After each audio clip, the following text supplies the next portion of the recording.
to drivers in case of accidents or major injury. They are also able, and this is the third point, to continuously monitor the status of the infrastructure itself. Especially in some points in which it's not so easy to access or continuously access. I'm thinking, for example, about tunnel or viaducts or bridges and so on. I'm sure you're familiar with what happened in August in Italy, in Genova, when like an important infrastructure, a bridge collapsed from one moment to the other. And so there is, in the whole country, there is now a lot of attention to understanding how we can continuously and in real time monitor these kind of old infrastructures so that this kind of accident doesn't happen anymore. So here you see some renderings. Obviously, I mean, if we have to have drones to cover, 2,500 kilometers of infrastructure, we need to have some recharging platforms. And so starting from this, we created this system of poles. We call them smart poles that have three functions again. So the first function is to be a recharging platform for the drone. And the second function is to integrate a number of very sophisticated sensors related mostly to traffic, weather condition, and pollution. And third, to be able also to provide information to the drivers about obviously the status of mobility in the highway itself. So this is still a design project, but as I said, there is a budget, and we're moving forward on starting the development and the deployment of this technology on the highways in Italy. The third and last project I'm going to present to you, it's again about infrastructure. That's why I put it in the end. And it's about drones, but not drones in like flying drones, but floating drones. Again, in this case, through the lab at MIT, we were working with the city of Amsterdam, understanding how we can improve mobility in the city. And the idea was, again, not to create very like new infrastructures from scratch. Also because in a city like Amsterdam, you can't really build new streets or so we said, let's use the canals as a new way for a new tool for mobility and also as an occasion to create new services to make the city more responsive to the actual need of the users. So we developed this concept of self-driving vessels. They're actually drones. They work as a quadricopter in the sense that, as you will see in the video, they have four propellers at the edges that allows the system to move very accurately in water. And we also applied the self-driving technology to this platform so that they can move themselves on their own in the canal system in Amsterdam. Why is it possible to use self-driving in this case, and it's not still very common to use it in streets? Well, it's actually very easy. When you move a self-driving vehicle in the water, then like risks are way lower. Velocity is lower. Obviously, you don't have pedestrians, and platforms and boats. They used to bump into one into the other very frequently. So actually, the canal system in Amsterdam is a very good system to test the self-driving technology. Again, so what is this technology about? It's mostly about moving people, moving goods. We're actually thinking about using the service also for waste management purposes. And this is the game changer, I think. Thinking about a modular system, we can also think about building bridges or platform for very specific occasion or needs in the city. This is why we call this a non-demand infrastructure, because you can reconfigure it and move it because accordingly to the actual need of the city in real time. Last two slides, this one is like the first prototype that we did. So obviously it's a small-scale prototype. Sorry, it was not intended to have audio, but yeah. it's not bothering too much. And it works pretty well. We're now studying the system to make a very simple, the platforms themselves to aggregate one with the other.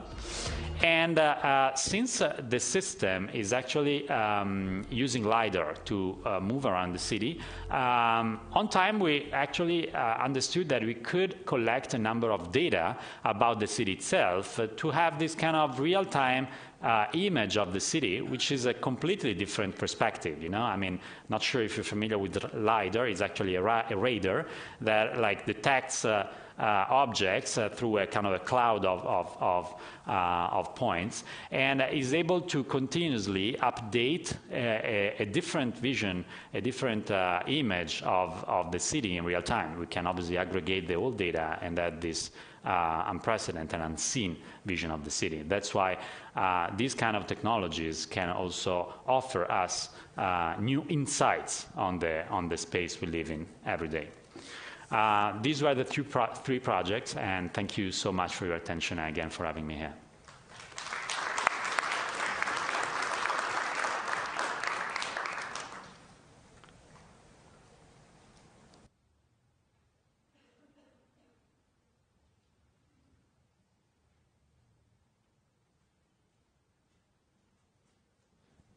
Next, we'll be hearing from Fiona. So first off, Giovanni, thank you so much. That was super interesting, and we'll have things to talk about at the end of the three presentations.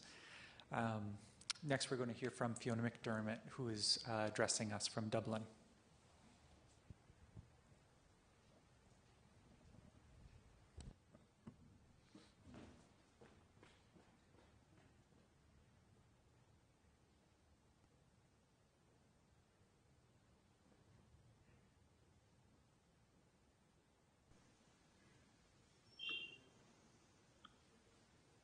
Hello, Fiona. Hi there. Thank you so much for joining us today. Hi, is that Simon? Yes. Hi. Is my audio okay? You're coming through clear. Okay, great. So please begin, and if you have some images, please use the screen share. Let's just do start sharing. Can I ask, are we a little bit behind schedule, or? Pardon me? Are we a little bit behind schedule, or? We started a little bit late, so I feel like just stick to your plan. Okay, well, I'll try and keep it short as possible. Just let me know if the audio breaks up or if there's any difficulties in hearing me. Okay, and hopefully you can see my full screen. Yeah? Coming through clear.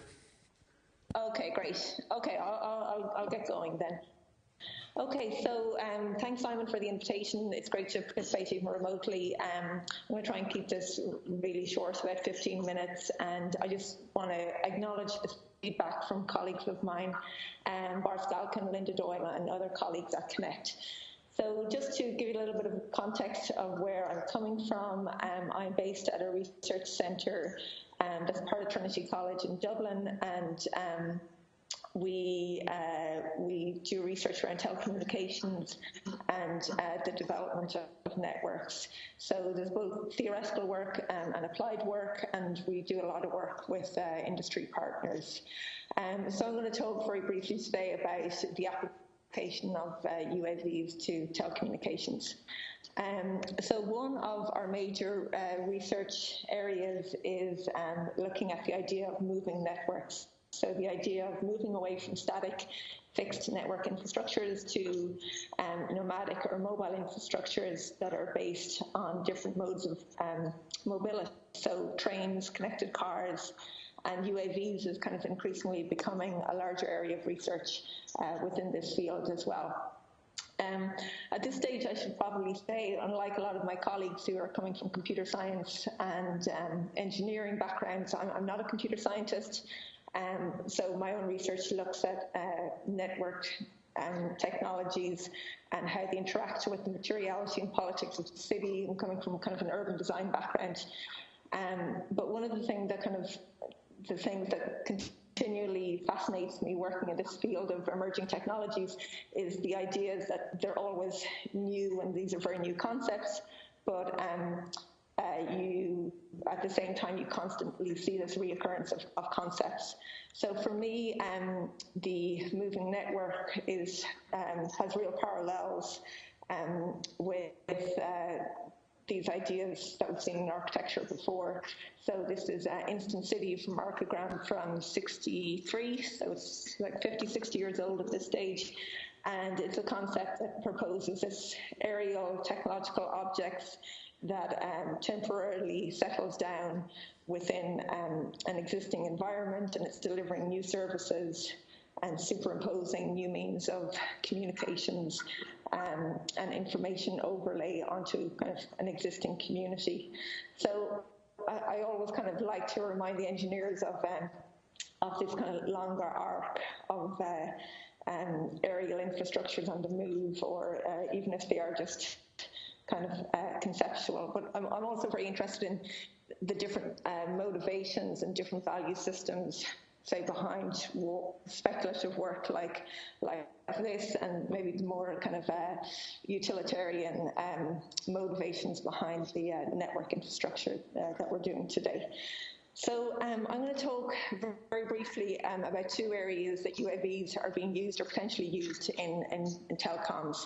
So, the first one is in the planning and research stage of telecoms infrastructure, and the second one is kind of in the actual deployment, so using UAVs as actual deciding for network infrastructure. So before I go into this, I want to take a step back and just to talk very briefly about the fundamental infrastructures to which cellular networks are deployed.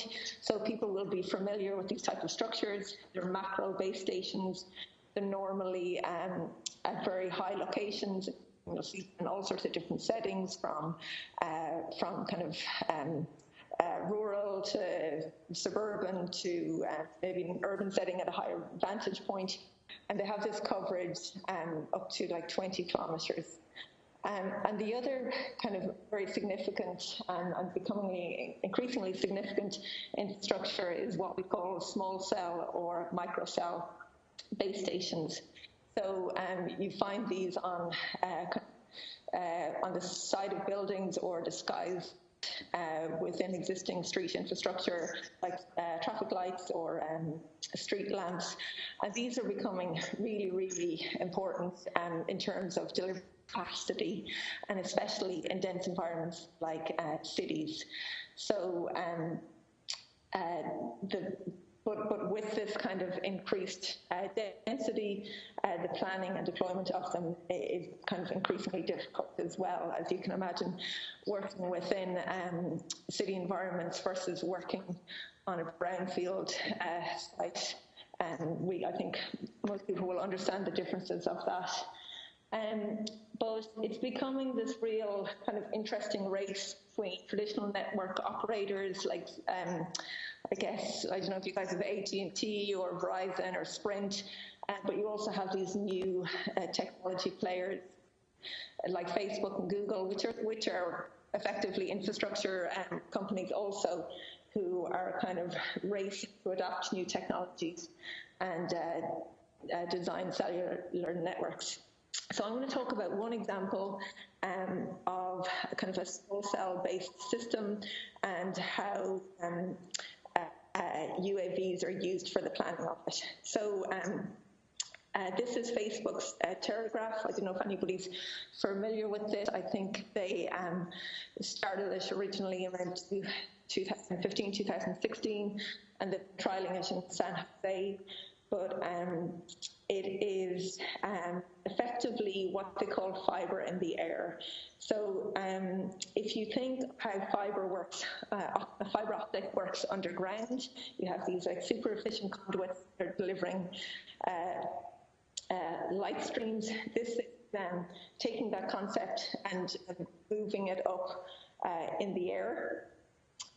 So they're using equipment that's attached to building facades and street furniture, and it receives these highly directional millimeter wave signals that require line of sight. So you'll see from the little animation there that all the equipment needs So each of the, there's no obstruction between any of the signals. So that's really significant.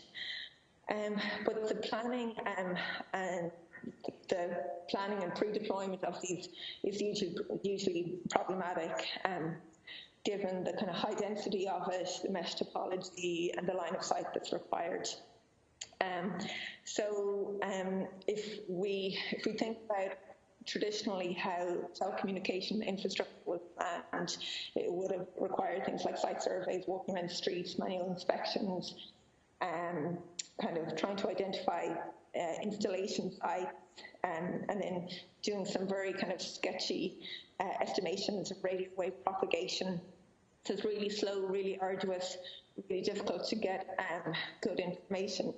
So what the UAVs are offering is this aerial perspective that allows for a capture. So this is LiDAR, 3D LiDAR capture taken by UAV that's being used to plan these networks. So you can see here an image capture of the location from an aerial perspective, and then what's afterwards is machine learning and computer vision that kind of classifies all of the assets or potential sites of deployment, and then they're isolated, and then this image actually shows that the blue lines show an analysis of the line of sight that I spoke about, this idea that you have to have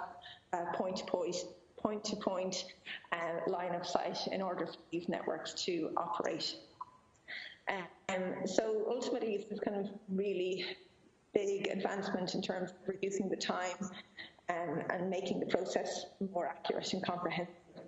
So I guess that's just one example of how UAVs are becoming critical in the planning of telecom infrastructure. So the second area that I wanted to look at was actual UAVs being used in the deployment itself.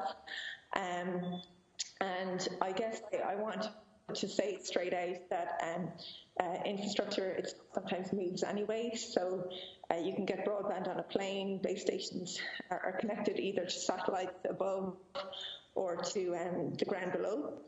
And you also have similar things with ships that have base stations that they can move in and out of range. So it's not that you necessarily need a drone to have a moving infrastructure, but at the same time, they are being used to fly base stations into locations. So, and we're seeing real-world adoption of this in terms of connectivity to environments where fixed infrastructure is either too difficult to deploy, or where infrastructure just isn't kind of economically viable. So maybe in rural areas. So this is Google's Project Loon, which people might be familiar with. It was deployed in the aftermath of Hurricane Katrina or Hurricane Maria in Puerto Rico, but it's also a project that they're developing further, and it's 20 miles in the air. It's an untethered loon to be used in remote areas where cell towers aren't economically feasible. And another version or another form of this is AT&T's Stellar. So it's a small helicopter design that hovers at 60 meters above the ground. And it's tethered, so it actually has a physical connection to the ground, to a ground station. And it covers 40 square meters, 40 square miles. So it's quite a wide range, like Loon as well. But they're kind of both. They're kind of designed to be kind of emergency or plug-in fixes. But on a more localized scale, there's also developments that are looking at deploying small cell kind of in on a temporary basis in urban settings. So this is work being done by, it's a British mobile network operator called EE, and they're deploying small cells mounted onto blimps and UAVs for public events with like a high density of people, so sporting events or festivals. But this is one of the areas in academia that is also kind of gaining traction. So the idea of deploying UAVs, which carry small cells, to deliver wireless networks to users in urban environments for dealing with demand hotspots. So it's most of the work. My colleague Bart Stockin has just finished his PhD on this, and it's quite theoretical. So it's a lot of stochastic modeling, but he would argue that it kind of offers a lot of advantages over conventional terrestrial infrastructure. So it kind of has as a UAV, it has flexible positioning, so it can move in 3 dimensions, it can move in real time, and you have this high level of control and performance optimization. And also importantly for telecommunications, it has the aerial vantage, and it's more easy to establish the line of sight. And he would argue it's also faster and cheaper to deploy, but I would say there's kind of big questions around that. And one of the big limitations, of course, is kind of battery life. So it's still a big question as to whether there's ways of switching out the batteries automatically, but it's still kind of a question as to whether it's a more viable system than a fixed cell, than something that's like a permanent infrastructure. So kind of as a summary then, I would say that as a tool for surveying and planning infrastructure deployment, especially in dense, complex environments, the UAVs and the aerial views afforded by them kind of offer this personal advantage. But in terms of UAVs for deploying infrastructure itself, still at the very early stages, and there's plenty of hurdles in terms of practicalities and battery life and regulation. So I guess the question kind of remains as to what degree telecoms will be delivered through permanent and fixed infrastructure, or to what degree they migrate towards flexible and responsive mobile infrastructure, as those envisaged by Archigram here. So that's me, I think. Thank you.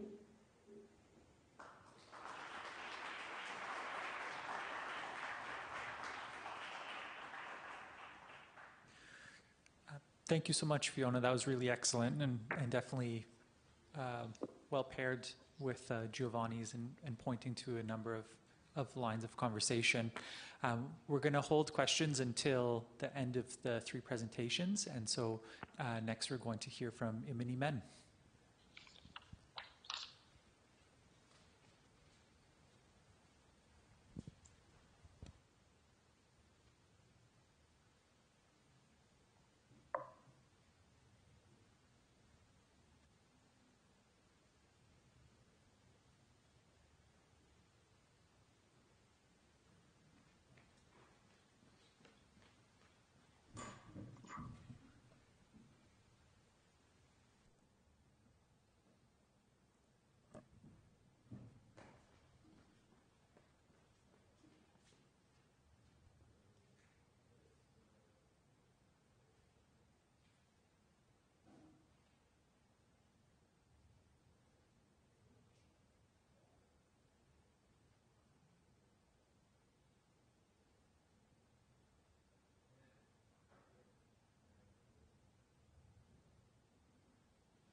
Hi, everyone. Thank you for coming today. Thank you so much, Simon, for organizing this event and inviting me.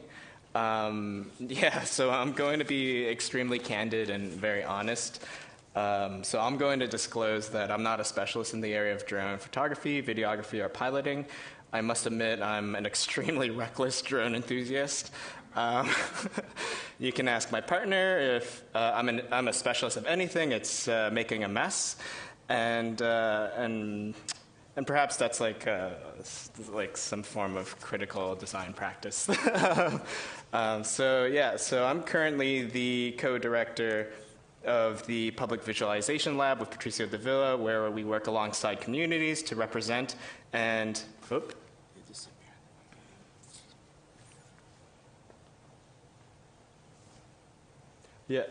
So I'm currently the co-director of the Public Visualization Lab with Patricio Davila, where we work alongside communities to represent and communicate concerns around equity, social justice, the environment, and democratic participation.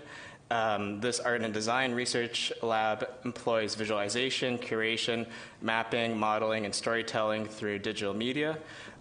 So PVL is interested in fostering cross-institutional partnerships with other universities and organizations to present events, publications, creative projects, and community-based research. So we work on projects with community partners and industrial collaborators to present university exhibitions, research projects, workshops, thematic programming, experiential learning opportunities, temporary skate park activations, public video installations, and social artworks. Some of these activities include research creation projects and capacity sharing with community partners through critical, participatory, and decolonizing practices with technology. We host a bunch of public workshops, lectures, and web resources on emerging technology as means of supporting community building, and we also diversify knowledge production through curatorial projects and artist/designer residencies. How do we use drones? Is this still going? Let's just roll this a bit. So I believe that the work that is being conducted within the lab is searching for a common experience between partners, stakeholders, and community members that unravel the social, economic, and political dimensions of reality, revealing cultural tensions, systems of power, tactics for liberation and resistance. So we apply aerial photography and videography to construct what Ziga Vertov coins as visual bond, which is the use of moving images and creative vision to include existing social and cultural relations to organize individuals, producing tactics and strategies that are related to a set of politics, as well as disseminate stories and experiences to an audience. As a research tool, we use aerial drones to explore the rapidly changing urban landscape of Toronto, specifically the gentrification of East Chinatown, as a relational platform to construct discursive spaces for skate park planning and development, and as a transmedia storytelling technique to investigate the lived experiences of Indigenous elders from Ipperwash. So I've chosen some examples of works that represent the different forms of inquiry. They're cultural, social, and political, that art practice can explore through the use of these aerial image, through this process of capturing aerial images. So the first project that I'm going to show you is titled Everything in Place. So in this multi-channel video installation by artists Patrick Cruz, Serena Lee, and Casey Messia, Place is both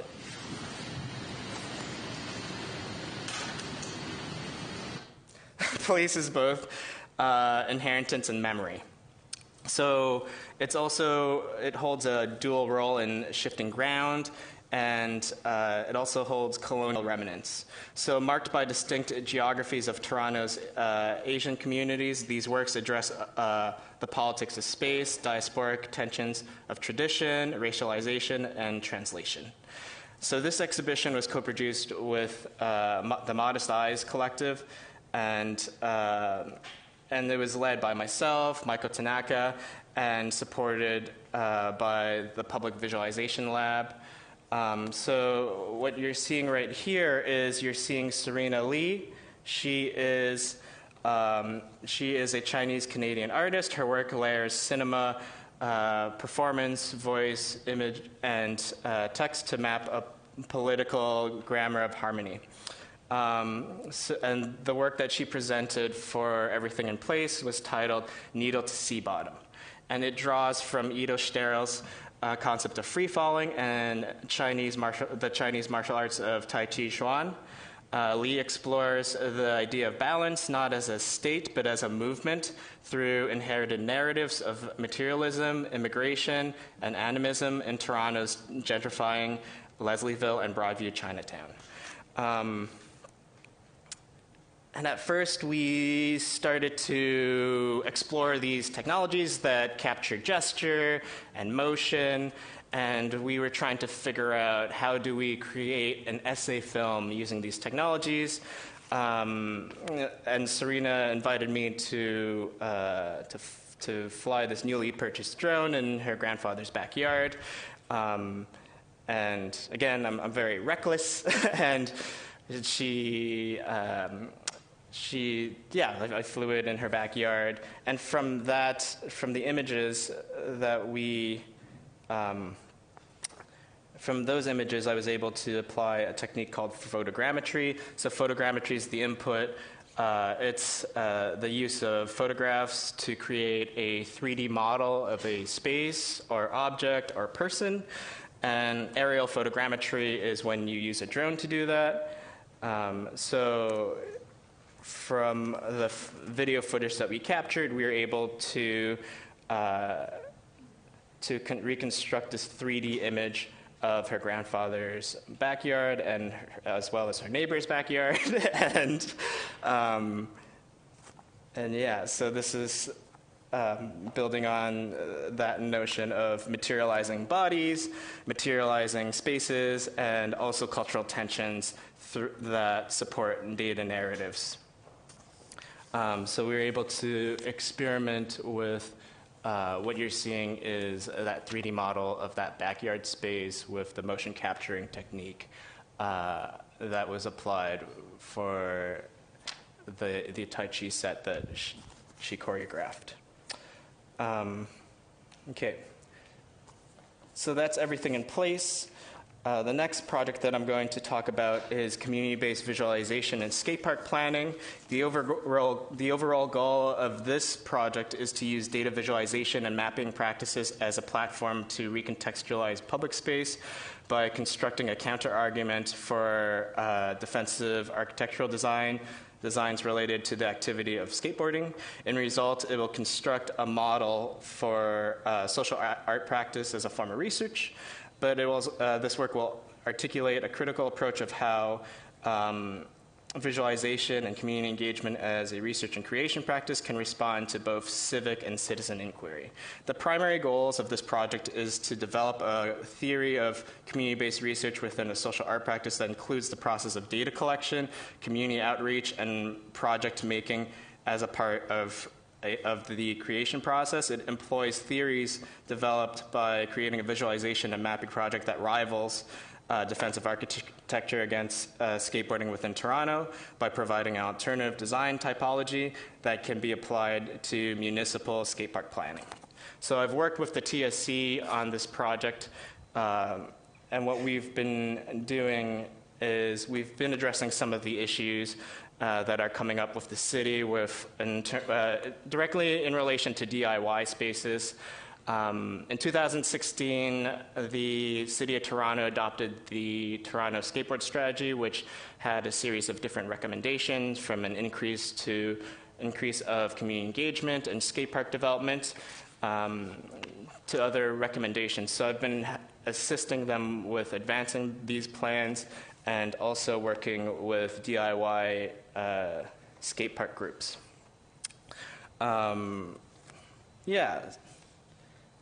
So this is where I met the Build for Bokuma, and the Build for Bokuma is a not-for-profit organization located in Toronto. Their mandate is to create multifunctional, skatable public structures. Their long-term goal is to develop a community-based skate park that commemorates the life of Canadian pro skater Justin Bokuma. The group is focused on fostering a long-lasting dialogue with the public and future generations of skaters by utilizing underdeveloped spaces in innovative and creative ways. And this demands for more places to skateboard, and we've worked together to integrate skateboarding within future developments, initiatives, and community-led activities within the city of Toronto. I met the group and through the several meetings with the Toronto Skateboard Committee, and they wanted to create a 3D representation or a model of one of their latest builds. And this particular build is at Black Creek, and in the past they've had 3 or 4 different DIY skate park builds that have been demolished, and this one is still there. So they wanted to create a 3D model using photogrammetry, and we were able to do that. And the reason why I'm showing you this is we've been using these technological processes to create discursive spaces to talk about placemaking and the politics of space. But yeah, yeah. So for me, like, drone videography, photogrammetry, and all these processes come together to create this form of public discourse, but also engage communities. So it's not a direct output of, or it doesn't contribute to a direct output. So what we're looking for is how do we use these techniques to create actual skatable spaces. So all this led to our relationship with the Bentway. And last summer, the Bentway and the Bill for Bokuma presented Sight, which is a summer-long celebration of skateboard, arts, and culture, which launched on June 30th. The opening weekend revealed a new art installation and skate park feature called Semblance. Semblance is a skatable sculpture, and it's constructed by the Bill for Bokuma. It recreates different skateboard street spots from Barcelona, New York, and Toronto. And there was a festival that was organized around these sculptures. So we also had like youth workshops. We had like an opening activation. Yeah.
So a lot of these different activities are trying to figure out ways to include the community in the, or to change the skate park design process to include a co-design element or to include community involvement. So we're in the midst of trying to advance this model. And then the last thing that I'm going to show you is a project that we've just started, which is called Visualizing Ipperwash. So through the lab, we've been supporting projects that are aligned with our mandate. Monica Virtue is an adjunct researcher. Virtue's practice takes the form of digital interactive documentary projects. She's been mapping the concerning tensions, histories, and political conflict in Ipperwash for the last 16 years. Her most recent work is with the family of slain activist Dudley George. And the Ipperwash Park Film Project incorporates multiple storylines, including First Nations land surrenders on both ends of Ipperwash Beach in Caledonia, and a number of significant surrenders in Sarnia's Chemical Valley. Monica has also conducted a thorough investigation into hundreds of inquiry audio exhibits, tracked down experts in Indigenous histories, and sourced stock footage and still photos from archives across North America. The project ended up lasting 7 years, with primary research concluding in 2012. So her most recent work involves oral testimonies from an Indigenous elder, David Plain. She's adopting a transmedia storytelling structure for this work using drone videography and 360 video to outline treaty territories accompanied by oral histories. Yeah, so we're in the lab, we're just working away, trying to use drone videography and photogrammetry and these types of digital technologies to figure out how to create these forms of community engagement, but also a public dialogue. Specifically, like, I'm heavily involved with the advancement of the Toronto skateboard strategy plan, because I've been skating for like over 20 years, and it's something that's really close to me.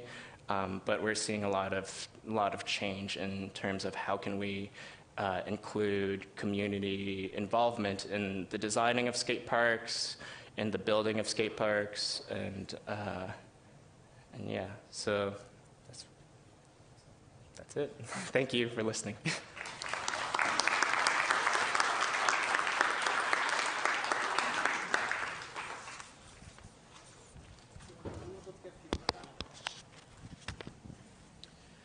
So, Giovanni, I think maybe I can ask you to join Imini at the front again, and we'll just commence with some conversations. Fiona, can you hear me?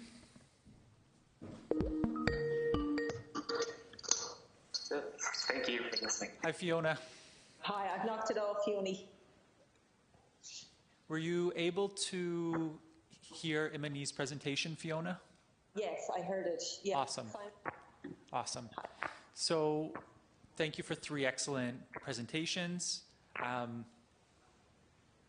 Maybe we share a microphone with Giovanni. Thank you. It's really amazing to see the work that the 3 of you are doing and how that's addressing different scales. Maybe I think each of you have kind of touched on the culture of technology a little bit, and I know that featured heavily in our first Skype conversation, Giovanni. So I'm curious if each of you could briefly respond to how you think about the culture of technology. I know Carla Ratti's Associates is very intentional about how they craft the culture of technology. Fiona, I know that your role within Connect is specifically to provide a kind of critical voice with research engineers. So I imagine that involves thinking about the cultural, the social, the political implications of the things that are being imagined and invented. And then, Imini, obviously your work is so intimately tied into really specific cultures that are historically situated, geographically situated, and also kind of subcultural in regards to skating. So could each of you please just maybe address how you think about the culture of technology and how you try to work with that? Yeah, thank you for the question. I like it very much because I'm very passionate about that. You know, I mean, if I should summarize what we do as Carlo Ratti Associati, we do culture of technology in the sense that we don't do technological development, okay? What did you see in my project? It's really the result of the integration of a number of existing technologies, of off-shelf technology. Okay? We didn't invent LiDAR or drones or... but we had the mindset to understand through aggregating existing technology how we can create a value on top of that that is really able to impact on the life of people. So our goal is very much to change the way we work, we live, we interact, and especially our goal is very much to simplify the way we live with technology. My impression is that technology, in a way, complicated a lot our lives, but has also the power to simplify and to allow us to concentrate back on our inner emotions and feelings. Once a year, I force myself to go to Pompeii. I'm not sure if you've been, but when you go to Pompeii and you enter the old Roman city, you understand that in the end, we haven't changed much from there. We have overcomplicated things, but in the end, we as humans have the same feelings, the same passions, and our goal as designers is to allow people to focus again on that instead of on complicated, technologies or programming stuffs.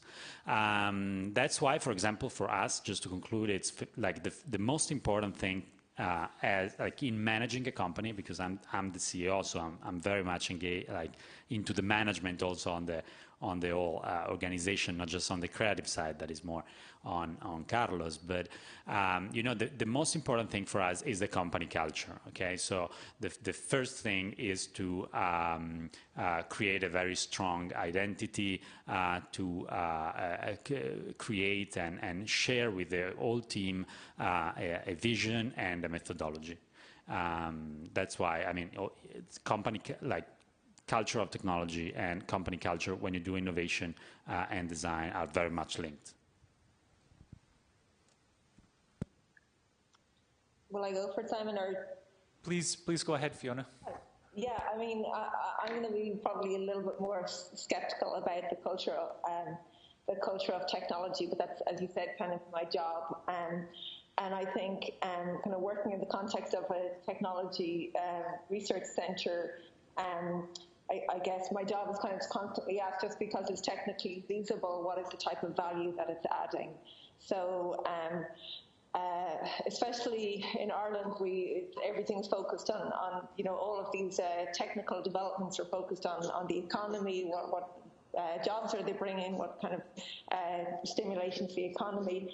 But I think there's a slight shift now, as in what value is it bringing to what are the cultural implications, what are the social implications.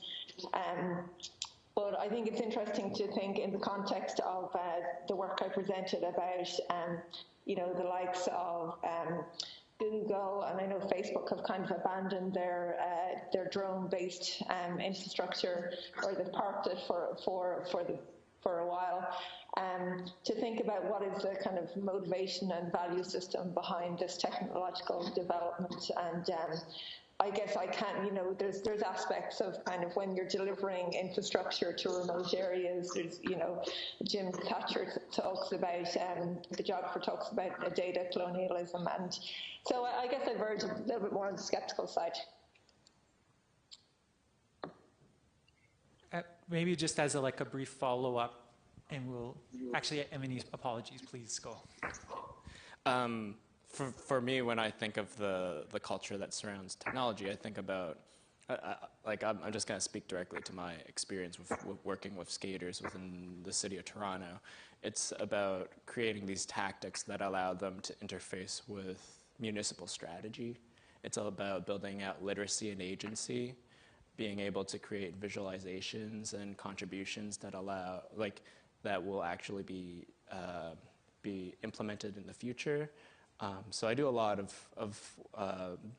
skate park design and digital literacy workshops with young skaters to get them into 3D modeling, or get them into to engage them with this process of creating visualizations that can be implemented in the future. So thinking about these entry points that we could form by using a democratic approach to technological, to democratize those processes that might be barriers for other communities. So that makes sense, yeah.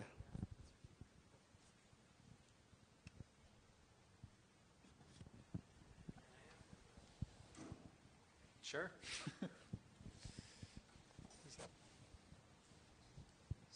So, is this close enough? Yeah. So I'm asking a technical question to Giovanni about the Paint by Drone project. So he mentioned ultra-wideband telemetry and computer vision. So oh, by the way, I'm a high school student who's very interested in technology. So computer vision, how similar is it to the technology currently used in Tesla Autopilot?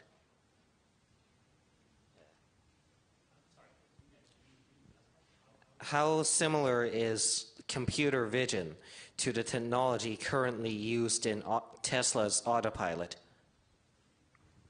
Oh wow! I'm not sure I mean, I don't know Tesla technology enough, so I can't really say. Let's say that I can tell you something about the potential of this technology. That the reason why we're also proceeding with this technology is the fact that you can apply to any kind of space. Okay, the ultra-wideband technology has the issue that has to have a number of sensors on the vertical surface itself, so it needs like work on the surface in which you're going to intervene, while the computer vision obviously is a kind of a movable technology that can be easily moved into the city. That's why we're talking with a number of players that are interested in understanding how to use this kind of technology also for maintenance of building. You know, I mean, you could either detect the status of a building or also, you know, repaint or do some kind of treatment to the building itself. In terms of a connection with the technology of Tesla, I can't reply because I don't really know the technology that Tesla is using as a computer vision. Right. So can you please describe how it works? Like how the computer vision works? Yeah, there's a system, like it's very simple. There's a series of cameras that are put like afar from the surface. Okay, so about 15 meters from the surface. Okay, and they're able to detect the movement of the drone on the surface itself. That's why I say that it's kind of, you know, a plug and play technology, because once you locate it in front of the surface and it maps the surface, then it's very easy to set up. So it's similar to a mouse, you know, the laser scanner on the underside of the mouse. No, it's similar to camera recognition, you know. So you analyze the image of the camera. So it's not like a mouse. It's like camera recognition. In this sense, I guess that it's similar to the technologies that you use for Tesla. Although, for example, in the other project that I showed you, in which we're talking about self-driving, in that case, for example, we're using LiDAR, which is way more accurate in detecting objects.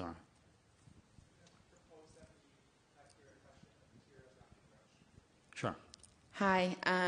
Well, that's loud. I have a question about these projects. I think everything that you've talked about is super fascinating, but as designers or as, you know, project organizers in these kind of design and art spaces, to what extent are you considering the kind of data collection, privacy implications, the surveillance implications of using drones in public spaces?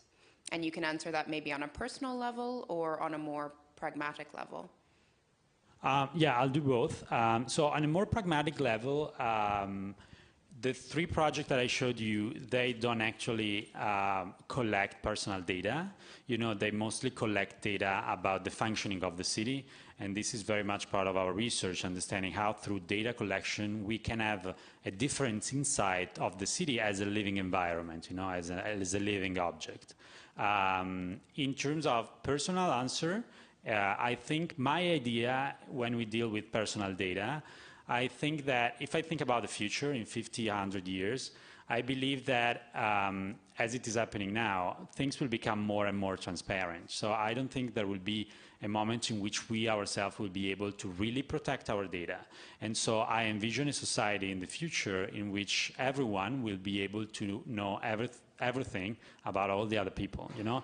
I mean, I imagine a future in which we will have a full transparency that will destroy the concept of privacy. And this will be obviously a game changer in the way we relate with other people. Obviously, we don't know the real impact of this, but I'm sure there could be also positive impacts on this, or most of them could be positive. Fiona or Imani, do you have anything that you would want to add to that question? You go for it, Imani. I'm disturbed by that idea that privacy will disappear. I mean, Imani, when you showed the video of capturing the neighbor's backyard, there's a kind of invasion happening there. So maybe that's a small moment to ground a response. Yeah, there's totally there is an invasion of privacy. Yes, but within an arts context, I don't want to ever harm people with the type of work that I put out there. I really aim to create work that allows people to have positive outcomes culturally, socially, politically. So like with skate park work, I'm always ensuring that we have everyone's consent when we do data collection, when we do public polling, when we do design competitions or workshops. We always have the community and the public's interest in mind, because that's our social responsibility. Fiona, do you have anything to add to this question? If not, there is another question lined up. Yeah, I guess just it's one thing. It's one thing to talk about data collection in terms of non-human data collection. I think this is a really powerful thing. So one of the things that we're trying to do is to map and kind of create an asset register of all the individual kind of street furniture components in a city. And I think in terms of collecting that type of data, it's really powerful. But I guess I'd still be pretty old school in terms of ideas of privacy and how important that is. In 2014, I was working as part of a group, and we did a project called City of Total Awareness. And it was kind of, I guess Snowden had just, that story was still fresh. And it was this kind of funny idea of what if everyone knew everyone else's business? What if there was like a Twitter that gave you the capacity of the CIA, and then there was just this mass visibility? And the project had two pieces to it. One was a large-scale map of Toronto that emphasized the communication infrastructure and tried to show where that communication was traveling. What are the grammar of devices that constitute our relationships within this mass transparency? And then the second part of it was just these very short 6-second vignettes of different spaces in Toronto with a kind of diagrammatic overlay that started to talk about the kind of relationships and intentions that people would have. So it was a very inconclusive project, but it's definitely a provocative idea to think about what happens if just even the concept of privacy just dies. And for myself, that's not a happy thing, because I think it opens up us to a lot of techniques of management, which I think was a really a keyword around the NES Smart Highway project that I heard, and also present in the Facebook proposal that you were showing as well, Fiona. But maybe I'm going to bracket that conversation off, and we have another question. Thank you. This question is for you, Giovanni. If you could clarify a little bit what you said about the project in Amsterdam. So you say that Amsterdam was the perfect ground to actually test that. And my second question basically was to know if at this point, you mentioned that it's autonomous. So you're going to be transporting people. So from the safety side of things, is it any way you can override the drone as it's going in that environment? Yeah, thank you for the question. Yeah, so the project started in Amsterdam, and I mean, it was pretty straightforward to think about water as a tool to improve mobility in the city, because there is, as I was saying during the presentation, in a city like that, you can't really create new other ways or tools. I mean, you can create new streets. This is actually a problem in many cities. So I can tell you, for example, what happened in New York with a similar project. So New York doesn't have canals, so we have to invent something else. And in that case, for example, we try to understand how we can improve, for example, the taxi service. You know, the mobility in Manhattan is collapsing, so you have to and people, and more people is moving into Manhattan, so you have to understand how can I offer an improved level of services without incrementing the infrastructure. And we started studying data about all the taxi in Manhattan, and we understood that half of the time a taxi is in what we call a lead situation. It means that it's traveling without the passenger. I mean, it's just you know, between a trip and the other, the taxi driver drives around without people on the taxi just to find the next passengers. So we said, why don't we try to understand what happens if we apply a system like Uber to the taxi in New York? It means that you create a digital platform for booking the ride, so that you can, as soon as you drop off a person, you can pick up the next one a few meters away. And the research that went to Nature also showed that if we, I mean, applying a strategy like this one, we could reduce the number of taxi of 40%, or keeping the same number of taxi, offering 40% more trips. You know, and this is a game changer. In a sense, was like understanding how we can optimize the existing infrastructure in cities, in existing cities. The second question, sorry, was about. Well, you say it's autonomous. The drones on the water are autonomous, so they will be transporting people. So, is there any way you can override that in case of an emergency? It's a good question. I mean, let's say, obviously being self-driving vehicles and having like a number of security technology embedded, if something happens, we know in real time, we can get the information in real time and intervene as soon as possible, you know, which is different, from example, from normal cars or like an accident in the street, you have to call someone and blah, blah. So we haven't reached this level of studies, but obviously when you deal with self-driving vehicles and with artificial intelligence, you can easily program, you know, a number of actions that follow a specific event, such as an accident or something like that. Okay, we have another question, and this will be the last question. Hi, I have a question for Fiona. Regarding the projects you talked about, what are the health benefits or health impacts on some of the projects you talked about, especially with the dawn of 5G expansion in modern cities? How does that work? You mean in terms of radiation? Yeah, radiation, the frequency waves concentrated in all those cities. You know, I have no idea. I really don't know whether it's like the kind of realm of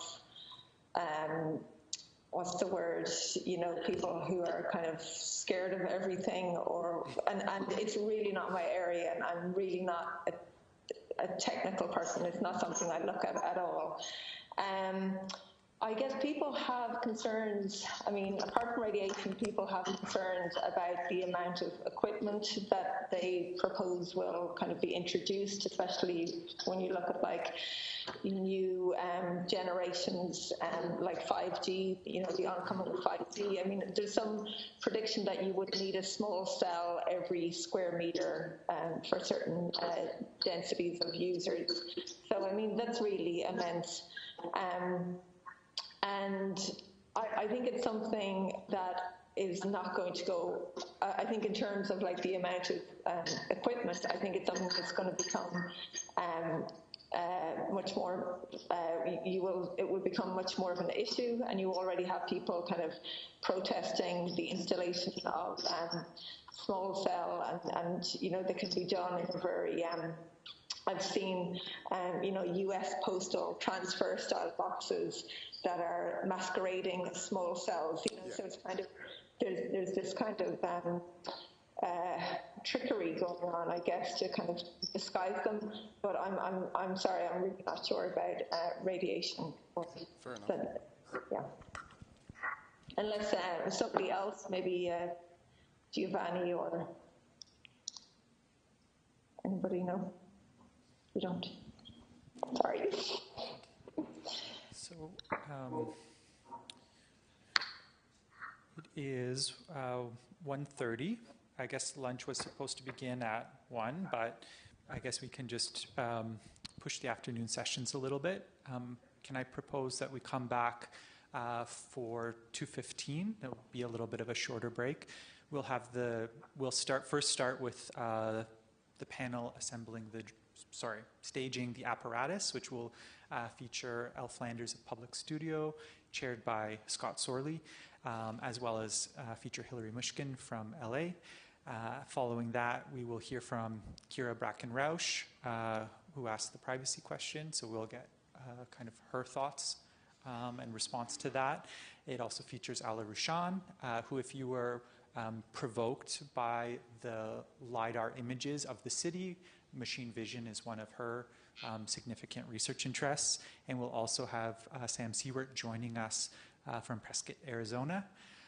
Following that, maybe a little bit later than 4:30, will be Liam Young's performance lecture, I Spy with My Machine Eye, which is offering a kind of history and future of the drone. And then we'll have a concluding conversation. I think there's maybe more questions in the room. I know that I'm starting to have some forming around a new grammar of objects within the city from all three of your presentations.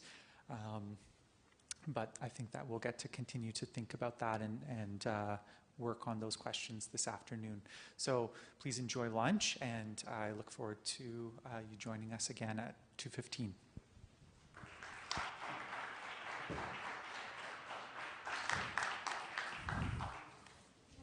Thank you so much, Fiona. Bye, have a nice day.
Hi, Sam. Can you hear me? Yeah, I can hear you fine. Perfect. I hear you as well. Do you want to try a quick screen share so we'll see if it pops up on our side? Yeah, let's do that. Let me bring up the presentation and we can give that a try. Yeah, I wasn't sure when I should come in because of the time difference and that kind of thing, so I apologize if you had wanted me here earlier. No, that's okay. I sent it in advance because I knew whenever you come and you're available online, we can test. Right, understood. No worries. Yeah, because I guess I'm not on till 3 p.m. your time, 1 p.m. my time.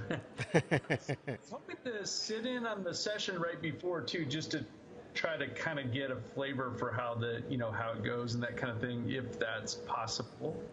Yes, we are live streaming on YouTube channel. So if you go to YouTube, in search you put Daniel's Faculty of Architecture.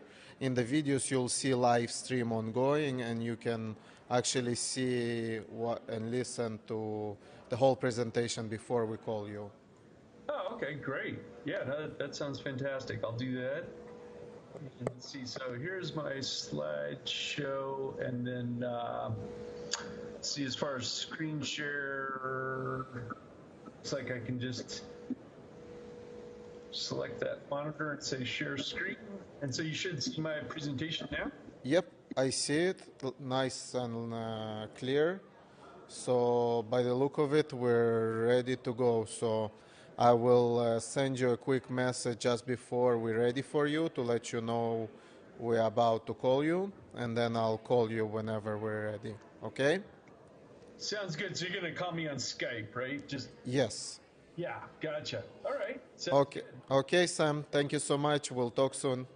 Okay. Bye. Take care. Bye-bye.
Hello, how are you? I am good. How are you? I'm good, thank you. I can see you and I can hear you loud and clear. How's the sound from our side? Perfect. Okay, so let's just see how's your presentation streaming. Okay. And we'll be ready to go for the actual session. Okay. Hang on a second.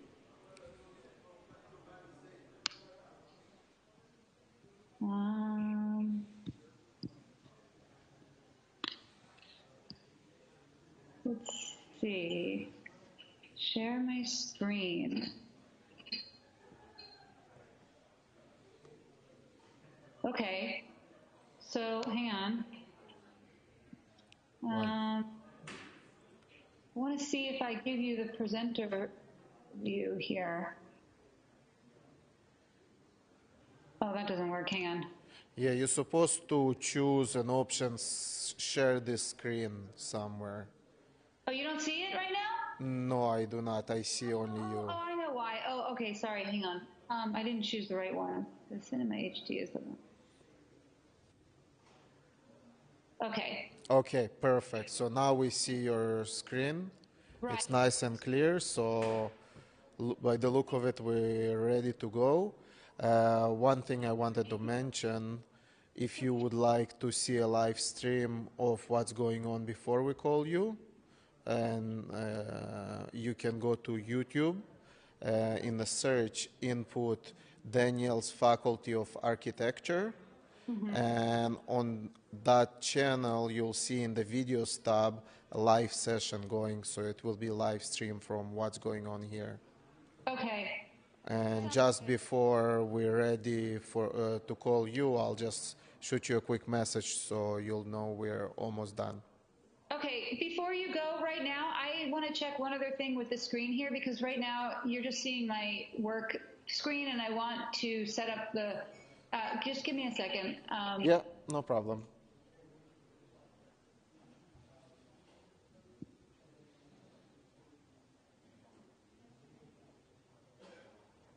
No, that's not it. Sorry, I'm trying to set this up so I can see my notes. And you don't see. Okay, thank you. All you see is my, maybe it's this one, like from the current slide. No, sorry, there's one more. No problem. Take your time.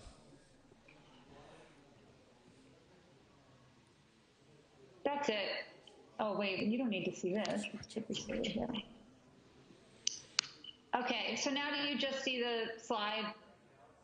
Yes, we see only the slide, correct. Perfect. Okay, great. Sounds good. So we'll talk shortly and looking forward. Thank you. Okay, thank you. Okay, Bye-bye. talk to you soon. Bye.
So welcome back.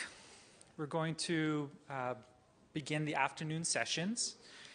This next panel is called Staging the Apparatus, and it is going to be chaired by educator and designer Scott Sorley. So I'm going to just briefly introduce Scott and then hand the floor over to him. Scott's transdisciplinary practice unearths the moments when form and matter engage the economic and political forces that produce the city. As well as serving on the board of YYZ Artist Outlet for 6 years, he was co-curator of Convenience, a window gallery that provides an opening for art that engaged, experimented, and took risks with architectural, urban, and civic realms. Sorley has an extensive exhibition, publication, time-based programming, and architectural practice. He's also chair of the City of Toronto's Peace Subcommittee of the Nathan Phillips Square Community Advisory Committee, with professional degrees in architecture from Toronto, engineering from Waterloo, as well as a postgrad in design research from Michigan. Sorley has taught architecture at several institutions, most recently in Jakarta, Cambridge, and Toronto. So I guess join me in welcoming Scott, and then he'll run the show.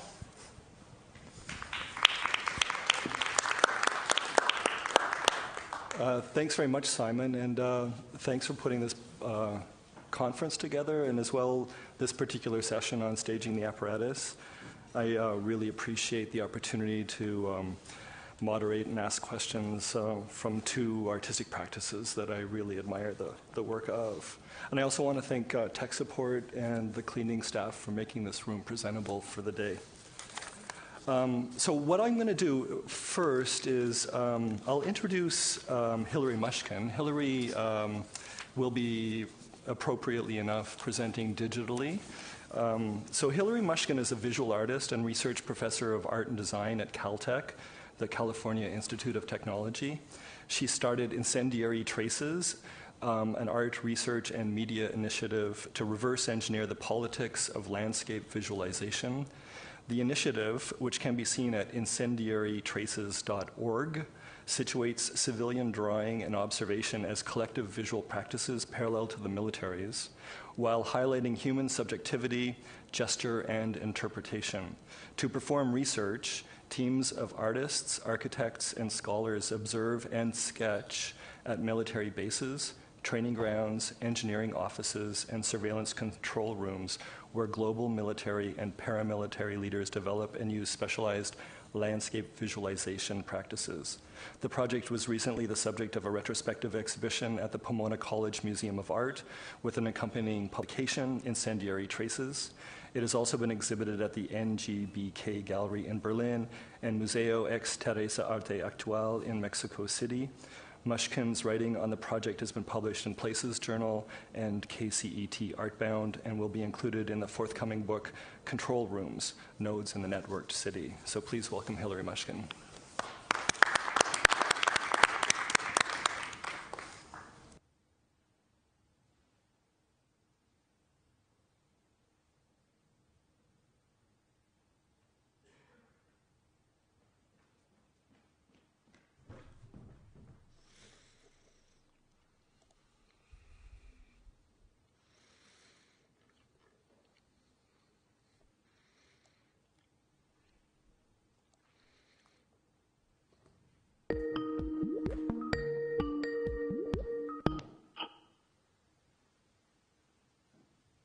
Hi.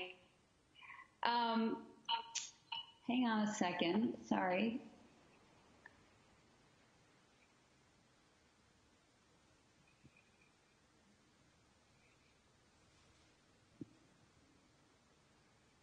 Okay, I'm in the wrong place. Hold on.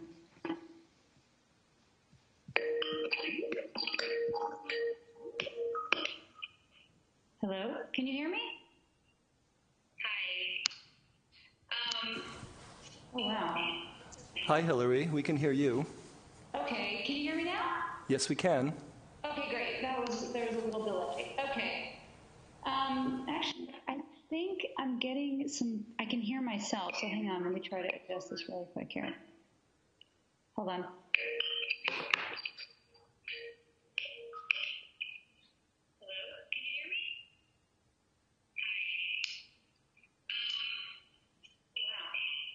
Hi, Hilary. we can hear you. Okay, can you hear me now? Yes, we can. Okay, there was a little delay.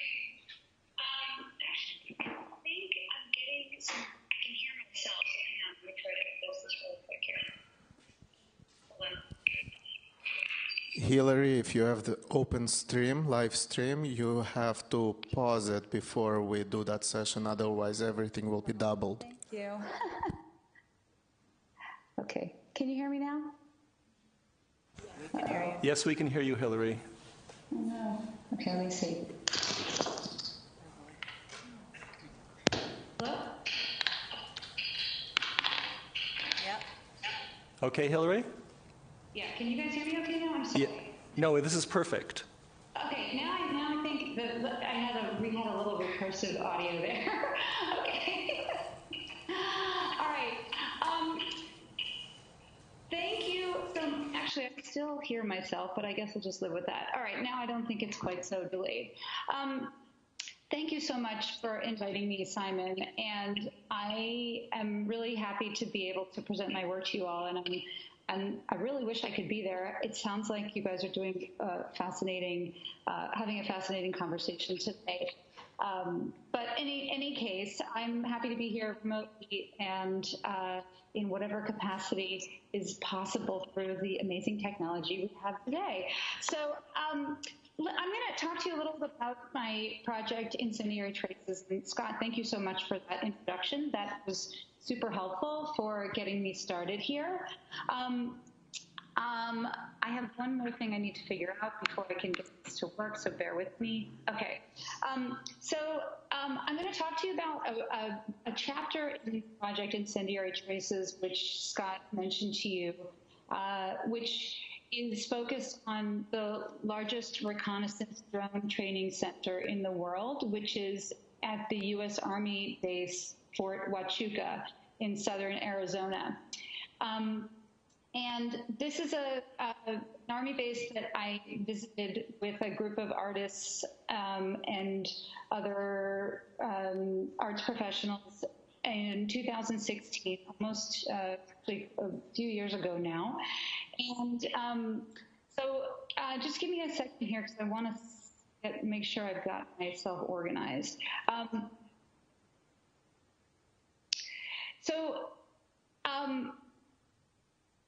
Before I launch into talking to you about Fort Huachuca, I just want to give you a tiny bit more background with Incendiary Traces. So as Scott mentioned, I'm an artist and I'm also a professor. And my work is focused on studying what I'm calling the instrumental political power of drawing. And what I mean by this is that drawing, and I'm actually not talking just about drawing in the sense that you might think of as like hand drawing or something like that, something that we sort of typically think of artists doing, but I'm talking about drawing in a very broadly, which can include all kinds of imaging practices. But I'm using the term drawing to talk about the fact that humans are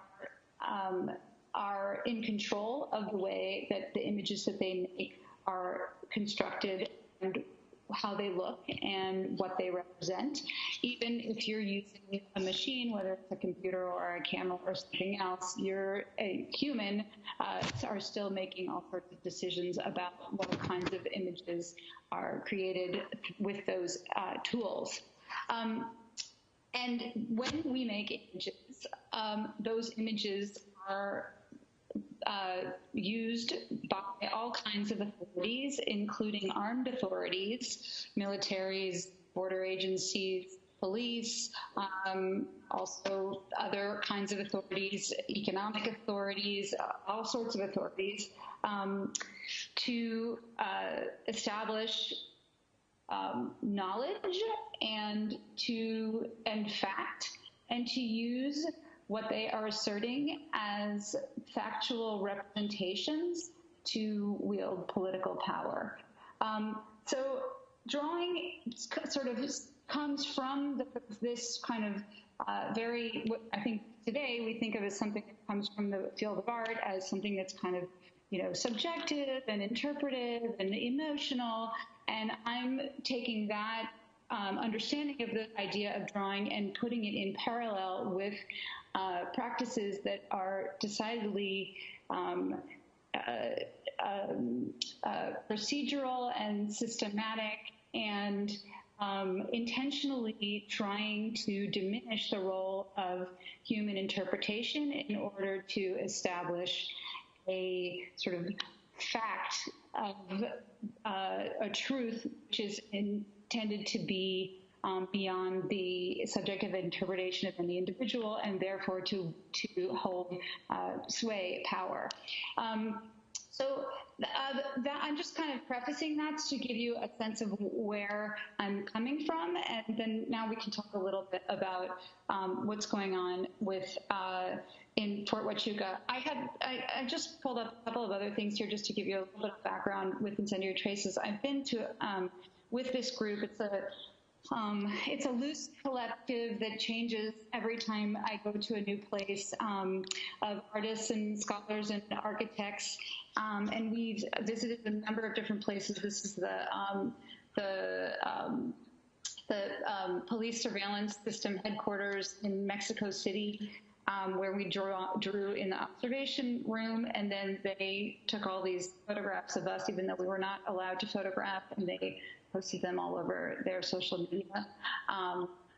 And kind of, you can see by this image how the sort of, there are many recursive layers of control of the image here with watermarks and, and so on. And then this is a sketch that I made of their surveillance camera array. And this is just to give you a sense of the contrast between drawing as this, and the way that I'm sort of using this as a deliberately kind of messy subject, abstract. Hillary, can I interrupt for a second? Sure. Are you meaning to show us something? Because we're seeing your face. Oh, no. Yes. Okay, something's not working. Yeah, you'll have to go to screen share. Yeah, we did this before, but I guess it didn't stay. Let me see, hang on.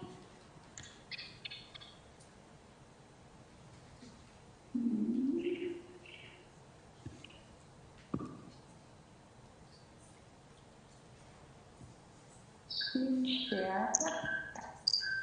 This is in Skype or in? In Skype. Yeah, okay.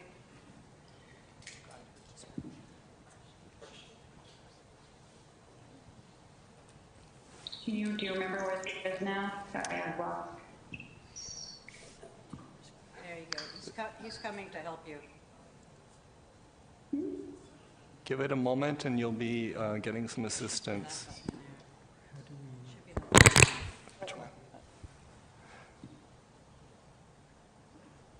There we go. So open up your presentation and we can see it now. Yeah. Think of this as a surveillance tutorial. That's fine. That's excellent. Thank you, Hillary. Okay, I'm going to go back. Yeah, go back to the beginning of your imagery, please. Yeah, that would be great.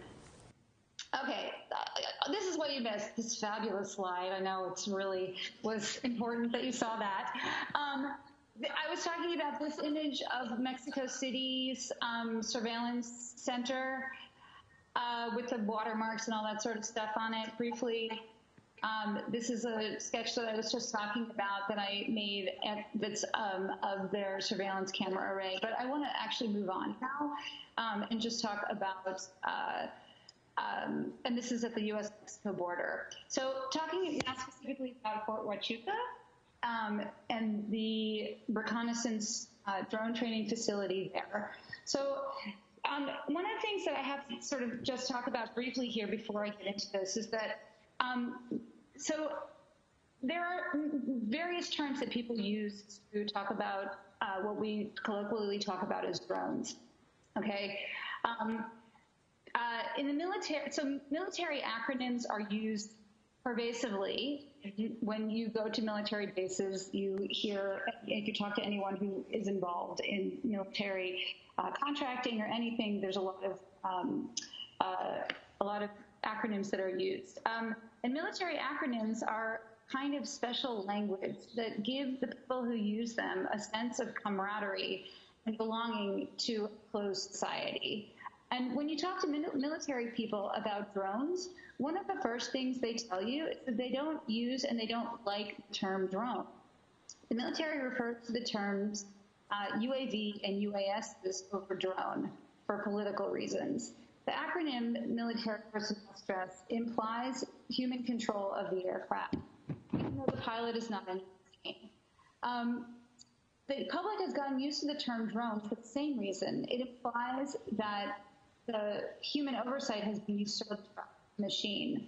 So I want you to keep this in mind as we go forward, and I'll just tell you that I use the terms interchangeably, UAV, drone. I don't really use UAS that often, just because I think it's more generic, and it refers to a bunch of different kinds of systems, not just kind of flying drones that we talk about. But I think that this is really important because when we think about different ways that people are talking about drones, they're talking about them with a particular kind of inclinations, or what Keller Easterling calls dispositions, which are essentially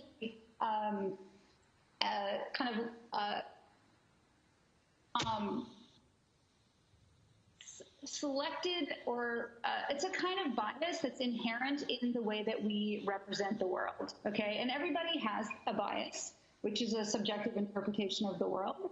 And these are often baked into systems. So, and they're baked into language, and they're baked into representation. So I'm going to just kind of put that out there, and we'll come back to that later. Okay, so first let me tell you about Fort Huachuca. So Fort Huachuca is in a desert region. It's 75 miles south of Tucson, Arizona, and 25 miles from the U.S.-Mexico border.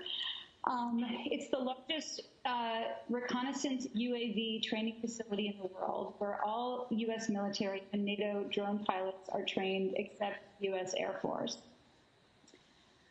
In April 2016, with Incendiary Traces, I brought 13 artists and other art professionals there to better understand the role of interfaces, imagery, and interpretation in contemporary war.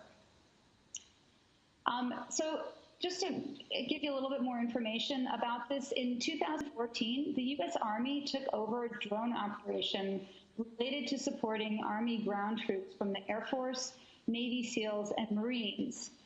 At Fort Huachuca, trainees learned to operate General Atomics Gray Eagles.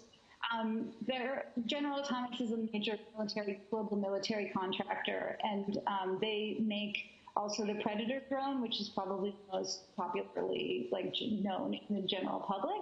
And the Gray Eagle is a successor to the Predator drone. So it's a more recent model, I guess. The Army's Gray Eagles operators work in the battle area. So, which means that they work actually close to where battles are happening. They're not directly in the combat zone, but they are close to the combat zone. And this is unlike the Air Force drone pilots, who are ones that we hear about the most, we hear a lot in the news about drone pilots who are flying drones from the Creech Air Force Base in Nevada, and that's where they're actually controlling drones that are halfway across the world. In the Army, they do not do things that way. They actually, they operate, as I said, directly from the battle area. For a few different reasons. And part of it actually is because of the cost of satellite relays.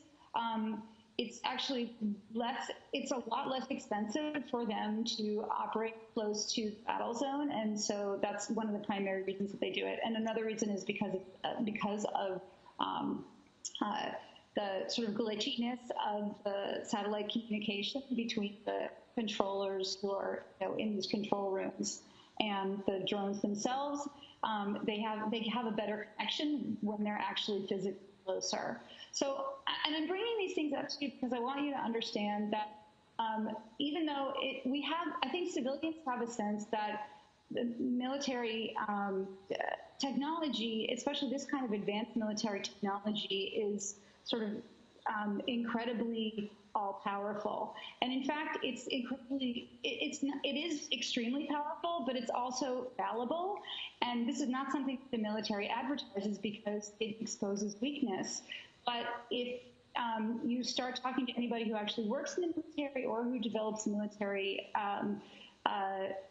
technologies, they acknowledge, because they're trying to actually improve the foibles of the technology. But from the perspective of an artist and somebody who's looking at sort of this kind of technology critically, it's useful to think about these foibles and to understand that there are cracks in the system, and that this kind of technology is just as prone to things that aren't working, to a certain kind of disintegration, a material disintegration that anything that a human would make with other kinds of materials, like an artist would make with sketching with pencil and paper, that also sort of reveals a certain kind of fallibility of communication. So the army these military drone operators work in a network, communicating with ground troops and what is called the Tactical Operations Center, which is so there's a couple of different parties that are involved in communicating with the drone. There are ground troops, which are actually like people, who are Army personnel with their so-called boots on the ground. And then there is another control room that's called the Tactical Operations Center, where imagery analysts and commanders gather intelligence and communicate with the ground troops. So at Fort Huachuca, they're actually training to control the drones and to communicate with these other people in the network. And this is a training center where they sit together in an open training area with around 15 simulation stations. And here they practice operating the system. The operators of the drones work in pairs. One person controls flight, while the other person operates the payload attached to the aircraft.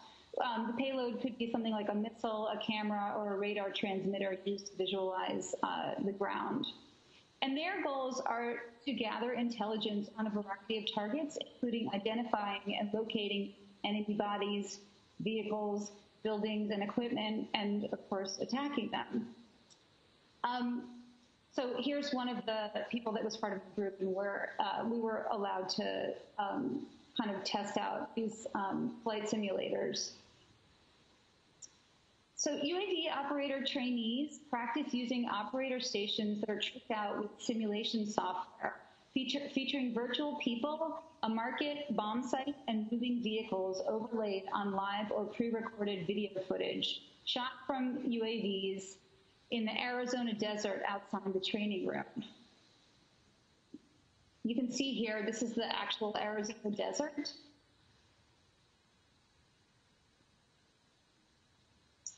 And this is a sketch I made of that. And this is also just kind of remind you that whatever the camera sees is not an inevitable image.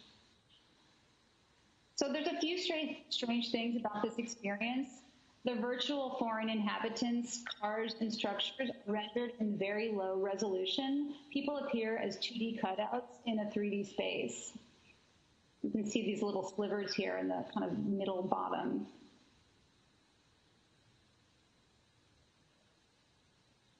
The desert environment in which they're situated is represented by murky aerial video of a dry, brown, flat open space.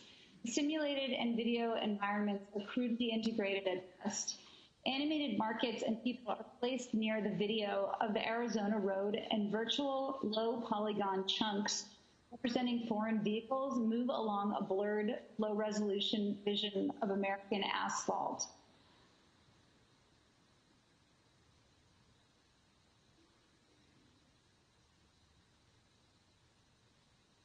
So, I mean, I have so much to say about these images, but I almost don't want to say anything about them because they sort of speak for themselves. We can talk more about that if you want to. Anyway, I guess that the quality and the way that these images are constructed suits the Army's stated training goals well enough. In real combat, the trainees will still encounter the represented people and places on the same type of screen with the same software and hardware interface. So it doesn't really matter how well defined the figures are.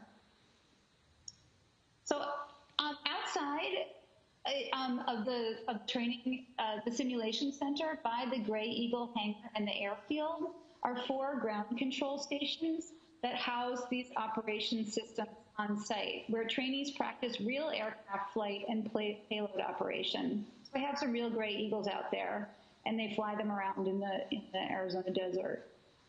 The ground control station architecture highlights the role the human body takes in operating these superhuman instruments. They're small mobile control stations that just large enough to contain seats, computers, monitors, a power generator, and related equipment for 3 drone operators.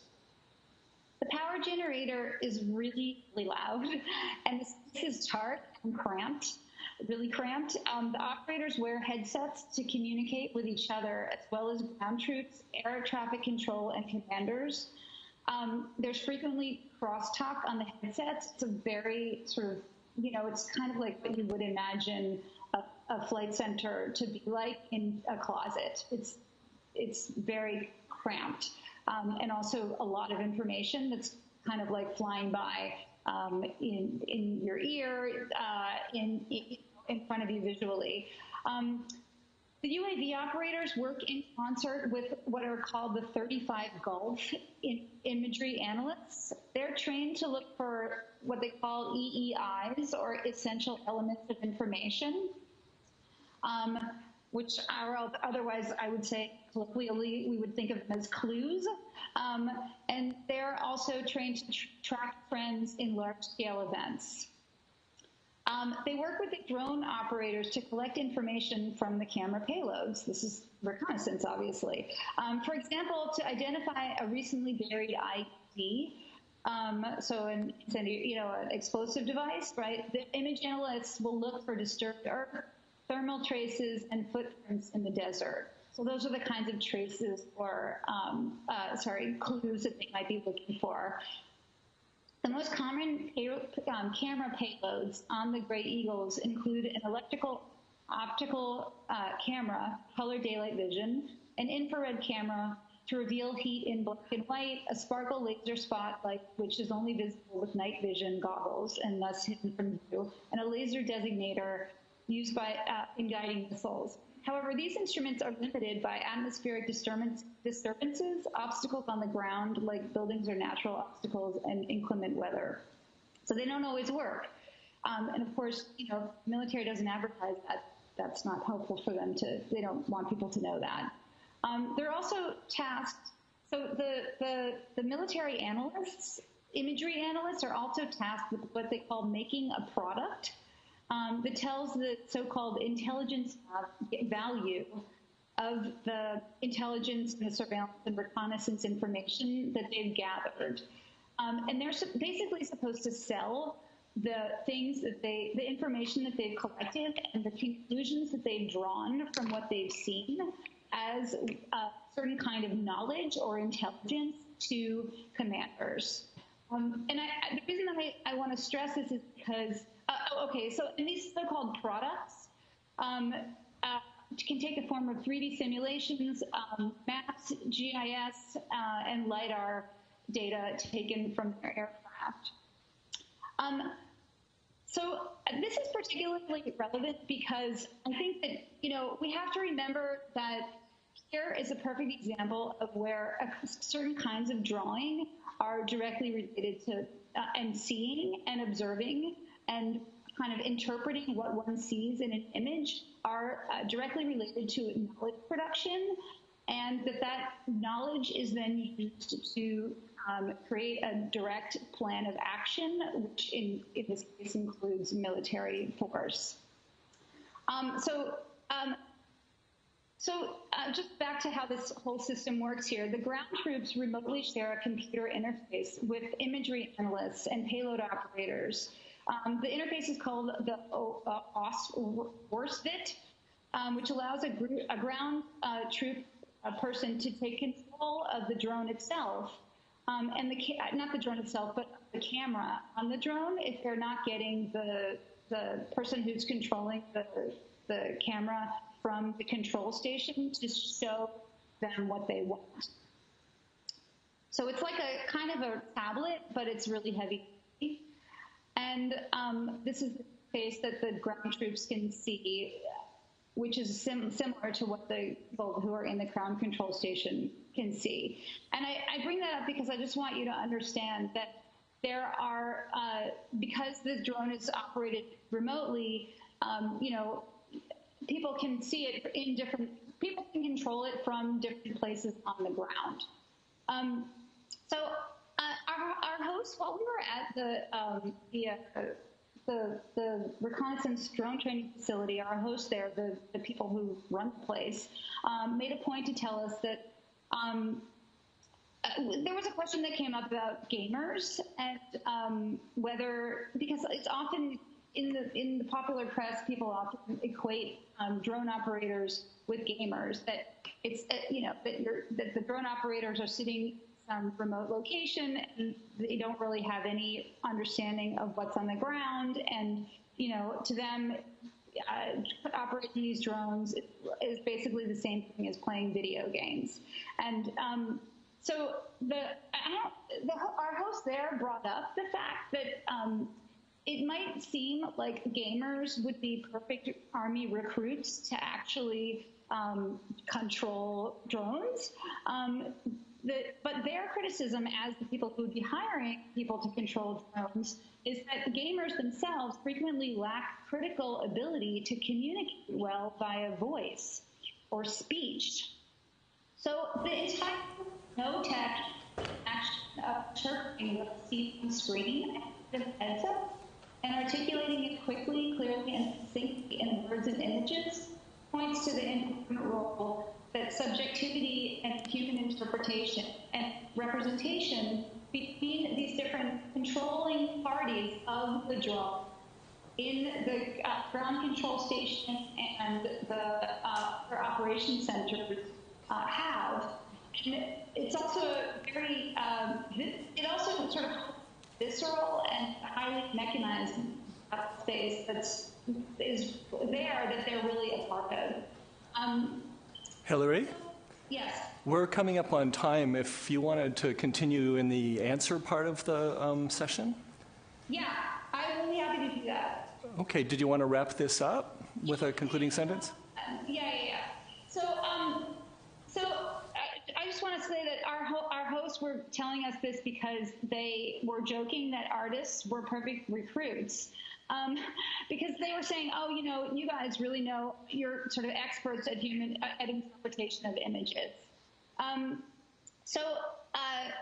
But however, I think the one thing that is really different is that artists, unlike the military, have been grappling with problems of representation for decades, including questioning accuracy, truth, and authority in images. So in this environment, we were symbolically, by drawing, we were symbolically kind of performing the role of being sort of interpreting human interpretation of a place with, by in really kind of absurd retrograde ways, by mapping 3D space to 2D space with traditional perspectival conventions. I use watercolor for fluid messiness and direct observation. Other people around, that were in my group were using pencil and marker with varying line widths, which could obviously be liabilities in military mapping. Other people were devising sort of rules and systems like, Fluxus and John Cage as the make a list recording all numbers spoken in the presentation. And so this is all to kind of, point out that human agency is entirely in the foreground when we are engaging with images, and that unlike in contexts where the idea of an automated system foregrounds the machine as the thing which is in control in order to sort of mask the potential foibles of humanity, my project is intended to bring the fact that humans are in the driver's seat back into the. So thanks for listening, and I look forward to hearing about the other projects and having a conversation. Thanks, Hillary.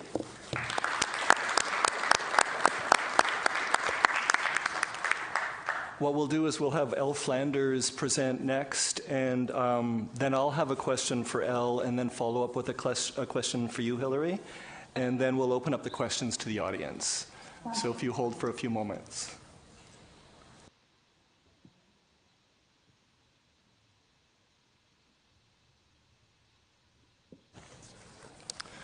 While Elle is setting up, I'll introduce. Public Studio is a collective art practice of filmmaker Elle Flanders and architect Tamara Sawatsky. Public Studio creates large-scale public artworks, lens-based works, films, and immersive installations. Grounded in the personal, social, and political implications of landscape, Public Studio's multidisciplinary practice engages themes of political dissent, war and militarization, and ecology and urbanization. Public Studio often works in collaboration with other artists. Elle Flanders, sitting to my right, completed her PhD at York in their recently created practice-based research visual arts program, and has mentored with some of the arts world's most notable artists, including Mary Kelly and Martha Rossler at the Whitney Museum of American Art Independent Studies program and Rutgers University, respectively. Flanders has a strong history of community engagement and has created award-winning films and installations. Her long-standing interest in the socio-political realm and how it relates to landscape have led her, in collaboration with Sawatsky, to produce site-specific art installations, public art installations, that are immersive and that re-examine the role of audience as participant/witness. Please welcome Elle. Thank you. Thanks, Scott, and thanks to everybody for being here on a Saturday, although who wants to be outside in Toronto in February? So I'm sick, so you'll forgive me. I'll be sipping tea and talking to you at the same time, and hopefully I'll make some coherent sense. As Scott said, I practice with my partner, Tamara Sawatsky. We practice together. We came together both in life as partners and then as well as artists. Tamara was a practicing architect when we met, and I was a filmmaker. I was mostly in the experimental world, in documentary film. I was also an activist. I've worked for years in lesbian and gay activism in Toronto. I've worked in anti-fascist work in Toronto, which was once necessary and sounds like it's necessary yet again. This is a project that Tamara and I were starting to work on around Moss Park in Toronto. And this is some architectural work of Tamara's, including she now does a lot of work on her own, so we both maintain our separate practices as well as working together. The first project we worked on together was called Road Movie. I was spending a lot of time in the Middle East. I'd grown up in Jerusalem, and Tamara came and joined me there. And we worked on a project in the West Bank, and we lived in Ramallah for a year. And we worked on a project in which we were tracing what are known as the apartheid roads in Palestine, in the West Bank. And essentially it's a system of segregated roads that keep Palestinians separate from Israeli settlers who are sort of zooming from Israel into the West Bank, into their settlements. And we decided that being on the ground was important at this stage in terms of trying to understand through stories and through these roads how things unfolded. So I kind of want to talk a little bit about where John left off this morning in terms of the idea of sort of separation and the separation of, he was talking object-subject, and I want to talk a little bit more about this kind of need now for perhaps a little bit more cohesion. So I think that's kind of where I want to look at through our work, and kind of also the concept of as above, so below, sort of a hermetic concept of both sky and earth. And so when we talk about drones, you'll see the movement of us from sort of the ground to the sky and back down to the ground again, and why that's important. So this is the project, this is where our practice becomes quite three-dimensional and immersive. We went from sort of more traditional film kind of screening in cinemas and theaters to film installation work. So here you can kind of see the thickness of the walls. They're presented on two sides. You have Israeli roads on one side and Palestinian roads on another. And we work with a sound artist by the name of Anna Frizz, who's very involved in sound, specifically around radio. So I know we had a little bit of a discussion this morning about radio, and radio art in Anna's world is an extremely important way of thinking about communication. Here we're using kind of these military loudspeakers that get used on the ground in Palestine, to sort of telling people when there's surveillance going on, you hear through the loudspeaker how people they're told how they need to move around. So Anna kind of replicated that in our project here. So I'm not going to go through it much more. I just wanted to give you the ground in order to understand why we moved to the sky and back down again. So this is a project called Under the Last Sky, and Under the Last Sky, it's based on it's a quote from the late Palestinian poet by the name of Mahmoud Darwish, who was the Palestinian poet laureate. And there's a poem that he has that talks about where do the birds fly when there is the last sky. And for somebody who lived under military occupation for most of his life, this became a kind of way of thinking about the sky as being sort of also occupied, which now has become more and more commonplace. So really this show was kind of, it was a meditation on the relationship between surveillance and photography, and really what we were trying to do was break it down to its very core. We wanted to do a history lesson in photography through understanding the apparatus of both drone and surveillance as a mechanism of photography. And what we started to look at were these silicone wafers, which I'll show you in a minute, which we etched and are etched as well. And silicone wafers have, I'll get to the silicone wafers, and then I'll go backwards. So these are the wafers that we etched. And the silicone, the etching of the actual semiconductors can be seen on the other side. And here's another rendering of that. So we became kind of interested in these silicone wafers and the use of etching and photolithographic etching as kind of this very primal, very early way of understanding photography, now used in some of the most highly sophisticated equipment, including drones and surveillance equipment. So just going back here, you'll see we placed these on a table with a mirror underneath so that you could actually see the reflection of those semiconductors. And on the top were the etchings of clouds and skies under which the U.S. military was conducting drone warfare essentially in secret. So we looked at skies over Yemen and skies in Afghanistan and skies in Pakistan. And what you'll see in this is a wall. These are redacted. At the beginning, you have a list of all of the strikes that occurred. This was research done by the Bureau of Investigative Journalism, where they went into various locations and actually, through speaking to people, would try and record all the drone strikes that were happening illegally under Obama. in which obviously drone warfare increased exponentially. Now there's been a new article in The Nation, I don't know if anybody's seen it, about drone warfare in Somalia and the increase of drone warfare under the Trump regime. And it's being done by a reporter on the ground mostly. And now she's also discovered that the military is actually even somewhat unfamiliar with some of the drone strikes that are happening in Somalia because they're being conducted by the CIA. So here's just a sense of the wafers and the etchings.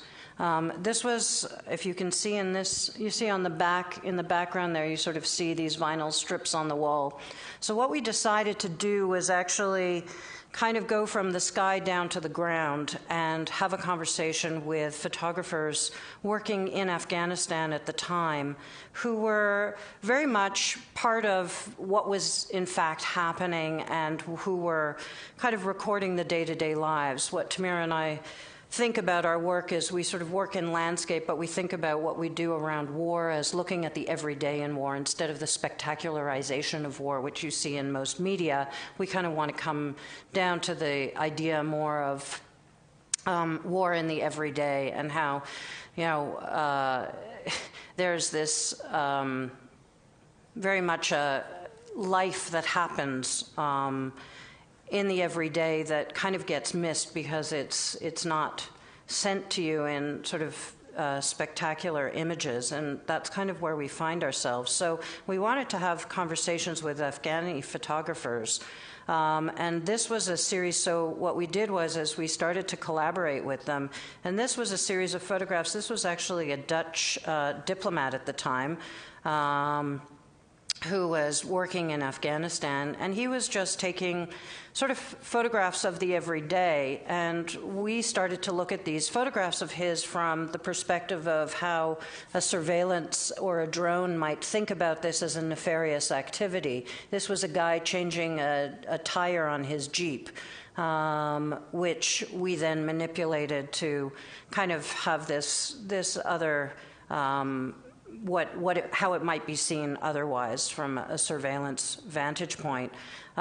These were images of a dogfight. There's the unfortunate sport of dogfighting in Afghanistan done by often many ex-commanders of the military do this sport as a way of sort of keeping their machismo in check. And this was the work of an Afghani photographer who is a photojournalist who we started to become friendly with, and we wanted to collaborate more and more with, and we asked him if he would join us in this show, and he said yes.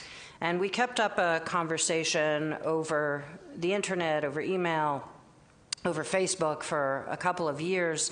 And one day he sent me an email saying that one of the stories that he had shot, a photojournalistic story that he had done, was causing him grief with the Taliban, and that his life was in danger, and that he wanted to seek asylum in Canada, and would I help him? And so here we're going from kind of the sky, from surveillance, from this kind of investigation into drones to the ground, in which then Mustafa and I create this relationship and this friendship. And I like to think about this through sort of a lens of an ethics of photography, or as Ariella Azulay would call it, a citizenry of photography. Sort of what are the relationships that get created? And I just wanted to show you some of Mustafa's work. So in fact, he is here, and he has sought asylum, and he's been here now for a year. So we were able to bring him over. And this is just some of the work that he shoots. This was his everyday life in Afghanistan, in different areas. So I kind of wanted to move all the way from what Hillary was showing you as these sort of like, you know, I don't know what we call those 3D figures, the brown mush balls that exist in drone surveillance, and then take you right down to the ground to some of Mustafa's work. This was a story he did about the first woman taxi driver in Afghanistan. And this is one of my favorite little series. This is about, as he calls it, girls who become boys. So we have a sort of series of Afghanistan lesbians. And I just kind of wanted to bring that into the conversation. And then this was the piece that Simon really wanted me to talk about. So I'll get there and we'll be done.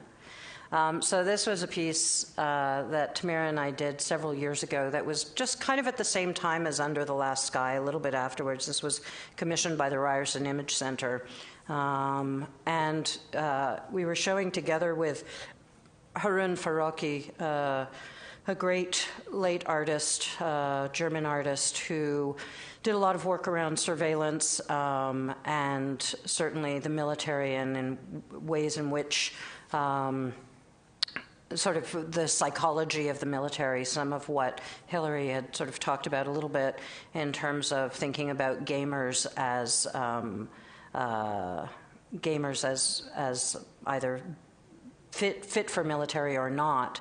And actually, Harun Faraki did a whole series that was part of this exhibition as well that had traveled quite a bit, in which he looked at gamers, he looked at how gaming was being used by the military to help the psychology of people who had experienced trauma in war. So these were post-Iraqi soldiers, and they were using games as ways of trying to relive the trauma of the Iraqi war. Drone Wedding was a piece that Tamira and I did as a way of trying again to bring the idea of drone warfare back to Canada, back to where we live, back to our backyard, to try and understand, after we had done all this research, as many of you know, there were a series of Afghani weddings and that had been struck by drones, in which were targeted, not intentionally obviously, by drones in which hundreds of people were killed. And we kind of wanted to think about that in terms of our own backyard. So there was the Ryerson Image Center had this new media wall that was split into sort of a variety of screens. And you could use it in all sorts of different ways. And because we work so site-specifically, Tamira and I kind of came up with this idea in which we were looking at the media wall very much by the company who actually, in fact, built it, that works for the military as well. So much like the media surveillance room that you saw in Mexico City that Hillary was showing you, so too this media wall was built by a company that builds similar apparatuses. So we kind of already started from that place as artists. So this is a piece called Drone Wedding. What we did was, it was a two-part piece. The first part of the piece was we staged a wedding in a very upscale neighborhood in Toronto. It was at a woman's house who's an art collector. She agreed to allow us to use her very beautiful backyard in which we performed a wedding, which we then filmed with drones. The reason we got to the drone camera was kind of an interesting one. Tamira had been sent an advertisement, a flyer from an architectural firm that uses drones to photograph their architecture. So it was sent to her as an architect saying, hey, you know, we're drone pilots and we'll photograph your beautiful architecture for you with drones. So we thought, how could we use this in another way? And so we launched these drones and we filmed this wedding that we set up as a performance. So. The sound, again, is done by our friend Anna Frizz, the radio artist, and the sound is taken from, a lot of it is taken from the Bradley Manning, now Chelsea Manning, WikiLeaks release of the illegal drone strikes, American drone strikes.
So a couple of notes about this. You don't have to turn this. You can leave the sound. Thanks.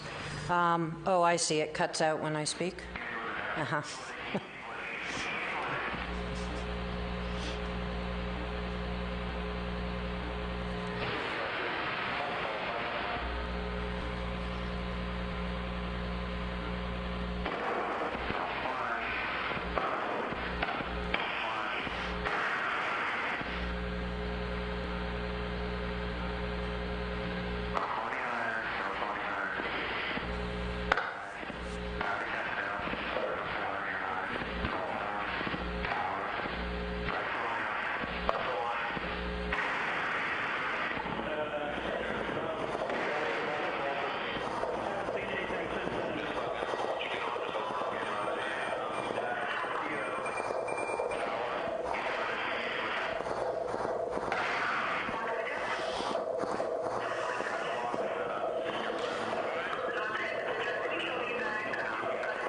So a couple of things about this to note. One was that the connection between some of this work that we had done previously that I showed you, Road Movie.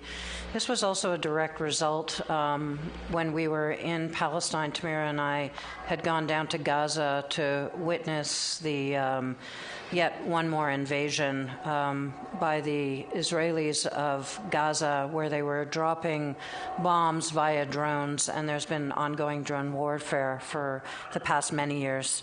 And we actually witnessed sort of some of the bombs that were being dropped by these drones. And so we started to think, that kind of led us eventually to this looking at the apparatus of the camera on a drone and thinking that through.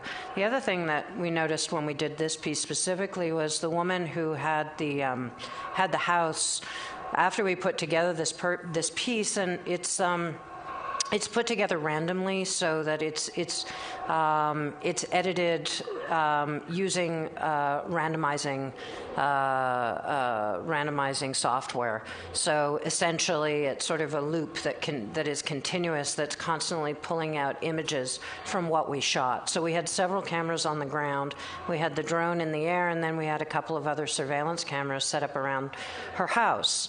And one of the things she said after she saw the piece was that she had been at this kind of what felt like this joyous occasion, this kind of nice performance piece at her house.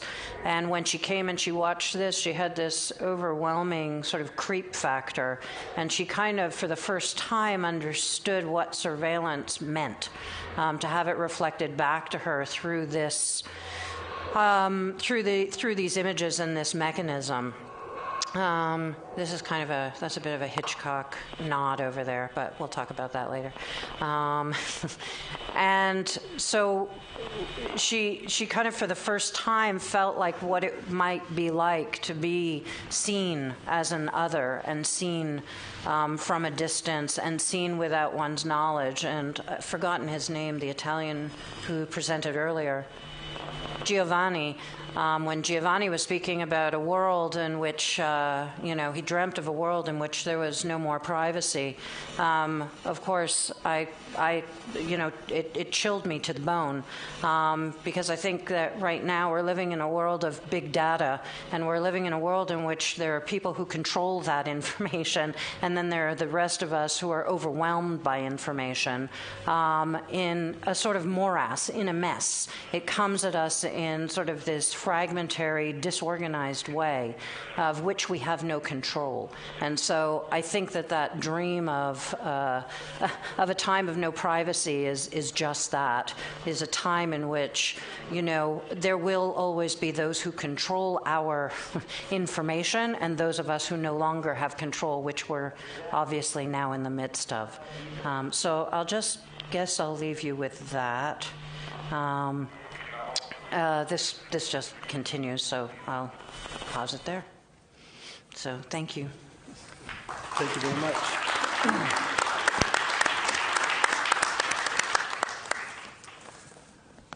So what I'm going to do, Elle, is ask you a question with a preface at first, and the question will be about the structure of your practice and also the structure of your work.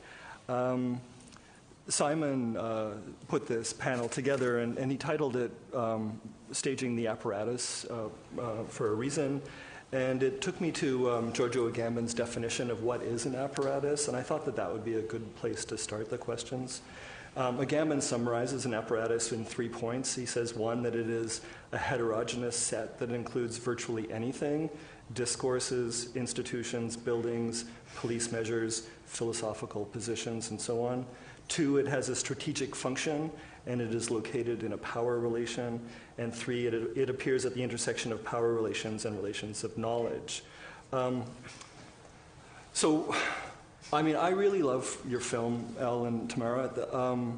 And one of the, I feel uncomfortable part about the love that I have for this film, because my way into that film is through the architecture. I mean, that the set is Shim Sutcliffe's Weathering Steel House, and I think it's a wonderful way to see architecture in a new way, and not in plan, section, elevation, but through drones that is not a kind of banal documentary sense. Having said that, that's my way into this film.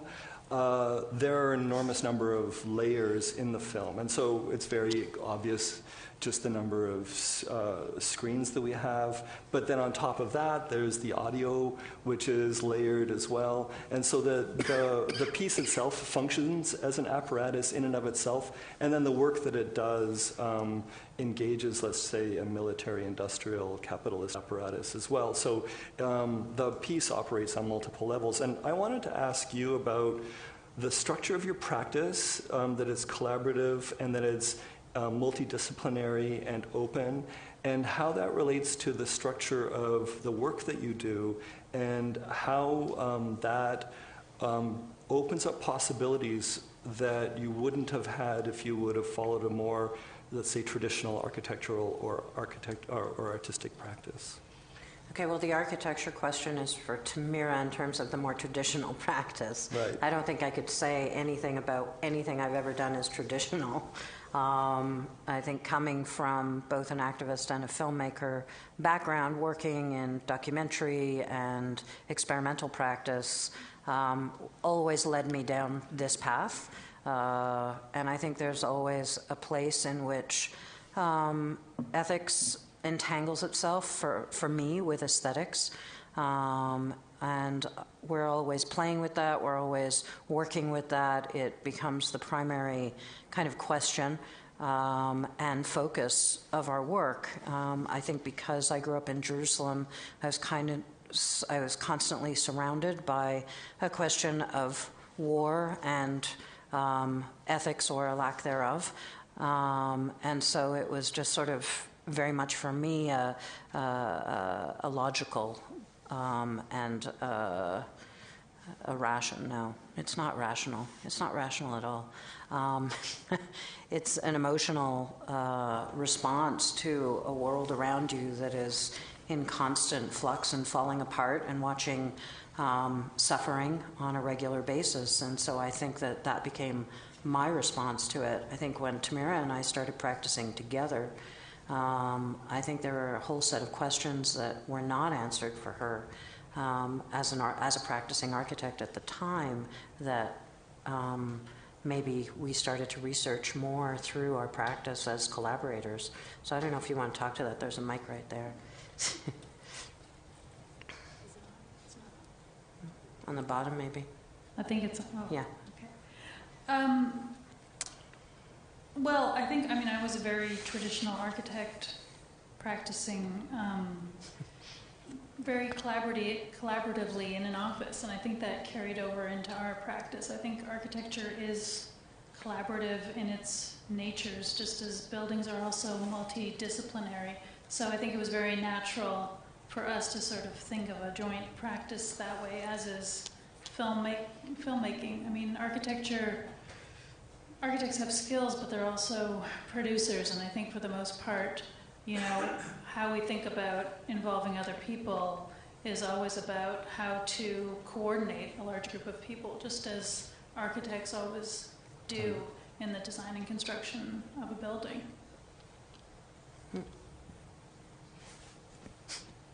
Okay, I think I'm going to ask Hillary a question. I don't know if we can get Hillary up on the screen. And Hillary, can you hear us? You have to unplug? Give us a moment.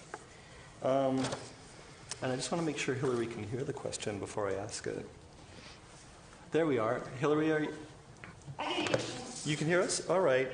So the other question, I mean, there's a question of, let's say, landscape between both of the presenters today, but also a question of aesthetics. And I was going to preface my question to you about the distribution of the sensible with Jacques Rancière's definition of political aesthetics, where he says that political aesthetics is a system of self-evident facts of sense perception that simultaneously discloses the existence of something in common that we share and the delimitations that define the respective parts and positions within it.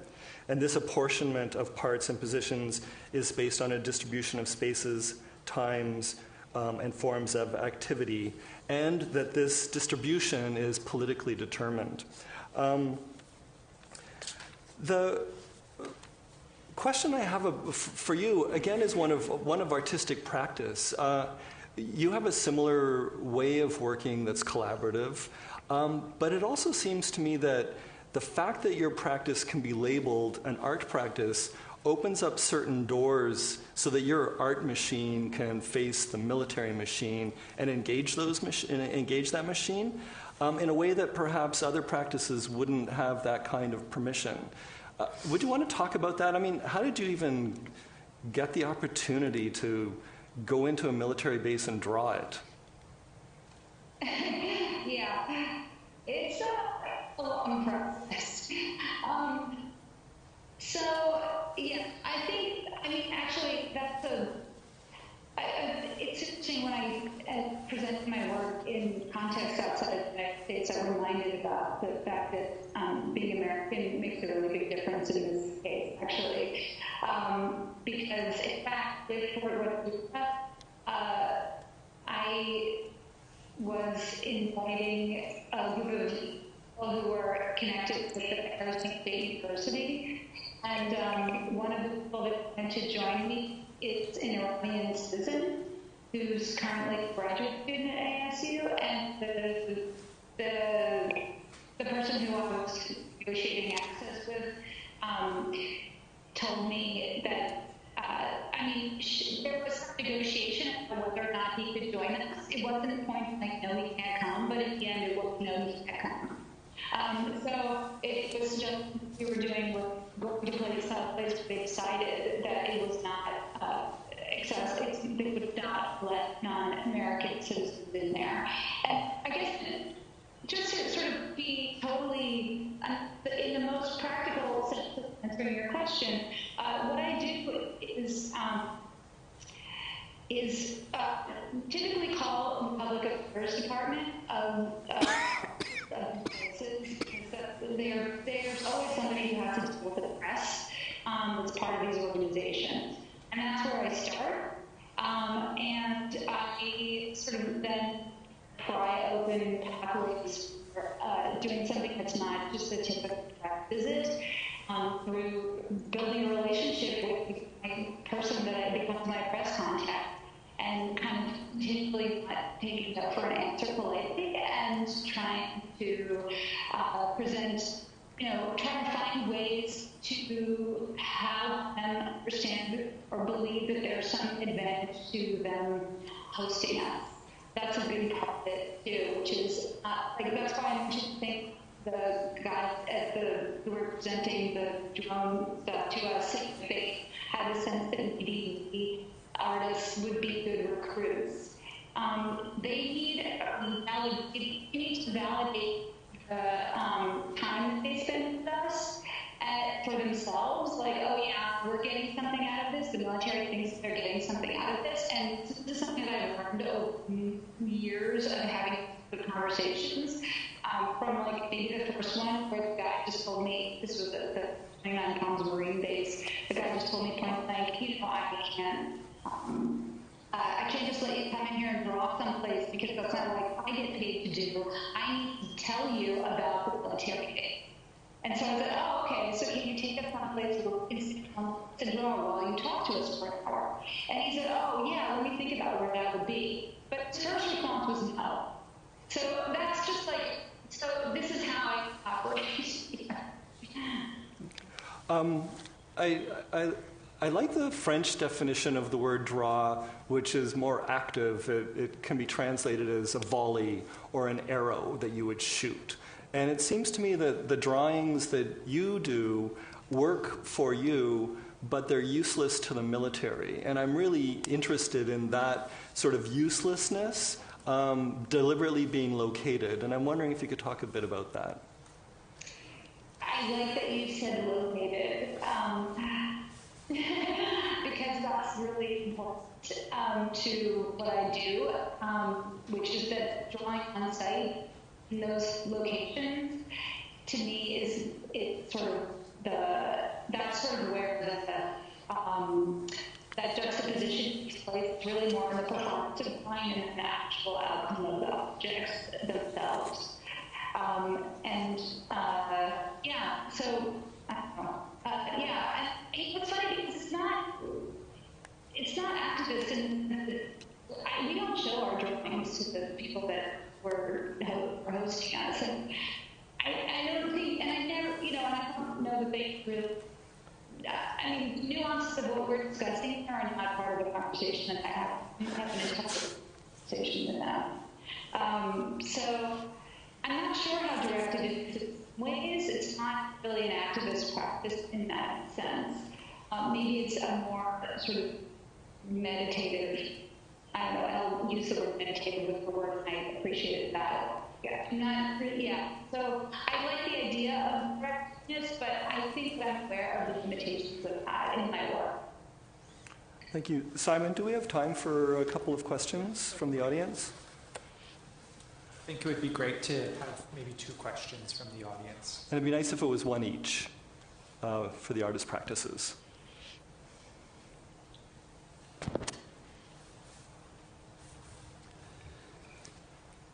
Are there limitations regarding the use of drone close to the airport, in the military base, and also in the cities that you might learn because you were there?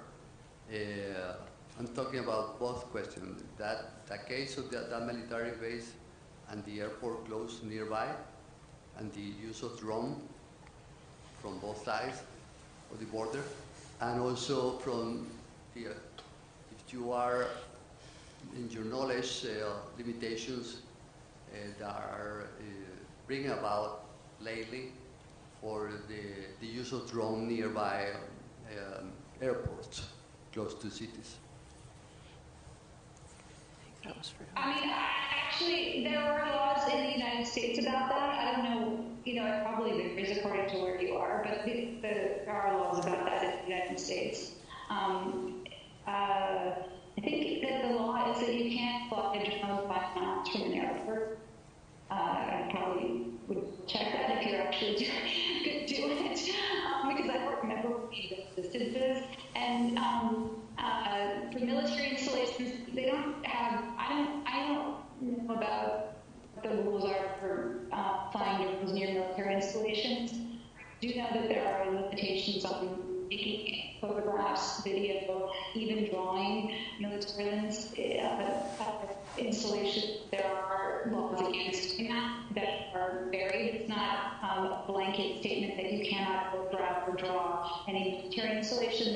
In fact, there are some where on certain days when events are happening, you can not take an image, but in days at the same place you can. So it's it's kind of complicated. But also, I'm sure that it's the same in Canada as it would be here. Right. Thanks, Hillary. Thank you. Do we have another question? One perhaps for Elle and her practice public studio. I could easily ask one. I'm also really interested the subject of the wedding is so discomforting in the video. And it points to this question of metadata, that the program or the apparatus, let's just say, uses criteria of location and orientation and configuration as a criteria for assassination, and it happens to be by coincidence that this software can't tell the difference between a Taliban political meeting and the formation of a wedding or a funeral, for that matter. And I was wondering if you, Elle, would be able to talk a little bit about that kind of overlap in your film. I mean, there's a reversal for sure that it's North Toronto, pretty wedding, and then it's been reversed through that kind of surveillance technology. And I'm wondering, you're making a similar kind of, let's just say, spatio-temporal overlap between what's occurring here and what's occurring there, and that seems to me to be the subject of the piece. Partially. I mean, I think partially what we're trying to do is a few things on a few different levels. I think one was obviously to think about what that inverse is, and the fact that, when we send surveillance and drones and, into the netherworld and we have no connection to it, and or our only connection to it is in a series of images that leave us nothing but kind of both mute and inactive and disinterested. I think that for us there was a part of this where we wanted to bring that back into an environment that was something closer to home, ultimately, literally, and in terms of our ability to connect to something that is quite disconnected. So it was definitely trying to function on that level. And an emotional connection. An emotional connection, and just also at a level of trying to understand how technology, just trying to shine a light a little bit on how technology functions and how surveillance functions, without an alertness to it. I think that we've all become inured, and even when we did this, which was 2013, 2014, that the few years even that have passed in between, we've seen sort of, an even greater cascade of images that have sort of leading to that same kind of inertia. So I think what we were trying to do was look at that and as a way of kind of poking maybe a little bit to say, if this is in our midst, what does that mean? What do we do? What do we do with it?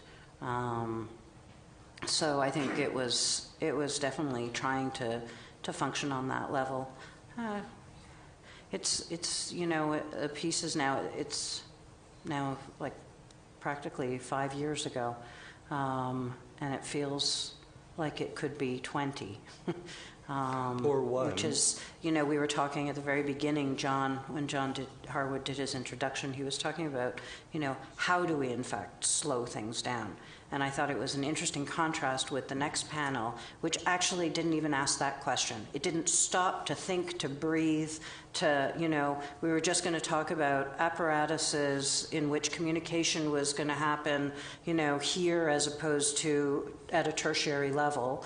And so I think our job as artists is to take that time to stop, to think, to slow it down, and to actually think about each one of these images, whether they're random or not random, how we organize our thinking in general. And from that, how we try and create a new way of seeing, a new way of understanding something. I think Hilary, through drawing very slowly, I kept thinking of her drawing very much as, being an embedded photographer in a war situation. I mean, this is just so old in a way, in which painters and photographers were sent in to battlefields to record. And it was a kind of slowing down as a way of understanding. I don't know if anybody had a chance to see Stephen Andrews' beautiful work up at the McMichael that looked at the Iraq War through layering of images in which, you know, he then deconstructs the image for us through the news and how the news understood it, and journalism, and through a dot matrix. And I think that's our work. Our work is to try and take those dots and deconstruct them and slow things down. So I sort of took that message this morning quite seriously. And the second panel just kind of, you know, sailed right by. And it's just like, oh no, stop the data cascade. Thanks, Elle. Hillary, did you want to just say one last thing with regard to this before we let you go? I really wish I was there. Yeah, we wish you were here too. It's not the same. And I guess that's kind of what we're talking about. Right. Anyway, it's a new what to do. No matter how fabulous technology is, I'm not breathing the same room as you, all three of your coats, and you know, yeah. And anyway, but I'm really happy to be part of this, and to get to know your work a little bit. Elle was great. Scott, to hear your kind of your philosophical association with both of our work was really great, and yeah. So thanks. All right, thank you very, very much, both of you, Hillary and Elle. Thanks. Thanks.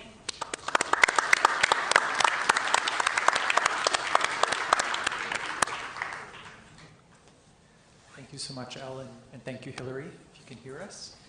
So we are going to, we have one more panel, and then we will have a break, and then we will have the kind of keynote presentation from Liam Young.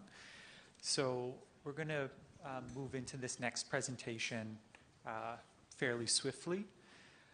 It's called Devices, Sensors, Systems, Assembling the Drones. It's an interdisciplinary panel, including Sam Seward, who is an engineer teaching at Embry-Riddle Aeronautical University in Prescott, Arizona, and he'll be joining us remotely via Skype. It also includes Dr. Kira Bracken-Rausch, who's joining us from Ottawa and is a surveillance studies scholar. And then it also includes Ala Rushan, who's a trained architect and also currently pursuing her PhD at the European Graduate School. So maybe I'm going to forego more formal bios just for the sake of time. If there's key details that you want to include, please share them. And this panel will start with Sam, who we have queued up, followed by Kira, and then Ala.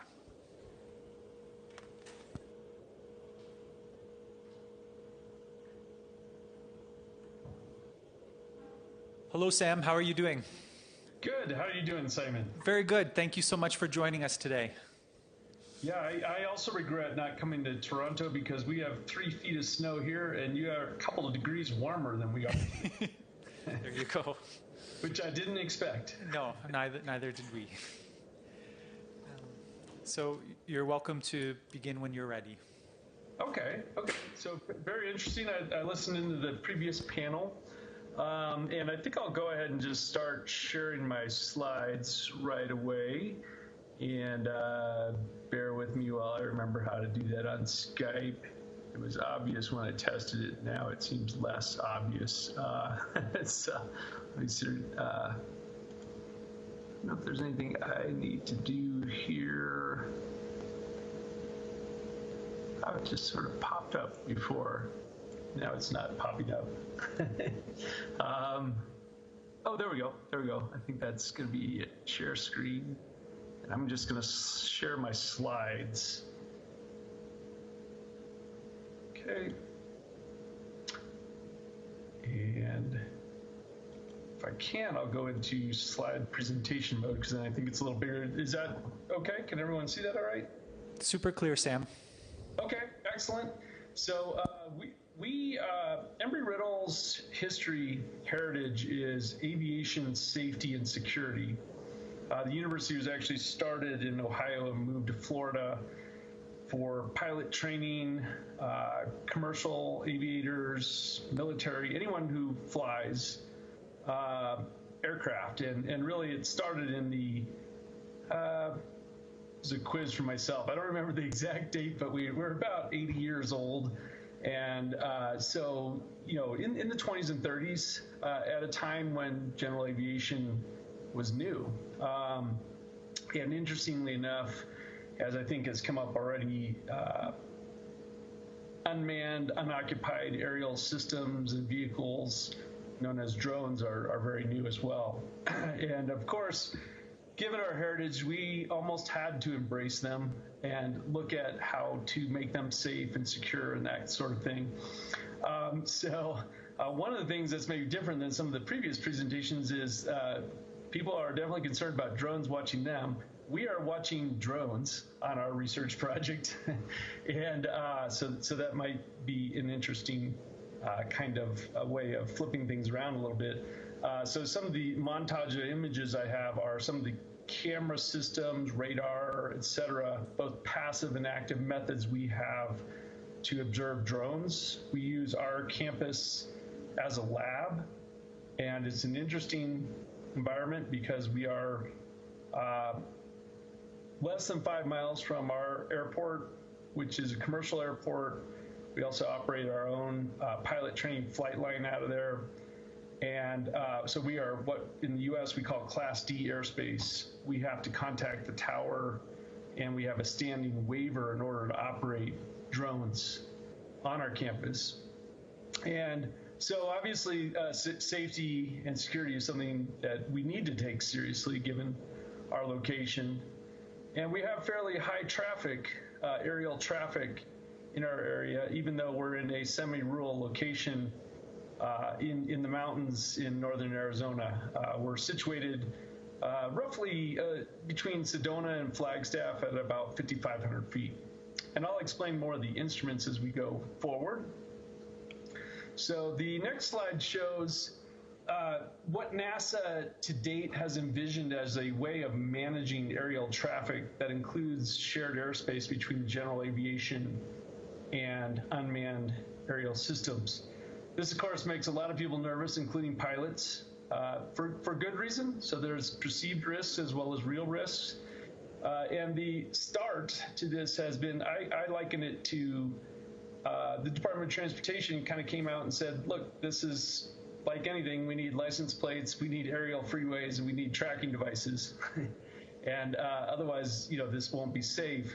So that's sort of the starting point for what's called NASA UPP, University Partner Program, Industry Partner Program, for allowing UAS to share airspace with general aviation. To be clear, today there are quite a few regulations, and generally, unless you're the military, you can't fly beyond line of sight, and you can't fly autonomous drones.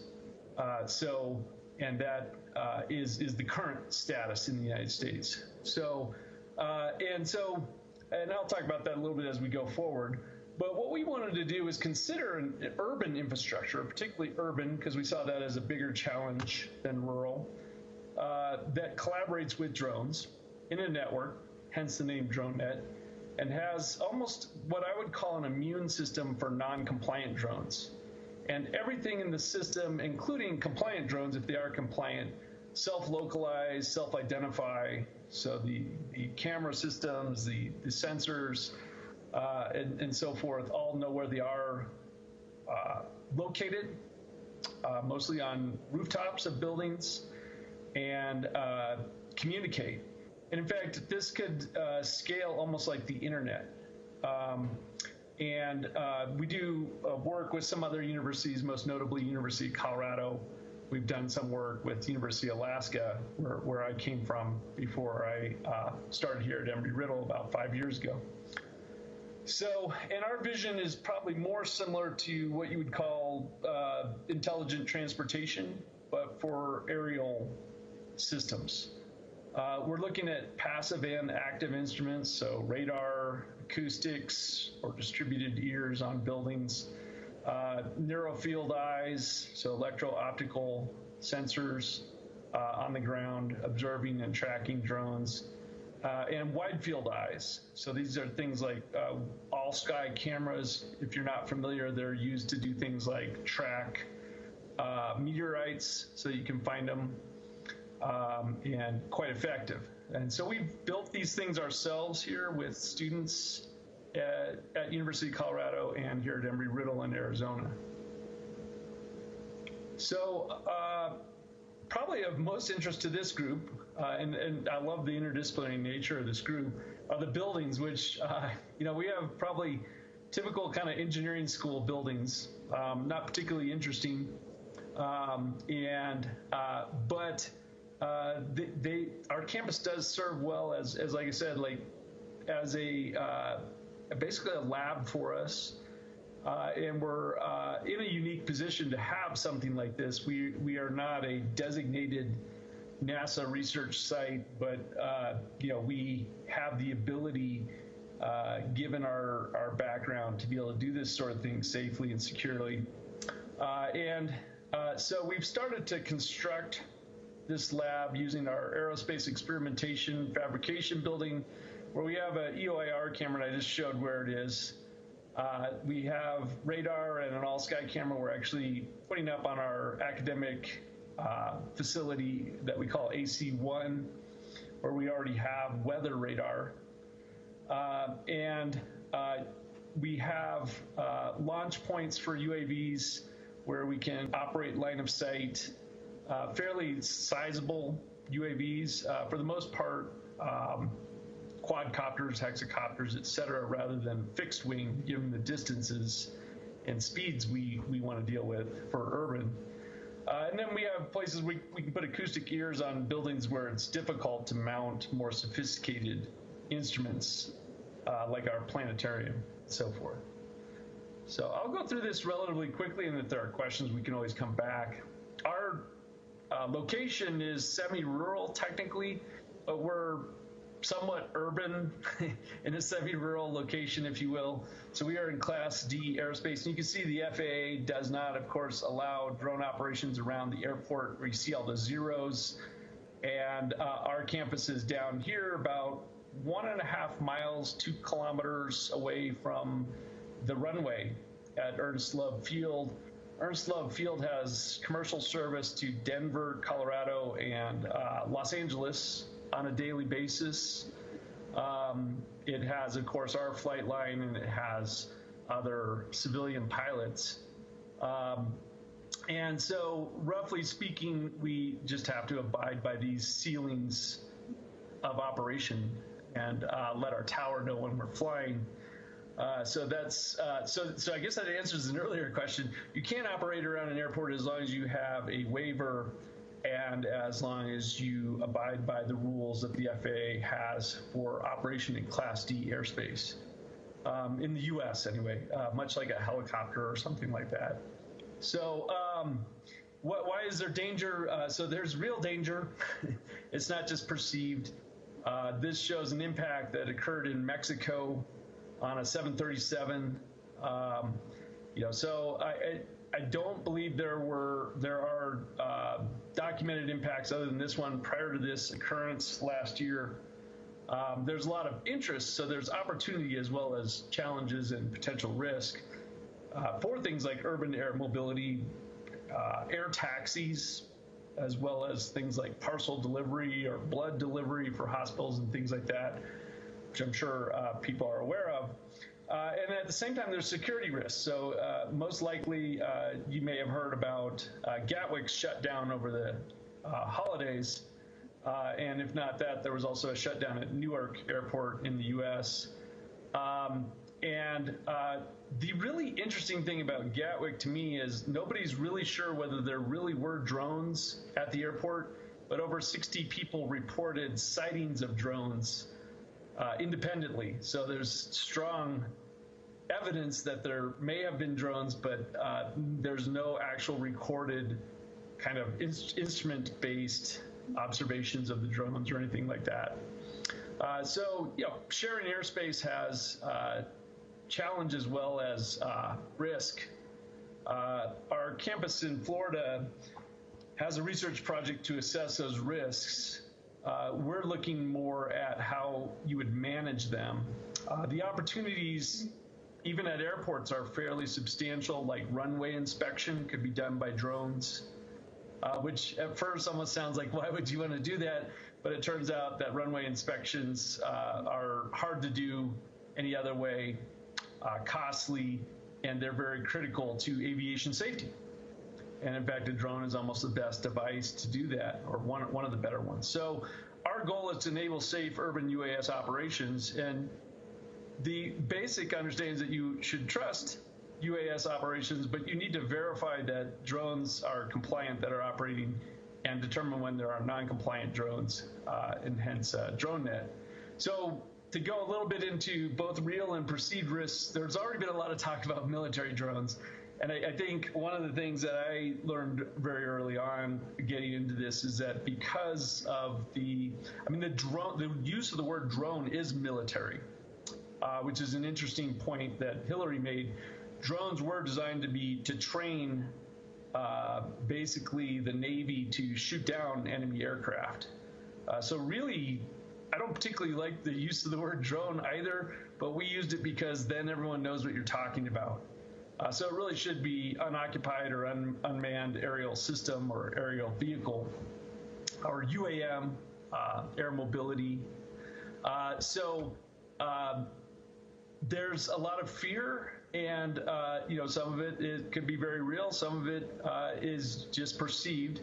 What I found interesting, and this is very much like the time at which our university was founded in the 1920s and 30s, where the initial excitement in aviation turned into widespread fear of aviation, well documented by Matthew Dallek in Defenseless Under the Night. And really just created a almost debilitating aspect to general aviation that organizations like our university had to were able to help address. So I think our group saw this as, well, this maybe is basically another time point in history where this needs to be done.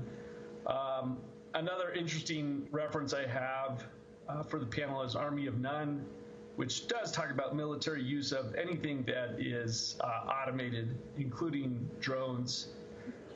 And just some quotes from that.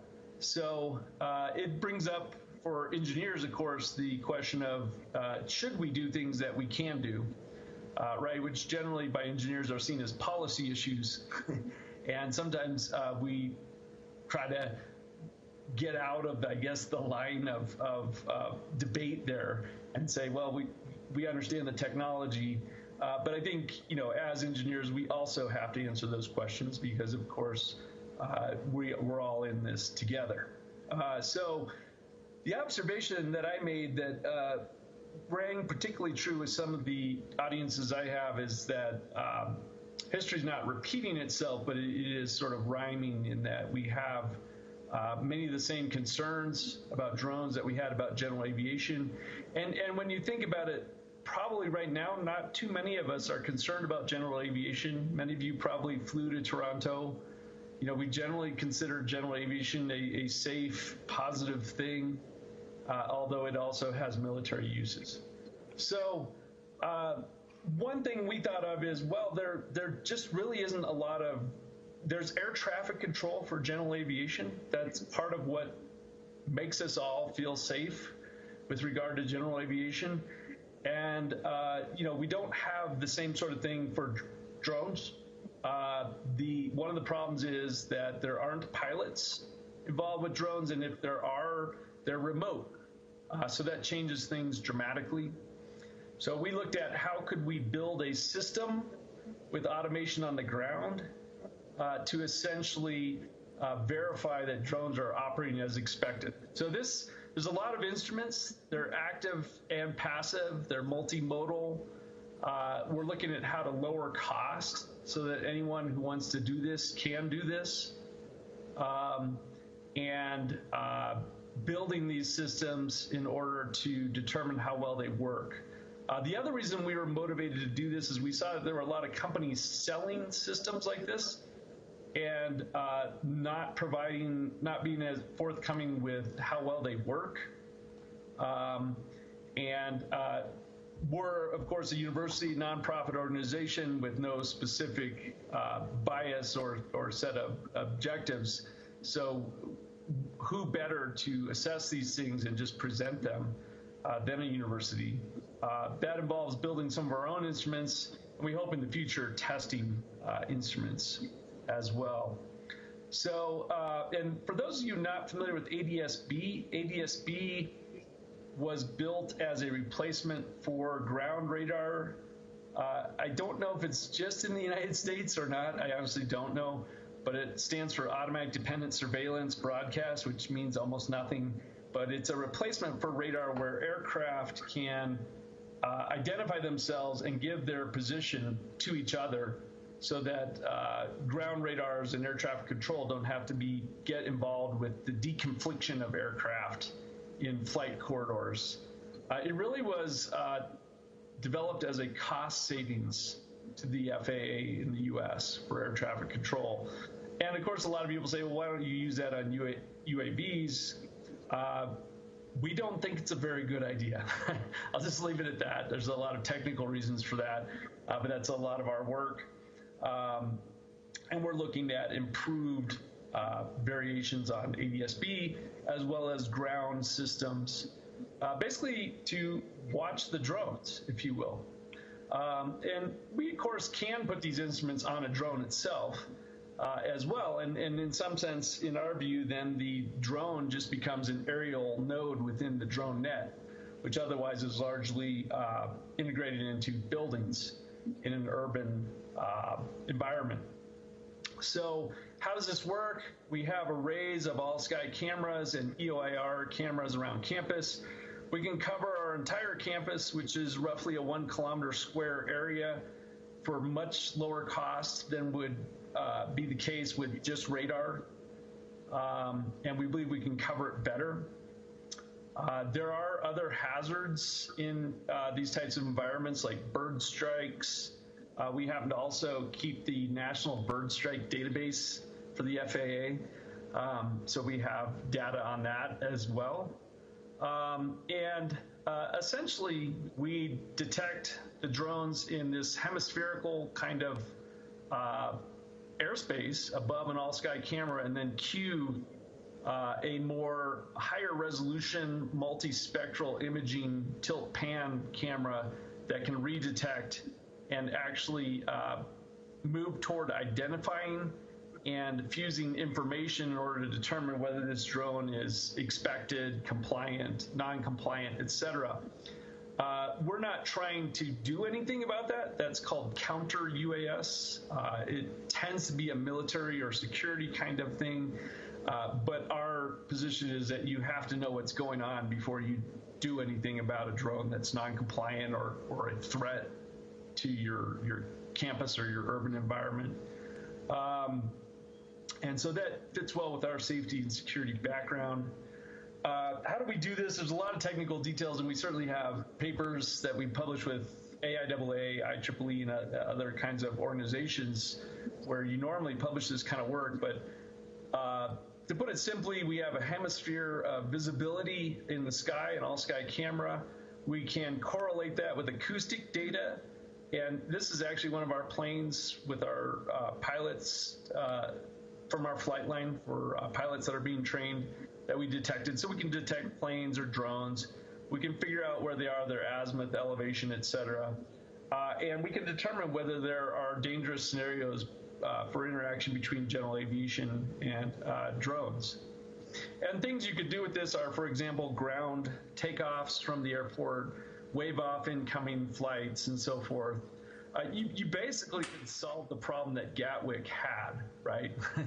Does the airport really need to be shut down or not, based on people who are pretty sure they saw drones operating, right? But not absolutely sure, not sure where they are, and that kind of thing. You also have forensic data in case someone operates drones in an area, they shouldn't be operating them on a regular basis. This just shows the acoustic data. The acoustic to me is interesting. Our thought was, some of this comes from actually standing on rooftops myself, along with students, and observing aircraft and drones. And you realize you've got two round numbers, 50 megapixel with 6 megapixel detailed color. That's million pixels with your human eyes and your ears. And you can tell quite a bit about what's going on. So we're building instruments to do that. And of course, then we can use machine learning, machine vision to actually classify things in the air. Some of it is quite interesting. If you look at our video, you can see all the bugs and birds and general aviation and drones we have operating over our campus in time lapse. Sam? Drones, yeah. Sorry for interrupting. Could I ask you to maybe just make a closing statement, and then we'll maybe get to pick up some of these final things within a kind of conversation? Yeah, no worries. I actually can just probably jump to my last slide. So the rest of this was what we're doing and kind of our status. But probably the most important slide to me is we're a large team of students, undergraduate, graduate, and faculty working here at Embry-Riddle and at University of Colorado. So I'd probably just close with that and take any questions when they come up. So Sam, thank you so much. We'll have a quick round of applause.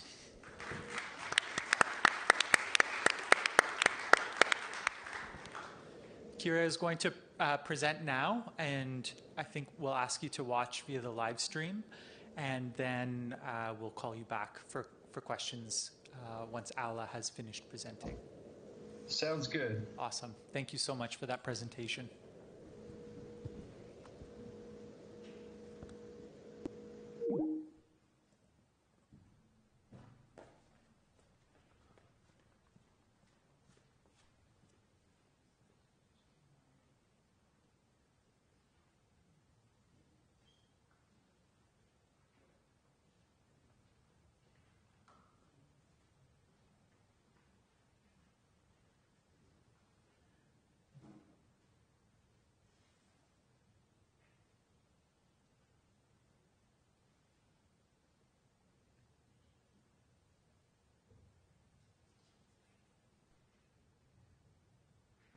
Great, thanks so much. Okay, we're on. Thanks everyone for being here today. Thanks to Simon for inviting me. This is very exciting to be part of this interdisciplinary conversation. I am a sociologist. I'm a surveillance studies scholar. So I'm coming at this from a different perspective. And I guess, based on our conversation earlier today, I wanted to start off by talking about what surveillance is. So we kind of touched upon this a little bit in the last panel, thinking about it through art. But when we're looking at our social world and thinking about the technologies that permeate our daily lives, what do we mean by surveillance? So drones, for example, by virtue of their cameras and all of the sensors attached to them, can do surveillance at any point. But when we think about surveillance, we want to think about it in terms of this definition, or at least that's how I think of it. And it's the purposeful, routine, systematic, and focused use of technology for the sake of control, entitlement, management, influence, or protection. So that's David Lyon's definition. He's seminal, the founder in the field of surveillance studies. And so just watching over is not what we mean when we think about surveillance, but it's about that routinization. So drones are capable of doing that all the time, but whether they are collecting data and doing it in those systematic ways, whether it's being sifted through in systematic ways, is another question. But it's something that we need to think about and be critical and proactive in terms of thinking about it as we move forward with the continued proliferation of drones in Canada and in terms of how we adopt regulations. So when we look at drones, I think of drones as being part of this digital network of data collection technologies.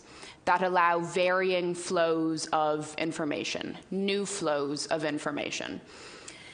The primary purchasers of drone technologies in Canada today are police and military organizations. The interesting thing as well, when I mapped out the drone space during my dissertation research, was that Canadian police and military tend to buy Canadian drones. There's a very close network of stakeholders that work together and kind of feed into one another. So I just thought that was kind of an interesting finding. And then I would argue that the drone economy's corporate, government, and military partnerships lead to regulatory developments in our domestic space that fail to address data protection, human rights, privacy, civil liberties concerns. And we'll come back to that. I'll say why I believe that's the case. So just to go through some of my findings. When I was carrying out my data, one of the interesting findings was about the regulatory working group. So at Transport Canada, the regulatory working group membership was found out through, I found it out through access to information and privacy requests. What I found out was that in 2012, during phase 1 of the drone regulations, 60% of the membership of that group was made up of industry stakeholders. That seems like a conflict of interest to me. So the people that are building the technologies are making up a majority of the people that are regulating the technologies. In 2016, during phase 2 of Canada's drone kind of regulations, and this is the precursor to what's coming out shortly in June, the number actually increased. So 62% of the membership of that group was made up of industry.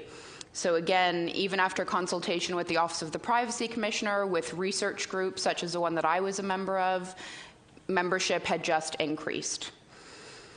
What I found out through interviews was that stakeholders believed that the public and civil libertarians had no real understanding of what drones did, and that all of the concerns that people had were unfounded. So there were no privacy issues, that it was just a misunderstanding about the technology, that none of the drones were doing surveillance. And so the public was perceived to have absolutely no understanding of the technology. Public opinion data, though, in contrast to that, showed that individuals have a very nuanced perspective on what they appreciate the use of drones for. So they're very much for the use of drones in particular situations, but against it in other situations. And again, we'll come back to that. And I want to look at two cases. I find these illustrative when I'm thinking about my work. So when I think about policing the skies, I think about the physical element of it, of course, the fact that drones are from on high, we can be seen from the skies. And then I think about the regulatory element, the fact that the stakeholders who are building drones are the same people that are regulating them. And I think that creates a kind of weird hierarchy or vertical space within the regulatory space. On the left is an image from a peaceful protest on the Tyendinaga Reserve just outside of Kingston, Ontario. Protesters were there gathering against Harper's inaction around missing and murdered Indigenous women and girls. The OPP came out to check out the protest one day. Seemingly a fracas occurred. Nobody's exactly sure what happened. And next thing, the OPP flew a drone over a peaceful protest on this rural side road over peaceful individuals who freaked out when they saw a drone. The police said it's a tool in our toolbox. The protesters on social media and in speaking to reporters said, no, this is a militaristic technology. You've escalated the situation. There was no need for it. And again, that shows the two differing perspectives between operators and stakeholders who are building and using drones and public who are subject to them. On the right is an image of the Arion Scout. The Arion Scout was an airly drone adopted by a number of police agencies in Canada.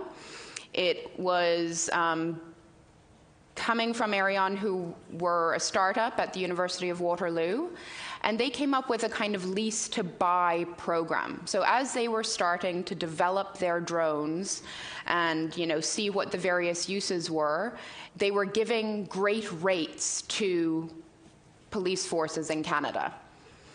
So the police forces, to an extent you could say, were acting as testing grounds for Arion's new drone. What was more interesting than that was, again, through access to information and privacy requests, I was able to find out that the regulatory working group were working to deregulate the Arion Scout. So the drone that all of the police agencies were testing out, they wanted to deregulate it. So again, it shows a conflict in terms of how we're regulating a technology, specifically one that would be used in sensitive situations. I would argue that a technology being used by the police out in public is a sensitive, topic, a sensitive situation, and that was what they wanted to deregulate. So what do these things show? I argue that these things lend themselves to a particular pattern of privilege within Canada's dronescape. So we see key stakeholder groups involved in almost every aspect of drone development and deployment in Canada, while other groups, such as the public, are subject to the drones and don't have a role in regulating the technologies and don't have much of a role in developing them, of course, either. And this is more problematic because the excuse that the regulators are using, that the stakeholders are using, is that the public are wholly against drones. They're not aware of the technologies. Why would we include them in the conversation? But in fact, when we look at support for use by group, this was data collected through my research group in 2014 with Vision Critical, so slightly out of date now, but it was in contrast with the stakeholder opinions at the time, and it would still hold true, I would imagine. Law enforcement were among the highest in terms of support. So around 62% of the public said, for the most part, they would support the use of drones by law enforcement agencies. Whereas when we spoke to stakeholders, they said, no, the public will never support police using the drones. Now, when you break it apart, why do we say it's nuanced? Well, nobody likes getting speeding tickets, for example. So when you look at the left side of our little drone diagram here, you see only 20% of support for police using drones for the purposes of giving out speeding tickets. You see 20% support for IDing people, using video and facial recognition technology at sporting events. But then on the right side of that diagram, all of those positive uses receive very high levels of support. Also tend to be the uses where it's not that systematic, routinized surveillance and data collection. So things like disaster response, search and rescue, finding missing persons, hostage situations, all of those uses across the board received more support. Now, this was actually part of a broader 3-country study, and these results were quite consistent across the countries as well, just for your interest. So what I argue, and it kind of builds a little bit on the work of Eyal Weizman, and I'm sure that's work that you're very familiar with and hinted at in that last session, is that we end up with these vertical hierarchies. So we have it in the physical space where the operators are using that privileged eye from above to see down on the public. And we see it within the regulatory space where the government and industry stakeholders are shaping the drone technologies and the policy and just passing down that regulation to the public at large. And then I would argue, though, too, that we can see a different aspect of the use of drone technologies in terms of counter-surveillance. So when we think of protest spaces, there have been a number of occasions where protesters themselves, in turn, are flipping the switch, and they're starting to use their own drones to film police in spaces of controversy. So there is hope, but when we look at the state and public agencies systematically, routinely using data collection technologies, we need to be very critical about the logics that they're applying and who they're thinking of when they're using those technologies. So what I argue that this all demonstrates within Canada is that we have a technocratic approach to governance that challenges democratic principles. When everybody's not involved in the conversation, how can we make sure that technologies are being regulated and deployed in unbiased ways that are meant for the public good? Dominant discourses by the stakeholder groups ignore valid public concerns and public opinion on the technologies. And then the seemingly benign relationships that we see between the stakeholder groups aren't benign at all, and that they're the product of a revolving door within the drone space, of the surveillance industrial complex, if you will. So when individuals can move from the military realm into the regulatory realm and back into working on building drones for usage and for regulating and whatnot, it starts to get really sticky and problematic. And there's many conflicts in there that aren't interrupted. And on that note, I'll end, and I look forward to taking any of the questions you have.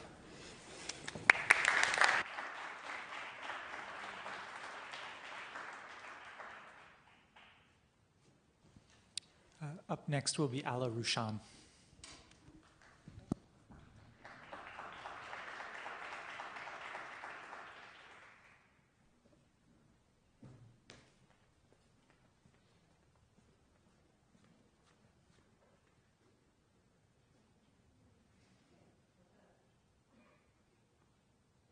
Hi. Thanks, Simon, for the invite, and thanks for being here. It's been very interesting all day. So my discussion today is going to be slightly of a different tone. I'm coming at this from an academic research and my PhD, and also in my teaching at OCAD University, and also my current practice as a co-curator and director of Sugar, a space for contemporary art that's to open this fall down at Toronto's waterfront.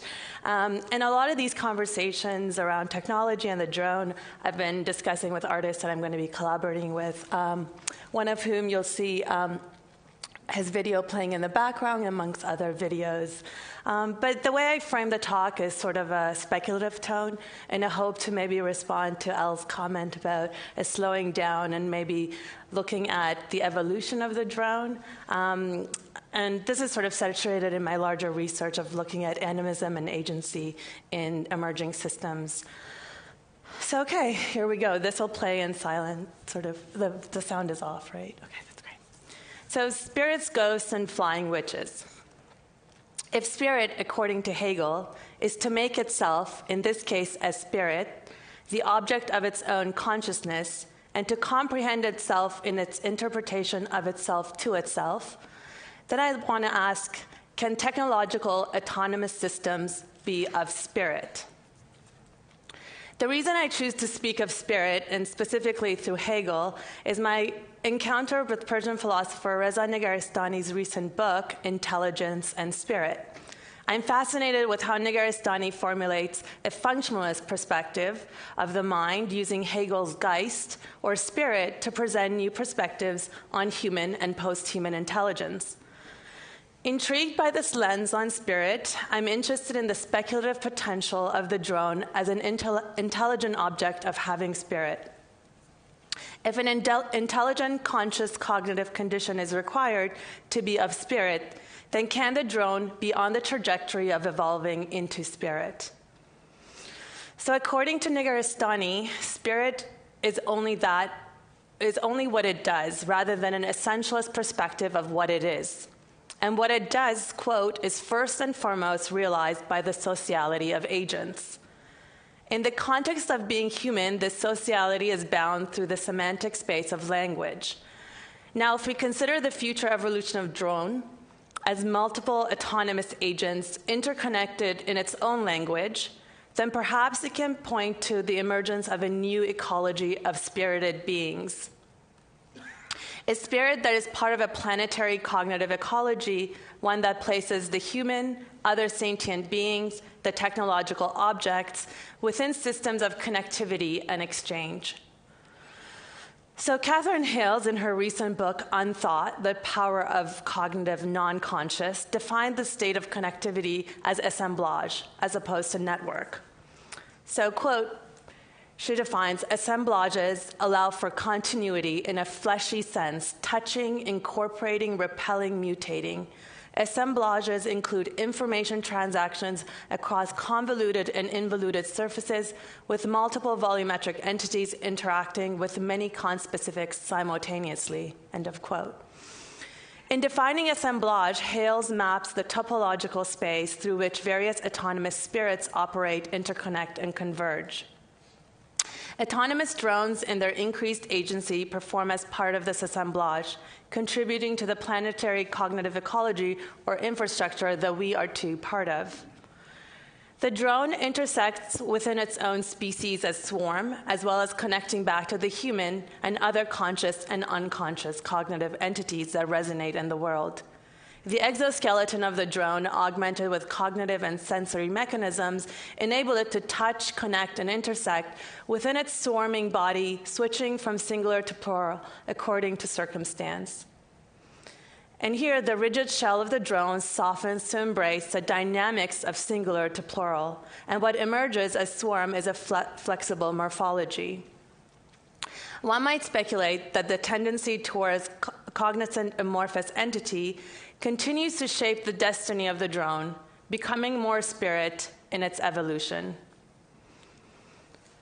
Reza Negarestani, in Connecting Intelligence and Spirit, implicates the Hegelian Geist and what I hope to communicate when I refer to spirit.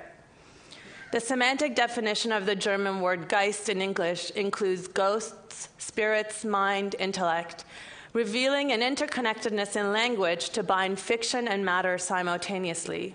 So our cognitive neurochemical conditions of mind and intellect meet the fiction of ghosts and spirits to form Geist. So either synthetic or biological, artificial or natural, Geist enables a ghostly spirit that defines intelligence. Drone swarms are evolving to operate beyond human physical controls, human sense perception, and human cognition. But the drone remains tethered to our myths, still part of a collective fantasy that shapes the trajectory of the drone evolution, and thus forever connected to a lineage of language and human imagination. This is a position of myths.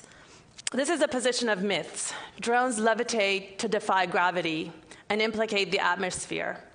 They are all-seeing and can penetrate through material obstacles, can move quickly through space, can win wars and conquer territories, connect to remote locations beyond human access, and have the potential to network in multiplicity as autonomous entities forming new kinds of synthetic intelligence. So the video clips playing in the background frames the drone in this way, not as tool but as protagonist. Here the drone is no longer represented as extension of human, but illustrates an entity of its own spirit, suggesting that the future will manifest as a world that we have always imagined, with spirits, ghosts, and flying witches. Only this time, it is not an anthropomorphic projection of a broom with a cloaked female figure. The broom becomes electro-machine, and the female body transforms to non-human sensors, computational cognition, and network intelligence distributed within the swarm as multifrisk body. What I want to suggest is that our belief in spirit is twofold. Firstly, we have the spirit that has made us aware of our own consciousness. And secondly, we have spirit as myth and fantasy that conditions the way we design our world with spirits, endowing potential for new spirits to emerge through synthetic others we contribute to create. Our beliefs in myths signifies a capacity for human imagination in the human species to design and construct things beyond itself. It is a human condition that both builds resilience and plasticity, but also allows us fantasies to project into the world and reshape it. In Are We Human, Beatrice Colomignan Marquigley defined the human, quote, by its diversity and plasticity, its ability to modify its own abilities. In redesigning itself, it redesigns the planet, but equally and simultaneously, the redesigned world redesigns the designing animal, end of quote. We designed myths and fantasies, fictions that sustain us. The psychoanalytic turn brought us to consider the unconscious that shape and reshape our human social existence, including our technological systems. These constructs project individual divisions and desires, such as gods and concepts of entities with superpower. Even flying discs in the ancient world, I think it comes up at one point in the video, much like drones, are the consequence of the entangled relationship with our internal psyche and our outwardly shared mythologies. So I can't help but to link the drone to the mythological iconography of the winged discs appearing in the ancient worlds as early as the 26th century BC. The circular form, flanked with two wings, appear in Egypt, Mesopotamia, Anatolia, and Persia. Around 500 BC, the winged disc is morphed with the human figure, becoming central in the Zoroastrian iconography as Faravahar or Furuhar, a figure that up to today remains in Persepolis and is a common national symbol. The Furuhar defines the individual spirit, both conscious and unconscious, enmeshed with winged apparatus, producing an animate structure carrying spirit. The winged disc exemplifies our fantasy to shape technological objects with our myths of superpower to fly and defy gravity, be all-seeing, see through things, shift time, shapeshift, move quickly through space, be in two places at once, win wars, and so on.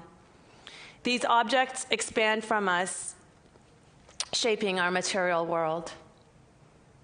Our species utilizes the state of myths and fantasies to sustain plasticity and evolve with beings and things as extensions of our humanness. McLuhan famously noted technology is extension of man. But here, in the context of this discussion, we can perhaps begin to consider a definition of technology that relinquishes this extension, existing as its own spirit apart from man. In this way, intelligence and agency projects onto synthetic systems that emerge beyond what is human. Drones today operate by remote human controllers, are the literal extension of man, human vision, sensing, and militarized power. But the drone's future, with capacity for multiplicity, autonomous control, and cognitive capability, is shaping its evolution severed from the human, and thus occupying another form of existence as an assemblage within its own environment and intelligence, cooperating, communicating, and calibrating common goals as swarm. The entity that emerges made up of parts to make a whole is both intelligent and perhaps can even consider its own being as intelligent, and so of spirit. Okay, so if the drone becomes of spirit, then how do we reevaluate its capabilities? In this last section, I want to reflect on drone vision, specifically how it activates two modes of sight, seeing and the gaze. And I think a lot of the works we saw earlier today and the art projects presented kind of reflected on this ability of drone vision and also the problematics. Machine vision has produced the possibility of seeing and also being seen through the lens of the other. Drone vision captures new perspectives through its line of flight, moving along nerves and splines, swarming through our atmosphere and vertical space to capture information that is neither the God's eye view of the satellite nor the human view of the horizontal gaze. Toy drones take selfies from various angles. Surveillance drones monitor us. Adventure drones give us visual access to inaccessible terrains. And cinematic drones target our imagination. In these drone lines of sight, we are able to see the world different and also to see ourselves differently through it, seeing from new vectors of vision. Drone vision creates a spatial topology that allows for the simultaneous possibility of seeing while being seen, and so producing self-recognition through the other. Currently, this exchange is programmed by human by humans, and so an expected image is produced as a reflection, but from new vantage points. However, as I was suggesting earlier, as a drone attains what I have so far defined as spirit, a kind of self-reflective intelligence, then the question might arise, will it show us an element of surprise? How will this seeing being then that sees on its own terms as intelligent enough spirit then see us? And what if it sees us, but it doesn't see us quite in the same way as we see ourselves? So when it becomes truly machine, as an autonomous cognitive spirit, it will not necessarily give us the expected image of ourself back to us. In psychoanalysis, the shift in perspective and disruption in the continuity of our own imagined image breaks the narcissistic closure, meaning the wholeness of the image we see of ourselves through the mirror stage when a perfect reflection gazes back, in this instance, is morphed. In topological terms, a kink occurs in the sphere of our psychological space through the image of the other produced by this otherly gaze from the outside. We narrate myths of gods who produce us in their own image.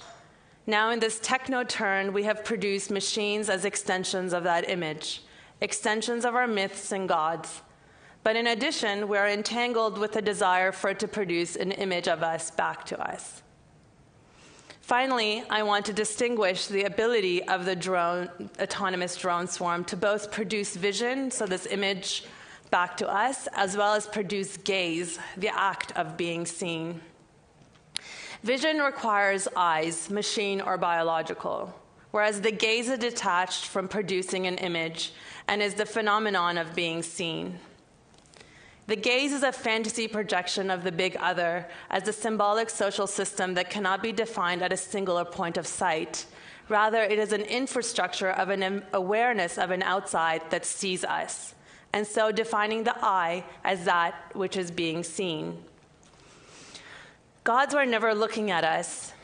Rather, the social construct of gods looking produced the active gaze of the big other. Now the big other's gaze, distributed through the autonomous drone swarm and other technologies of vision, produce an assemblage of multifarious gazes, aligned with the same fiction of our past mythologies. The gaze requires multiplicity, and the speculative future of autonomous drone swarm can embody this shifting singular vantage point of sight, maintaining the network condition of the gaze from above. The drone gaze repeats our entangled myth and necessary fantasy for multiplicity in the gaze of the big other. As Lacan famously says, quote, "I see only from one point, but in my existence I'm looked at from all sides." As we compose apparatuses of vision and gazing, these technological objects become our mythological projections that shape spirit, and the spirit inversely folds back and gazes back at us. I want to end with a little story from a Persian poet, Attar. He's a 12th century Persian Sufi poet who writes the famous story, The Conference of the Birds. So this is sort of my condensed version of this journey. The story recounts a large group of birds in search of a transcendental leader. Gathered, they choose a mythological creature, the Simorgh, a bird beyond birds, entangled, enlightened, otherworldly, with expansive wings and an intellectual mind. Convinced by their decision, the group of birds set off on a journey in search of the Simorgh. They journey over 7 valleys, at each stage shedding something of a human trait, challenged internally as well as by external drifts. So one by one, the birds drop out, unable to fulfill the challenging journey. Eventually, only 30 birds reach the land of Simorgh. But instead of finding their mythical leader, all they see is their own reflection in the lake.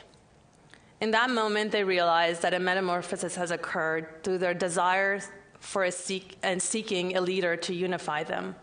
In this process, they realize that the leader they sought to find is the evolution of their own consciousness, a misrecognition that the leader is the outside rather than emergent from within. Si literally translates to 30 and morgh to bird, They were always Seymour, awakened by a journey that bound them as a collective becoming of spirit. Thank you.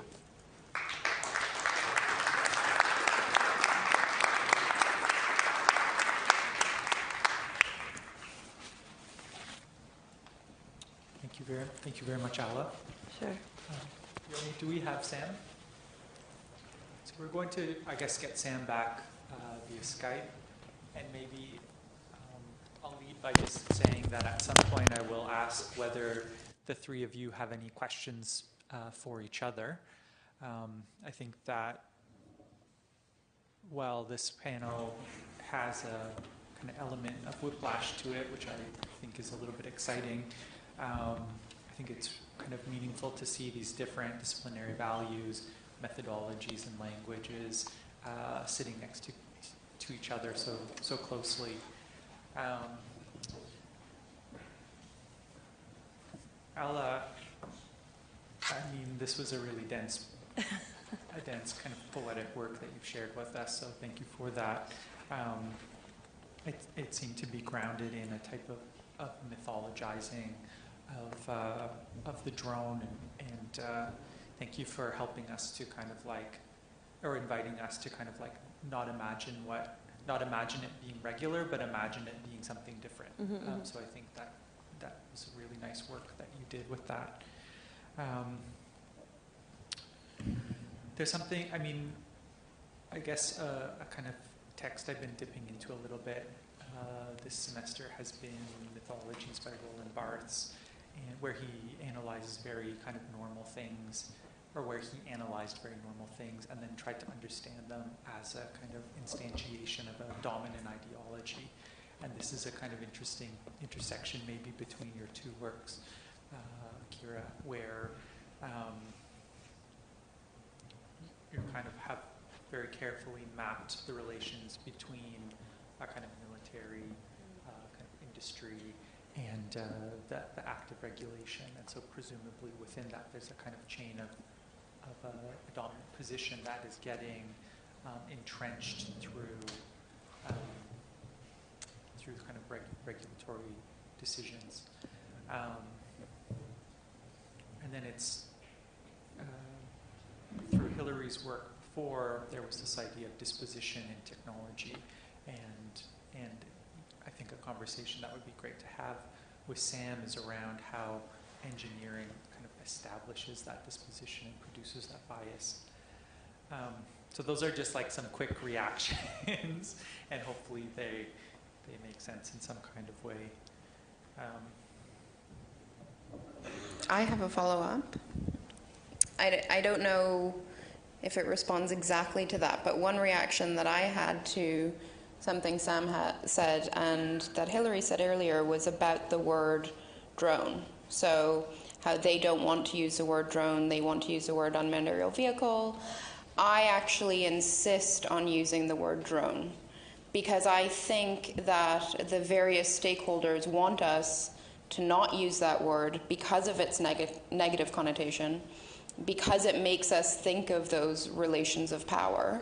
And yes, the drones that we do have in the domestic space are not lethal drones, but they do still have that power imbalance and that asymmetry.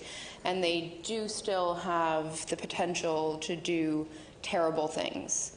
Very good things as well. I mean, I'm not against the technologies at all, but I think using the word drone and normalizing that is important when we talk about the technology. And I just found that interesting that they both said, you know, that was something they struggled with or that they wanted to clarify. Thank you for joining us, Sam. Yeah, thank you. Did you hear that brief interlude after Alla's presentation? I did, yeah. So I was listening to the live stream. I definitely think the word drone is problematic. And, you know, I think the only reason we didn't avoid it for our research project is it gets the attention or recognition of the general public better, if that makes sense. Even if we don't think it's the best. Where does your discomfort come from? Well, because we're not dealing with drones. I mean, drones are, aircraft developed in the early 20s to be shot down for practice. I mean, that's technically what a drone is. So that's not at all what we're researching. We're researching things like use of air mobility taxis and material internet and things like that. So I think, perception is super, and there are definitely risks in its use of this technology. So I think it's really important to have the discussions that we're having now, and with an interdisciplinary audience. It reminds me of perhaps this audience is aware of C.P. Stowe's work, The Two Cultures. And I think the more you can get the two cultures together, obviously an organization like ours representing more of the technical, predominantly technical point rather than how the technology winds up being used. But we also created our research project to directly address some of the perceptions and also deal with security and safety issues. Can I make a little, maybe it's, I don't know, I have a difficult time maybe plugging into this very technical and very in-depth sort of discussion on drone in terms of security, but if I could maybe think about the word drone or the problematics of the word and thinking how it emerges sort of a reference to like this buzzing bee and sort of its sort of sonic qualities being how the name of it emerged, and now we have a totally different imagination when someone says drones because of how it's been employed in sort of militarized warfare. But then one of the clips that I included in the video was from Black Mirror. So this swarm of bees again that come to life, that become a killing machine, and I just wonder, and I don't really have an answer to this, but how our sort of popular culture and the new images that might emerge of this object, this autonomous, flying, buzzing. They were still quite buzzing as a sonic technology. So I wonder how that might start to reshape how we think about it and how we do use the word. So.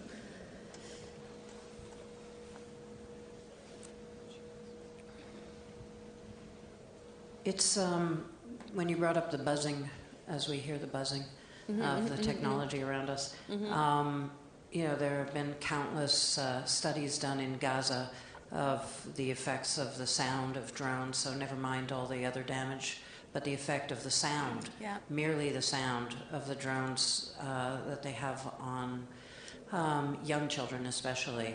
And they've been doing specifically auditory studies with them. And so, in a way, we can, I think it's not so far or divorced from the reality of this sort of, this hum of sort of this forward march of technology. And I think that if I can pull out a thread, if you'll allow me, Simon, from today, that struck me, was this sort of perhaps a searching almost for a kind of hermeticness in terms of the idea of trying to find something a little bit more circular rather than the separation between things. I think it's the separation where John started this morning was saying, the Enlightenment project of the separation between object and subject has brought us to the mess that we're in.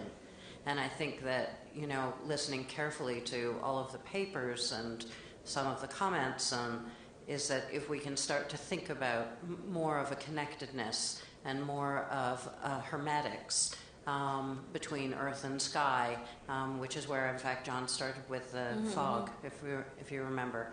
Then perhaps we can come to a place in which, through teasing out these things, that we can, find that slowness that we're looking for, perhaps, but also pull back from the marketing of, of the drones and, the good, the bad, and the ugly. And it seems to me that there's a certain kind of, it seems unnecessary to have that conversation about, are they bad, are they good? I mean, they are all things. And I think that, what has been effective is that, and especially your separation, except for the military-industrial complex part, and who's supporting the purchasing of the drones and the regulation. Other than that, I think it's been quite instructive. So maybe something about, I don't know, hermetics today I found. Yeah, and I do think it's important to return to considering like this vertical relationship. Like maybe the problem is we've disconnected the sky and the ground, and it's a good return actually to John's earlier sort of, I guess, thesis. Perhaps we could have one or two questions from the audience, if there is one. And if not, actually, let's maybe we'll end this panel. Let's say thank you.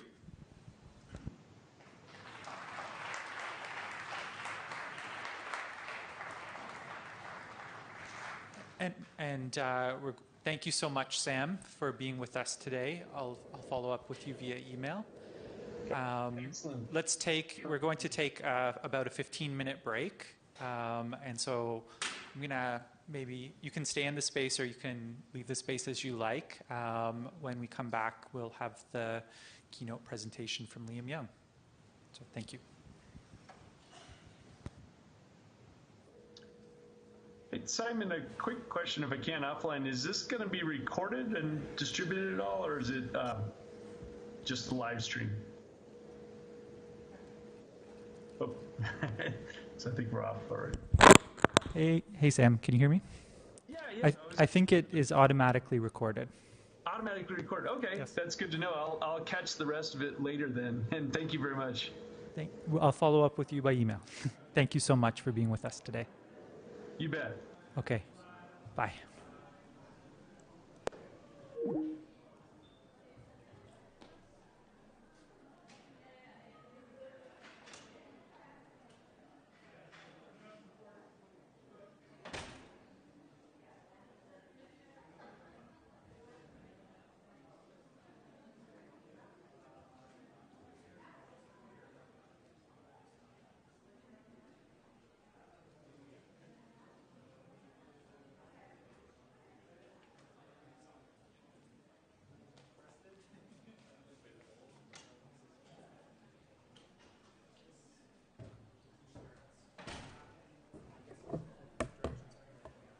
Sorry? I'll take directions from Yoni on what needs to happen. Okay, cool.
Thanks, man.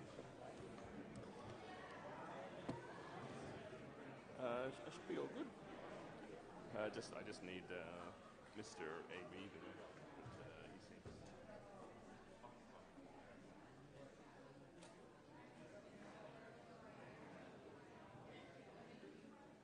He seems.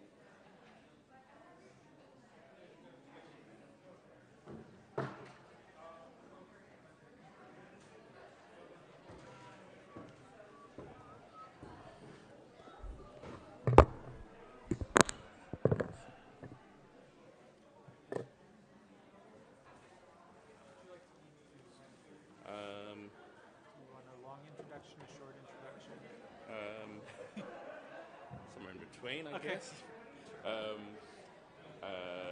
Yeah, I'm not really not fussed. Whatever is consistent with how you've been doing it, I suppose. It's really wonderful you could be here. I kind of appreciate how intense this trip is. I'm with you. Hi, how you doing? Good. So, what are we doing? So, HDMI out for video. Yep. Ideally 3.5 for audio or RCA for audio. We don't have analog. HDMI does the audio as well. Okay. Not the end of the world, but... we don't have analog, okay. Unfortunately. All right. That's cool.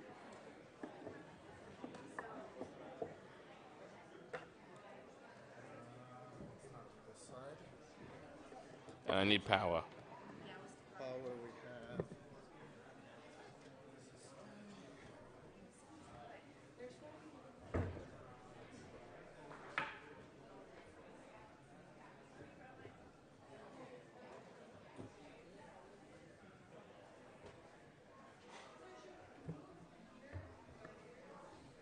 Okay. Oh, sorry, let me disconnect the extension. I'll just open it for a second. Still set on the...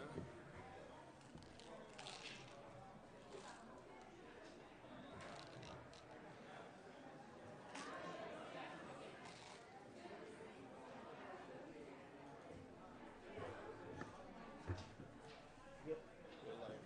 Cool.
How's setup going?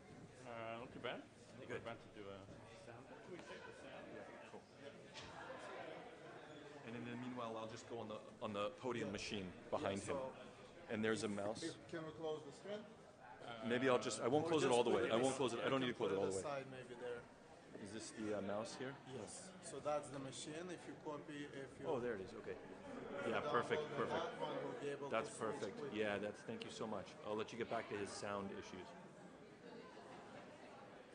Only thing is I need Are we a doing our keyboard. thing up here, or are we doing it? I think it's up to Simon. I think he wants to do it here. Actually, good question. There's no chairs up here.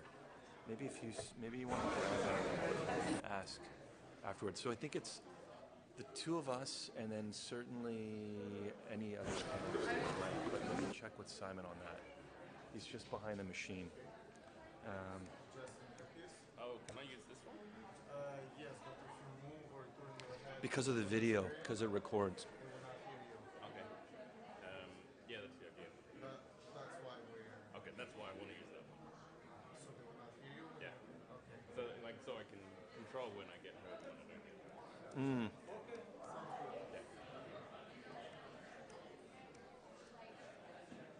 Yeah, you always feel like Madonna when you put those things on, no? Those things are kind of a hassle. Or you feel like you're in like TED Talk mode or something. Yeah. It's like, oh, jeez. How are you? I'm so glad you were able to come, and I hear you're in Waterloo. That's awesome. Next week. Wait, are you going next week? So you're gonna? I'm here. But you're gonna fly west and then come back. Is that what you're doing? Tonight, yeah. And you're going. Where are you going now? I go Istanbul, then Slovenia. Oh my God. Ljubljana? Yeah. Love it. Ljubljana, greatest city in the world. Have you been? Yeah. I think so, but my experience of cities now is just like a blur. Wow, just like airport. Ljubljana, you gotta get out a little bit more in Ljubljana. Okay, yeah. What's the highlight? It's just great architecture. I mean, a great it's almost like a kind of Eastern European Italy. I mean, it's right. yeah. Ljubljana's a cool little city. Go see the library there. What the hell's going on? Why is this thing? Okay, here we go. You doing a little intro? No, I'm not doing an intro. I'm gonna do an outro. Okay. And now I just gotta figure out. Did they tell you about what I'm doing? I'm doing it. What this is? Yeah. A little bit. Okay. Yeah. Why? Huh? Why? Well, it's not. It's not your typical. It's not a lecture. No, it's performance. Yeah. You're gonna do performance. I normally. Yeah. No. I mean, Yeah. the one at. Do you know? Does Keynote doesn't work on here? Is that right? Yeah, if he doesn't see it, probably not. Can you save it as PDF or something like that? No. Let's try that again. I mean, I don't want to hold up the presentation, but you guys are okay right now. Let's see. Do you know, Liam, how to get from Keynote to anything else? You can save as a PowerPoint, I think. Should be saved as a as PDF. yeah. Do you have videos in there, or Can you airdrop? No, I guess it doesn't work. do you have Oh, videos? export. There we go. Hold on. I don't usually use. Oh, there we go. Yeah. PowerPoint. So either or. But do you have videos, or No. I threw images on a screen. I'm not doing what you're doing. You're doing the real deal. right? You're doing the real deal. So PDF should be fine. Yeah, I'll make it PowerPoint just to keep it all in the Microsoft family of garbage. So you're off to Slovenia, and then you're going to come back. You're going to come back? Yeah. Goes anywhere. Make it work. Dude, I'm so glad that we were able to do the trip. I know Lola was telling me it was a lot of back and forth to get it to work out. So Yeah, it became even more so. I spare you guys the details. I know. Trying to get No. passports and visas. I know. Oh, are you serious? Well, I had to get it. It's not Okay. your fault. It was the fuck up with the Russian visa agency because I go to Russia after this, and then so it just apparently my notifications say it just got delivered to a hotel in Toronto somewhere, so I have to pick it up. But yeah, if I don't get that passport, I can't go back into the US, which is Yeah, we're gonna make that happen. And a quick question: if something's on the desktop, I can't see the desktop. Is that a big deal or no? Sorry? If something is on the desktop, I can't see it. But anyway, if it's there, I gave them the I'll just, address. Yeah, I'll just keep here. it. But I know, but I can't see the desktop. There's nothing Oh, to see. what I do, I just minimize the folder, Okay, so or just there it start. is. So Just we'll let's I mean, start you it can- and minimize it. So basically, what you do, you just Yeah, I'll let you take that. flip between. So when you come, you just start the presentation down. It'll be a bit of a surprise later on. Fingers crossed. In some ways, someone has it. It's out of FedEx's hands. All right, can we do a little Yep. sound test? If you talk here, I can adjust it from my laptop. I adjust everything from here. So if you You don't have control over the microphone. not the microphone, but if you give me like just a good level, I talk over a film with sound. Sometimes So what the system will do, it will punch down about 60% of the sound of the movie and fill you in. automatically. Can we not do that? It's installed system, it's basically free program. Ah, The dude. only thing I can do is add few dBs on each. Like the idea is the sound is like massive behind it, like really booming. So I don't want the sound to fade in and out. Like when it hears sound here, it immediately. If you heard how we had it during the Yeah. process, it's all automatic. Can you adjust how much it drops the sound by? Like I get a real panel with like 10 channels. Each mic, few dBs up and down.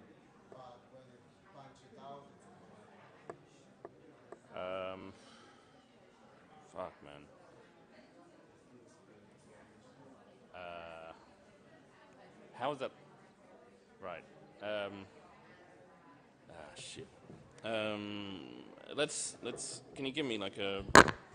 Let's try and bump the sound up as high as we can. Mute the laptop.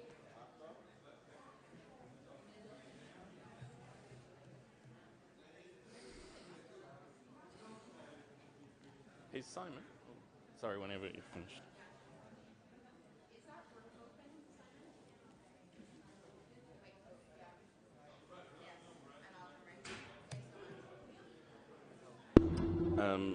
Have you had any experience?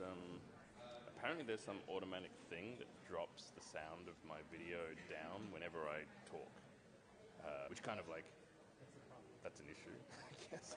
Have you ever had any trouble? Have you ever had a chance to play with that?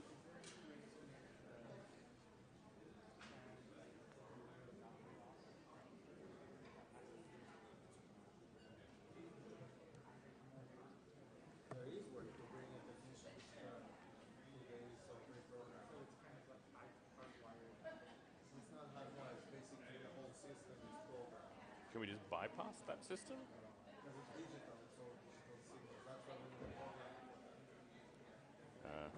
Let's see what it does.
Can we go louder? That's maximum?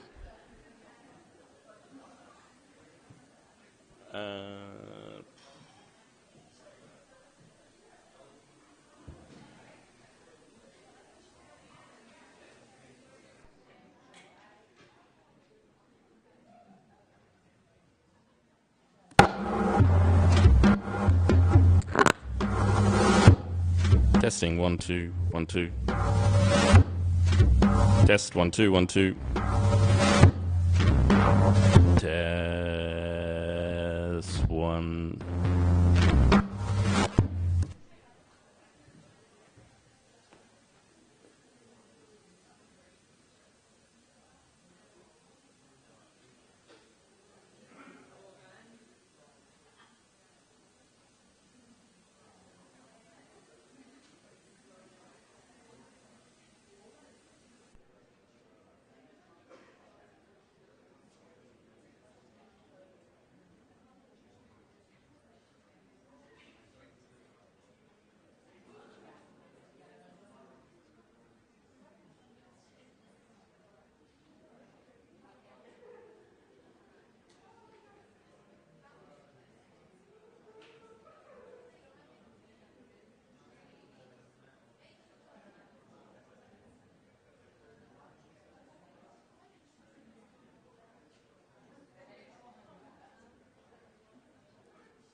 We might just try.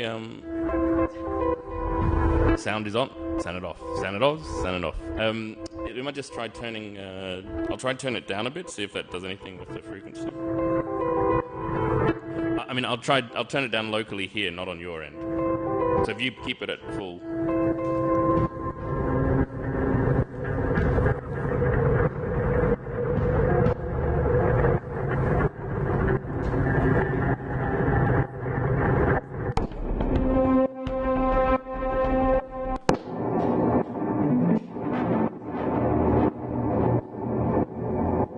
See how it just keeps on like whoop, whoop, whoop. What's all that about?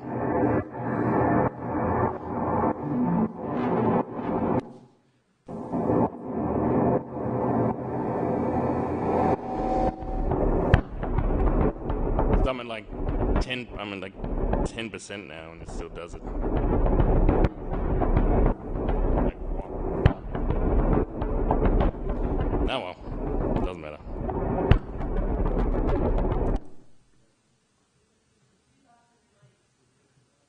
Yeah, we can't do anything about it though. Doesn't matter. It's cool. We'll figure it out. You're just gonna have to live with it. Well, I think you realize that we're beginning. So I'm just super glad that you're here with us today, Liam.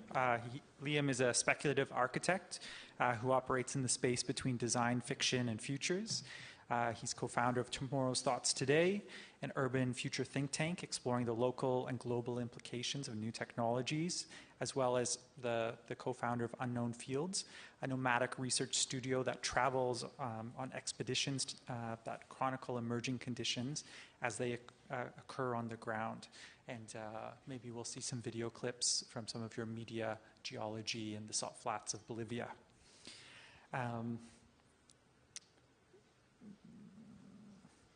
He has acclaimed work that has been recognized both in mainstream architectural media as well as a range of other things.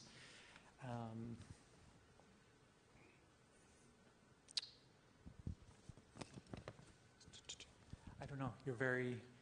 It's just wonderful to have you here. That'll do. It's just wonderful to have you here. And I just want to also say thank you to Fado Performance Arts Center, who's co-presenting Liam's performance lecture. So if you're not familiar with Fado Performance Arts Center, have a 30-plus year history programming performance art in Toronto, and I would encourage you to look up their current projects. Okay.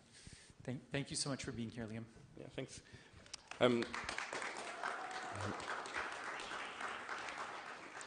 So I normally do this one at music festivals and stuff that have slightly more robust sound systems than it seems your lecture theatre does. So we might have some intriguing technical quirks that evolve across the next 40 minutes.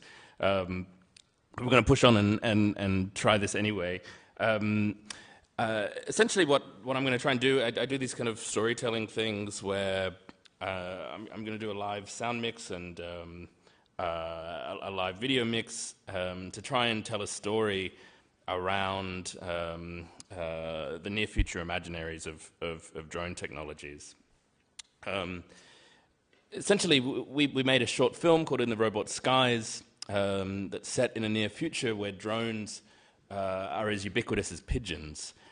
And in this film, we see a network of drones that monitor the wayward youth of a London council estate. And we watch as a young girl has hacked and decorated her own drone, and she used it to pass notes to her boyfriend trapped in the tower opposite.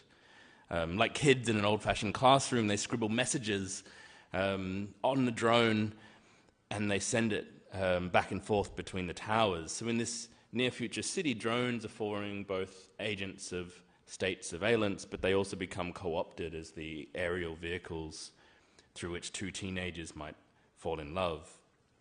So I'm going to screen a kind of an abstract cut or edit of that film at some point across this 40 minutes, but really what I wanted to do was perform the film in some form in order to contextualize the technologies that the film both talks about, but also the technologies that are used to make it.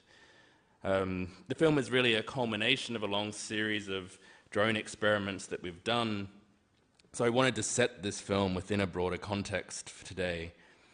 So the next story will really be a montage of clips, some of which that document our popular conception of what drones are or what they're becoming, but also aerial footage that we've collected from my own drone on various expeditions around the world, where the drone has become a way of looking down on sites that we don't have traditional access to. It also includes a series of drone art projects that I've produced, such as the Drone Orchestra, which is a swarm of couteured or costumed drones that flew with speakers that were broadcasting a live stage performance by the Velvet Underground, footage leaked from military operations, and of course scenes and clips from In the Robot Skies. So I want to explore where drones come from, the cultures that created them, fly them, look through them, and where they might be going. It's the story of a drone, the story of two girls it's watching. These two girls are both 15. They live on opposite ends of the earth. They live at opposite ends of the drone camera. One is real, one is imaginary, one is blown up, and one is in love.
I scan the fields below, I see her.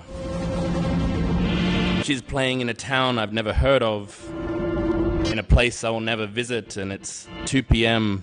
on a Tuesday.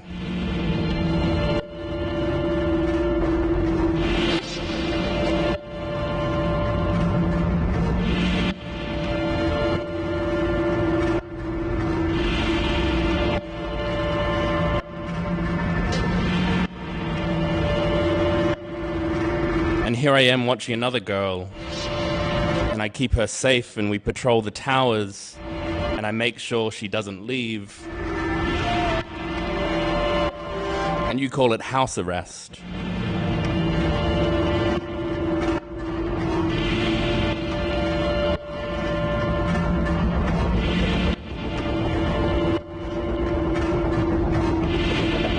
And I'm on a long mission launched back in World War I. And I'm still flying, and I look down on the world, and I am unmanned, and I drift between voyeurism, horror, and wonder, depending on who is operating and how I'm programmed. And what I choose to focus on defines who you are. And in the glass of my flying lens, you see yourselves reflected back.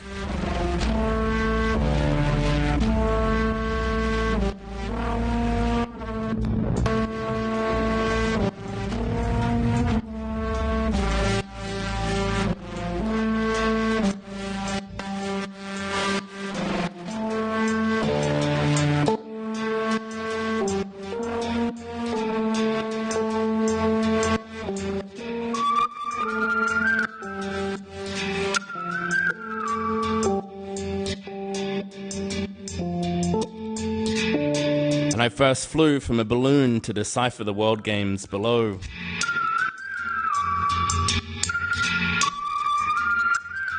And on the ground, they build fake cities and they paint trees on factory rooftops. The technologies of vision have always generated new technologies of camouflage. And you have always found new ways to resist, new ways of seeing.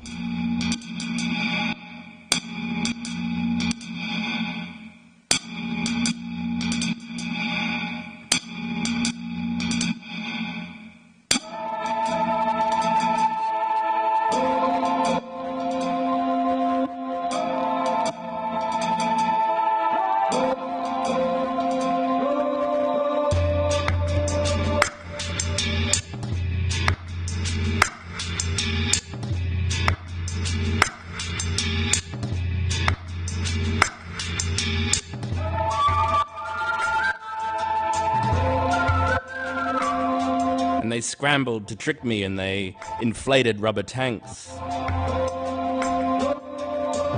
And this view used to be one of privilege, where to look down on the world came with extraordinary cost and technology. And as we become cheaper and more ubiquitous, this view is now being democratized. And I'm an infrastructure with a new type of agency. I'm a new perspective on the world. I'm a storytelling machine, and I reveal new kinds of narratives.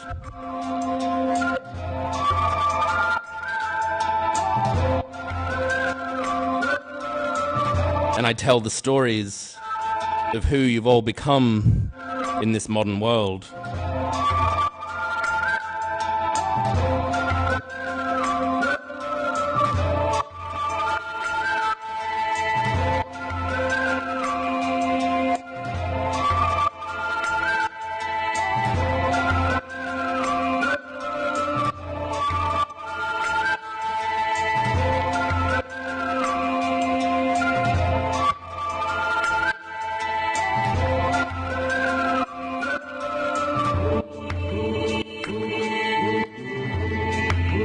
She didn't like me very much, but I was just doing what I was told.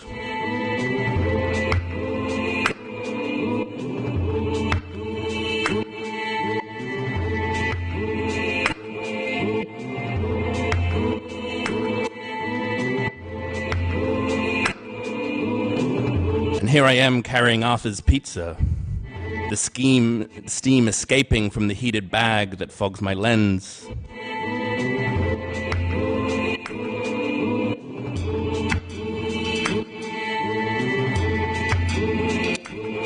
Hot dogs, stuffed crusts, that's how you all like them now.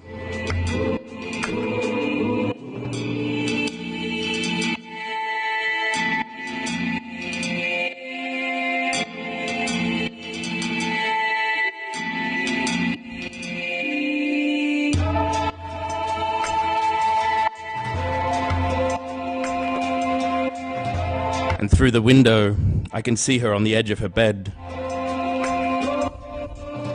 And the lace on her bra is like the shadows of the leaves through the tree that I'm hiding behind.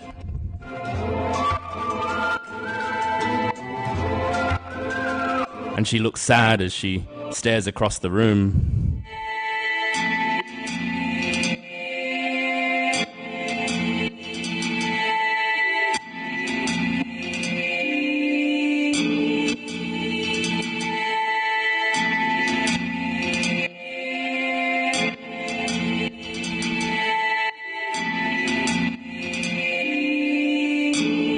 And she always gets me to deliver her groceries.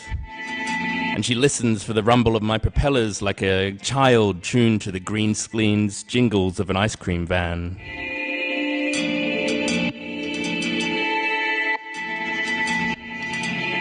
And the package smells of toothpaste and hard drives and Red Bull soda. And a million packets of everything fall to the earth in an Amazon hailstorm.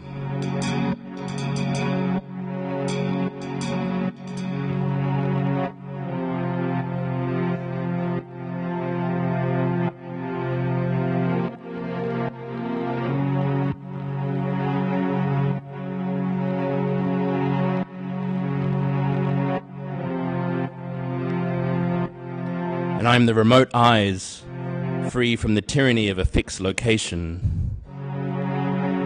And I've been tasked to survey a new landscape. And I've never seen the world like this before, where our technology is splayed out before us. And from the ground, it's just a white mound of soil, but from above, the earth comes alive with the colors of lithium electricity.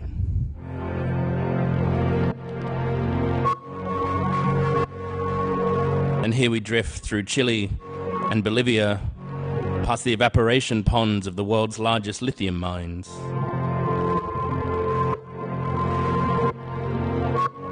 And this is the landscape behind the scenes of all the batteries that power our world.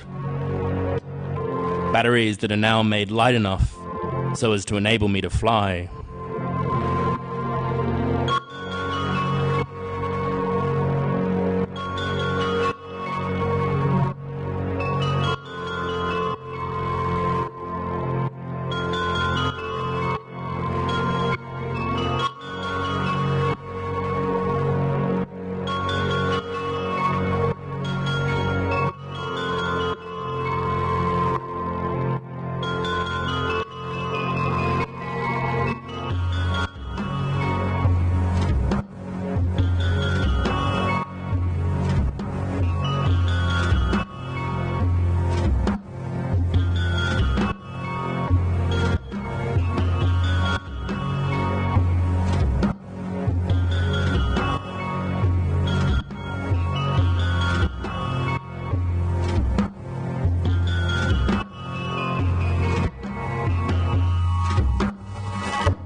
And I like to go to places that no one else can, to drift across the fence lines and across private land. And as I look down, I can see the sacred rivers of India that now run with the colors of the fashion season, as chemical used in their dye processes are dumped untreated to poison the land along their rainbow banks.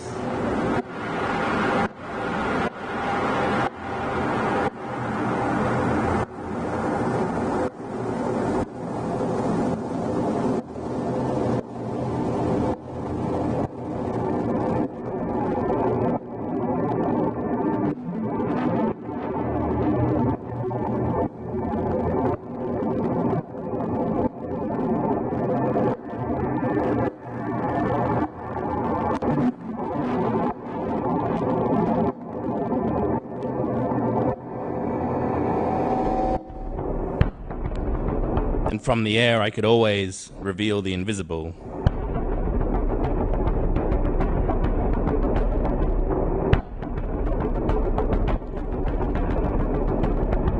And I like to go to places that no one else can.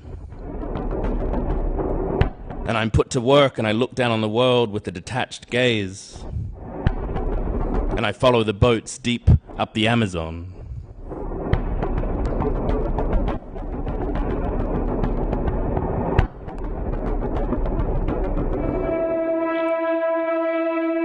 And from the air, I no longer see a forest, but I see a timber factory. And here I fly to see the scars of empty grassland cut illegally from the depths within the forest.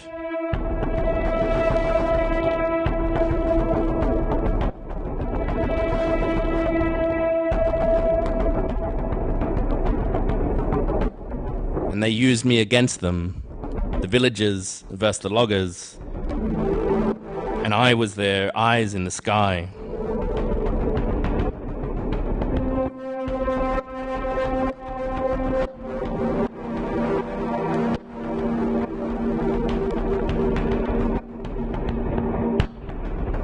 And now I drift over not a landscape, but now a food lot. And what was once wild can now be counted and measured. And I'm really just a farmer at heart. I like to go on aerial strolls through the fields with millimeter precision.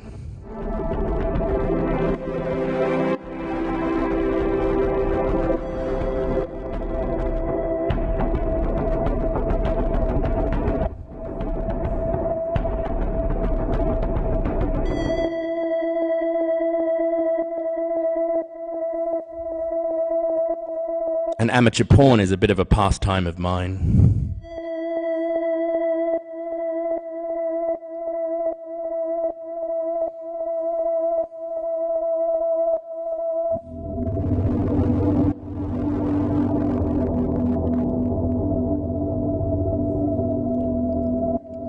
And I can see you down there in the field. Are you looking back at me? Can you see me all the way up here? Are you watching me, watching you, watching me, watching you?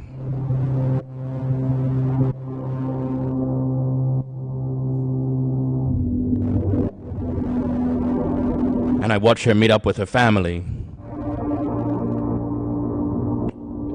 And she's just a collection of pixels. She's a heat signature, a movement pattern. And from up here, a party looks a lot like a training camp. A conversation looks like a plot. And we say it's like looking at the world through a soda straw. Point, click, kill, forget.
And the other one stares back at me, and her face is patterns of light and shade that I can process and identify.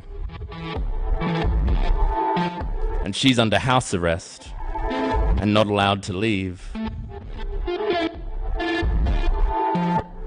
And this is how I see the world for navigation.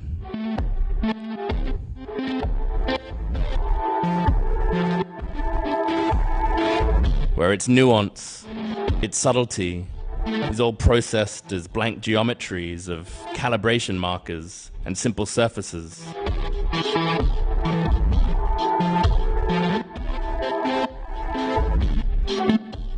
And I can't make out the details of your face.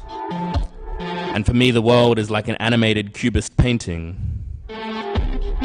where every meaningful inch is calculated so as to be effectively navigated, controlled, and managed. And you are all surfaces that my senses reflect off.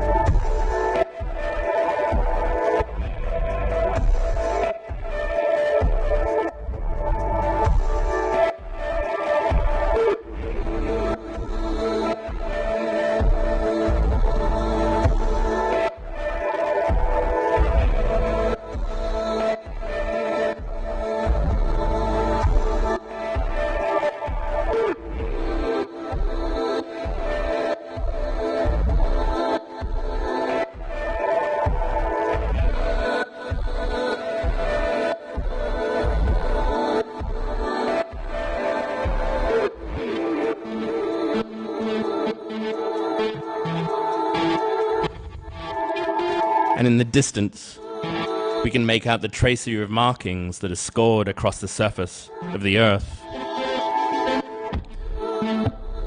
And these are not evidence of some ancient tribal culture or a forgotten relic of the Nazca lines, but these are the traces of the new tribes of remote sensing.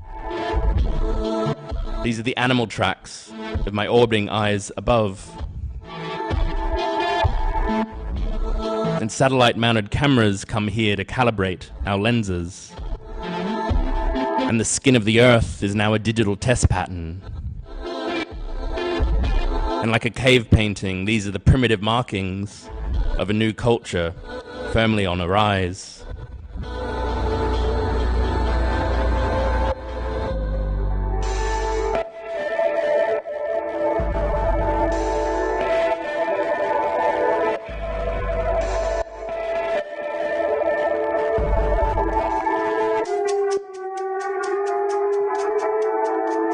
And it was a signature strike.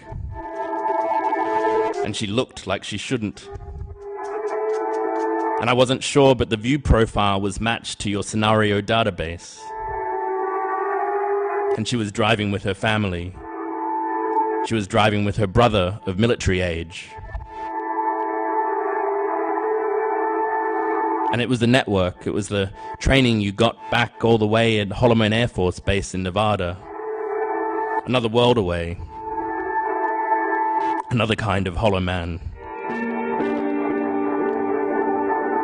And when I see a target, I send out a laser beam that I call the light of God. And the fire rains down from the sky. And she was 15.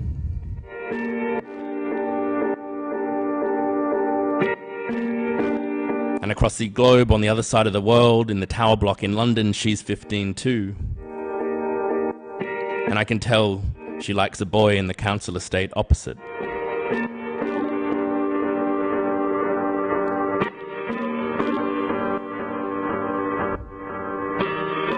And I know what she's thinking. And I can follow her through a scene. And I'm programmed with cinematic behaviors. And I like to frame her just right. Perfectly in shot.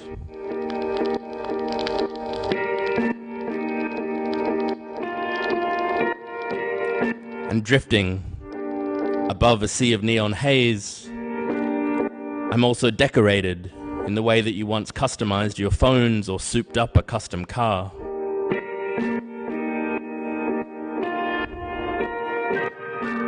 And beyond the military-industrial complex, I am now a cultural creature. And this is me in my glam rock phase, forever clinging to the hope of a revival. Here I'm a different kind of smoke machine.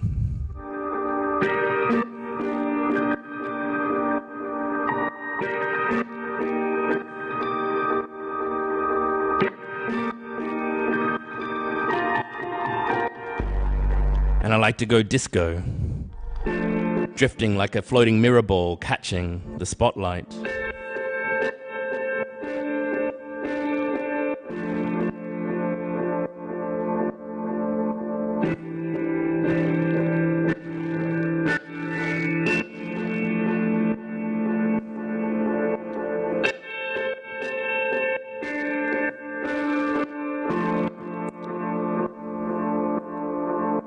And sometimes, like the shouldered ghetto blasters of the 1980s, I fly as a dynamic sound system, carrying speakers and live broadcasting the hipsters of the new city.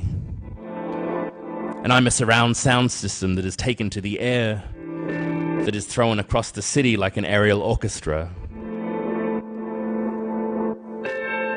And the rumble of propellers becomes a new natural soundscape to the city of a new generation.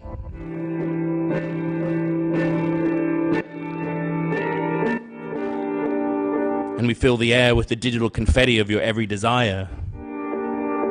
And the skin of the city is warm, freckled with 1,000 lights, all winking just for you.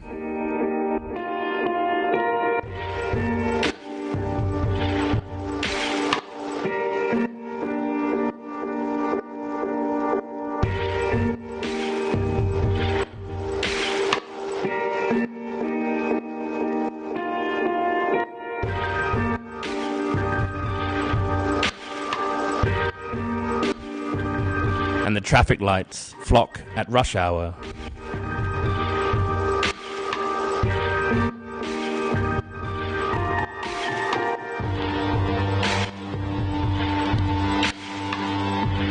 And we follow you around like drone familiars, always with a smile and fluffy ears and 16mm propeller blades.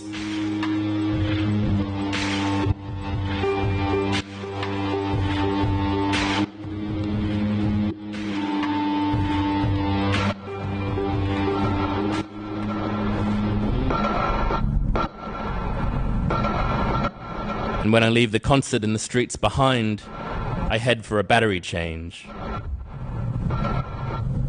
And while I'm waiting, they scroll their names on me, like 80s subway cars in the yards of New York.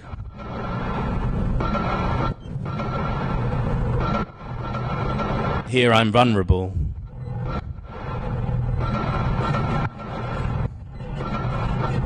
Here I'm theirs.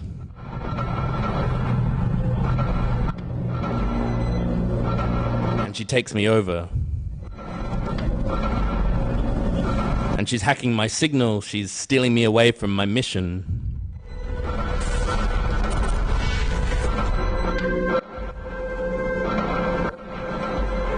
And she draws me close. And now I'm hers.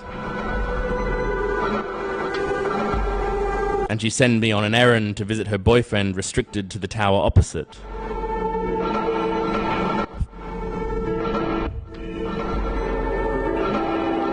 And now she flirts through the same infrastructure that's designed to keep them apart.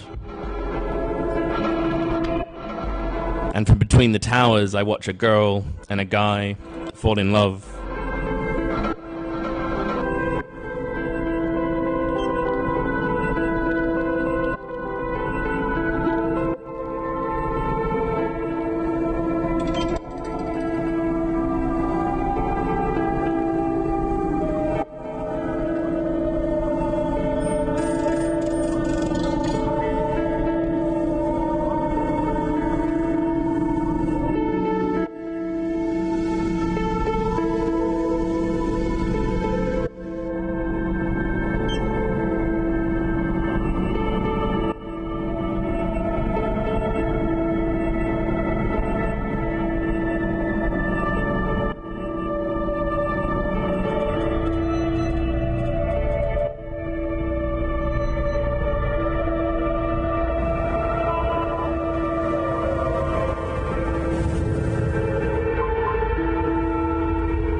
And as our journey starts to come to an end, I take the dogs for a walk.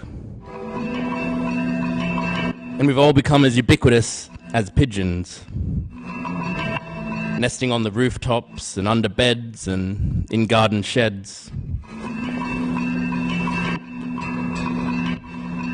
And from the air, I like watching you watch the sky.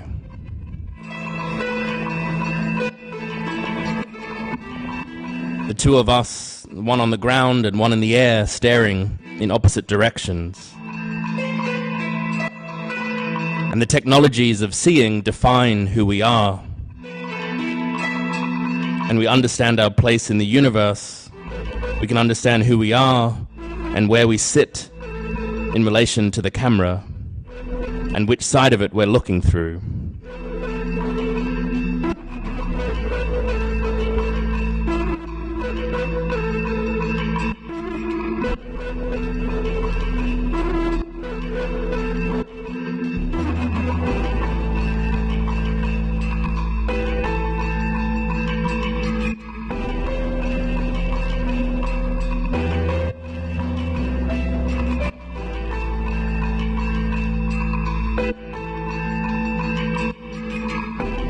And when I flew into a Russian parliamentary session today, I was just armed with a dildo.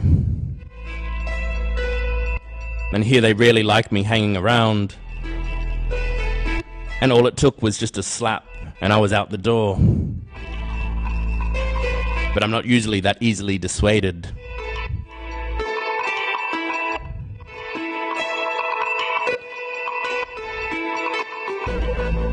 And as I fly ever closer, I am the fear and wonder of all possible futures. I might land, I might not, and I drone on endlessly and autonomously, and I'm your reach into the air and across the world.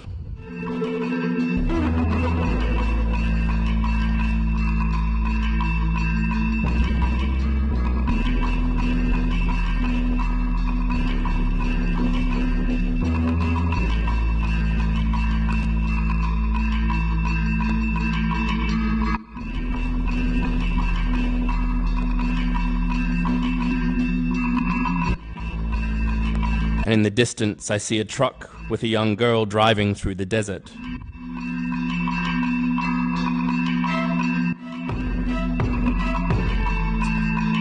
And I see a girl at home in her tower.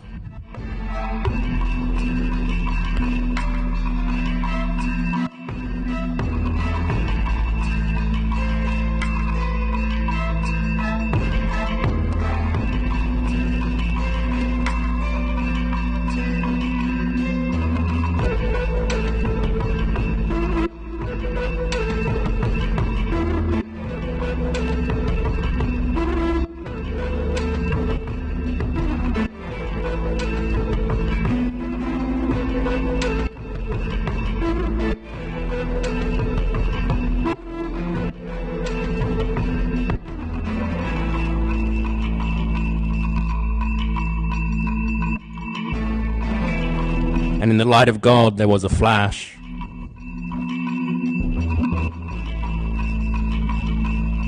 And she was 15. And then she was gone.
Thank you.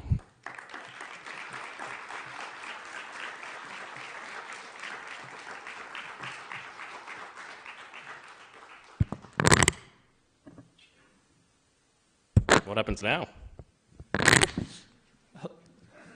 Great question. So I think I think there's a lot to talk about with that, but I think rather than jumping into that right away, as we kind of move towards the end of today, I think I'm going to hand the floor over to Mason White in a moment, who's an associate professor here, and there's going to be an opportunity for some conversation with Liam, with Alla, with Imani, and other participants who are still here today. So do you want a more formal introduction, Mason? No, I do not. Looks like we've trying to play catch up on time, but I think, Liam, you should remain up here for sure. Actually, and maybe who's still on? Alla's still here. Who have we got? Maybe if I could have our participants come forward to the front, it would be great to have access to you if you're around. Imani, Alla. Maybe we'll just do, should we just do some chairs at the front here? Let's keep it really low key. Except for we'll force Liam to sit right in the middle and we'll put a couple of drones hovering over him. Can we do that? I mean, well, I think we certainly deserve a response, Liam, to the work, which was really remarkable and fully immersive. And actually, I was thinking a lot about, Alla, your spirit proposal and intelligence. And thinking about this sort of bioanimism associated with the, even the kind of personality associated with the I, both forms of I, both the I's in an individual and I's in the visual aspect, and the homage to the carrier pigeon was apt.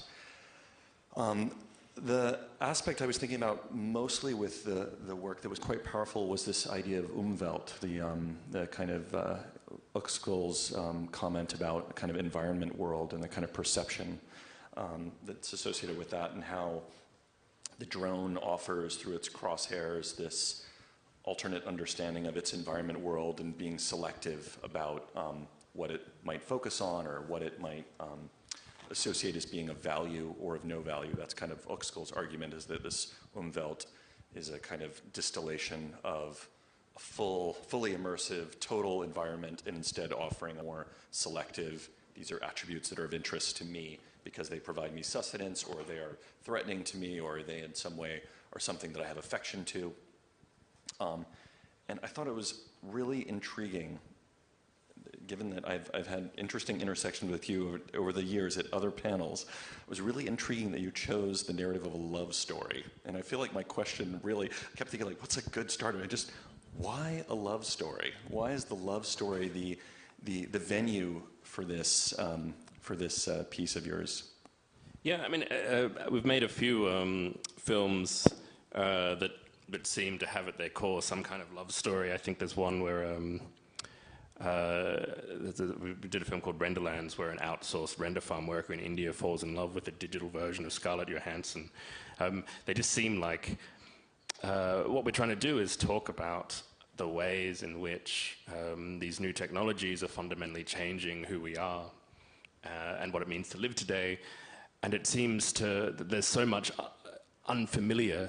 There's so much of the unfamiliar about those changes that we use the fairly universal format of the love story as a means to start to measure those points of difference. You know, like it's about setting out a datum across the world that we can all start to connect with, and then seeing how that datum starts to shift, how that baseline moves in relationship to either kind of the technologies of the network, in the case of Renderlands, or in the case of in the robot skies, mass drone surveillance networks. And I think, it's also our attempt to kind of move outside of rooms like this one. And as I said at the opening, and again, I should apologize for the sound issues. They were I think that's us that apologizes, not you, but you're kind to. But I normally do these kind of things at music festivals or at film festivals, the sorts of places that that architects don't often get to speak at. And I think it's because of those kind of narrative forms that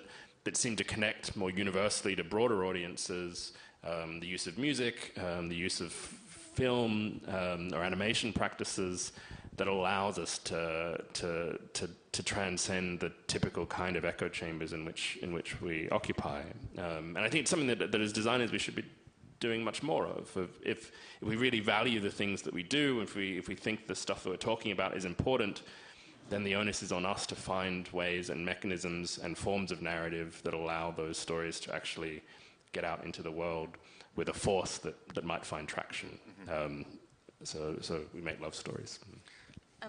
If I may, because I had the similar question as I was sitting in the audience thinking, why a love story? And then I kept thinking about the gaze and thinking actually the love story is the perfect story to speak of this emergent gaze of the drone, because a love story also implicates the gaze. And the gaze that continuously folds back, looks at us, but then brings us to the realization that we do in fact exist.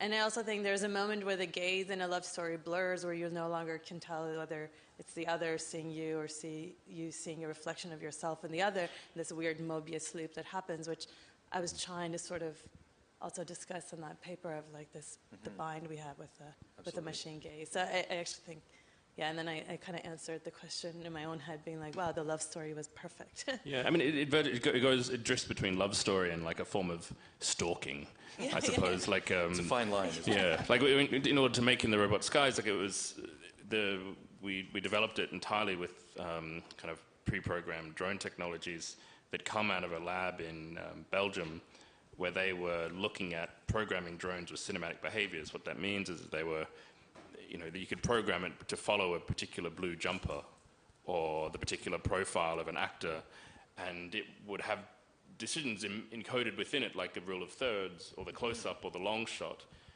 and it would just kind of move around, making its own decisions and following an actor through a scene.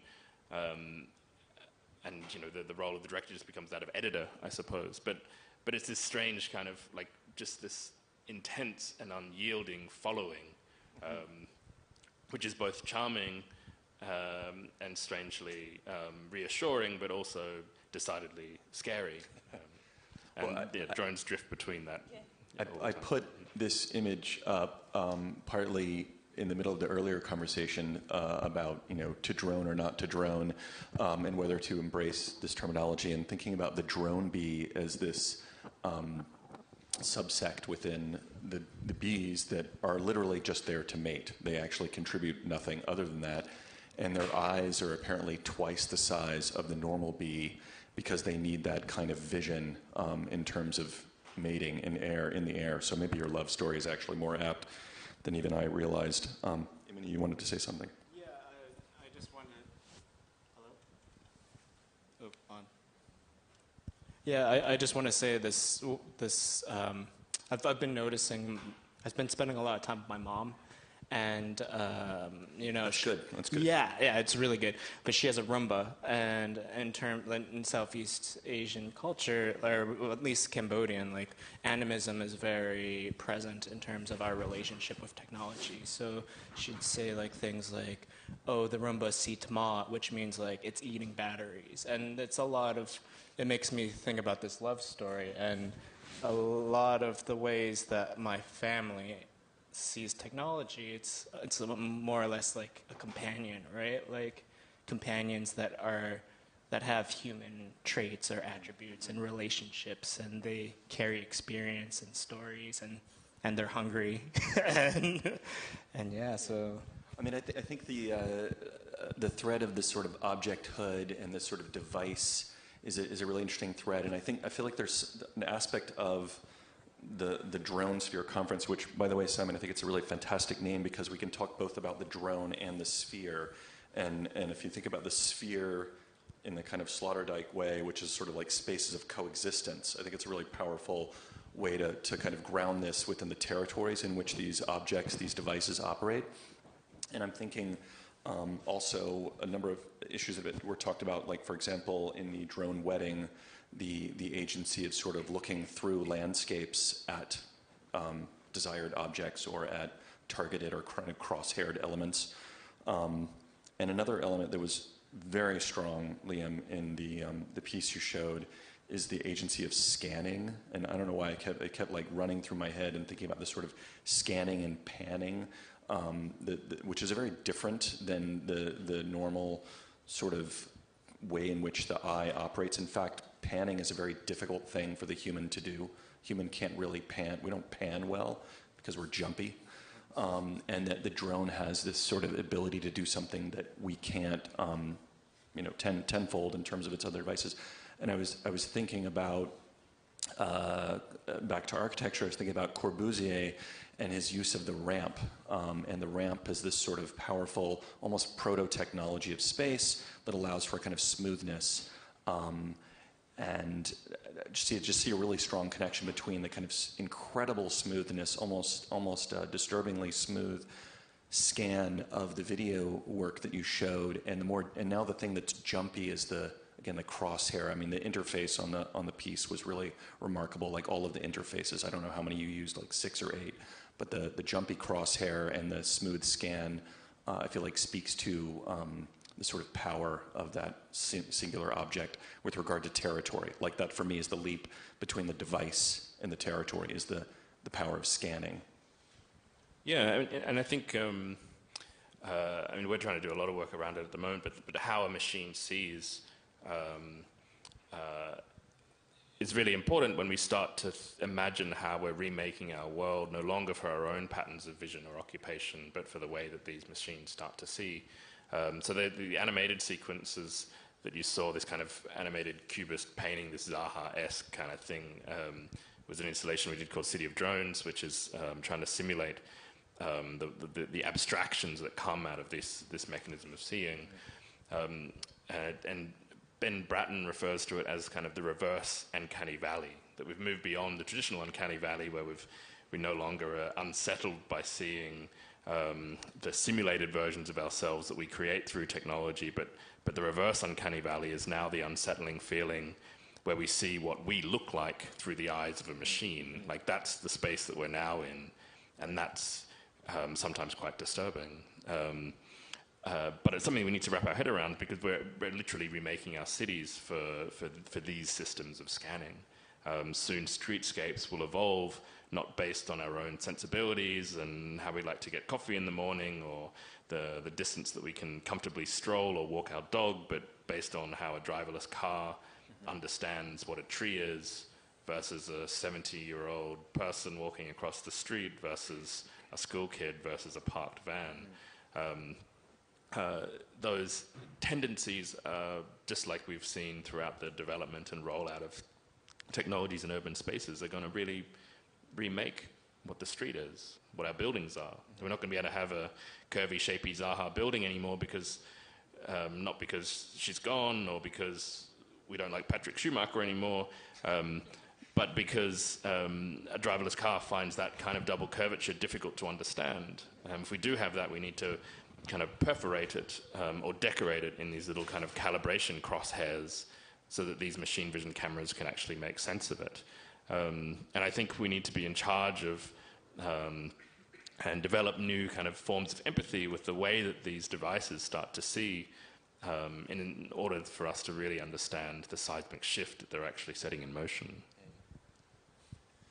Yeah, I mean, maybe just a quick continue on that. It always intrigues me to just even go back and think about the Google Inception project, like the neural network that sort of started this moment of apophenia when just like the running the neural network, images start to emerge that, is totally unexpected. And so, yeah, what happens in this very uncanny moment of us seeing something unexpected as our own reflection? And so I think I am interested in thinking beyond vision as human vision, but what does vision really mean if it does become truly machine? Great. Why don't we take a couple of questions from our patient audience? Anyone who hasn't had a chance? Start over here. Thank you. Excellent film presentation. I was thinking in a question before the film, but I still want to make the question even though I think that you answer some of the questions that I have in my mind. How do you foresee, and also for the audience and the excellent speakers, how do you foresee the uses of drone in 5 years and 10 years from now on, from the point of view of ideal usage and as an added value for society? And I love the way that you describe with the love story, because without human factors, drones, I don't think that will add really minimum value to society, except technology. But I think that from the ideal point of view, what will be in 5 years the uses of 5 years and 10 years, the ideal picture. Thank you. Thanks. Just as a simple question, it's really a question that we should be asking about all of our technologies. I'm sure it's been touched on today, but drone technologies aren't a thing in and of themselves. Drones are only effective because they are just the pointy end of a planetary scale network of connections. Like drones themselves, like if you unplug a drone, it becomes a decidedly useless paperweight.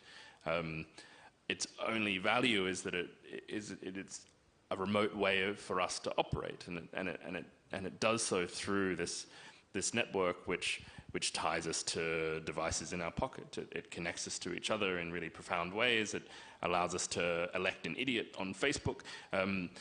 Those same technologies are really the things that are at the beating heart of the drone. So it's less about how do we want to see drones rolled out in the next 5 or 10 years, and it's more like what is our relationship to this extraordinary network of connections, and what do we do with it? And I don't think we've really answered that question, because none of these systems actually solve any particular problems that have emerged.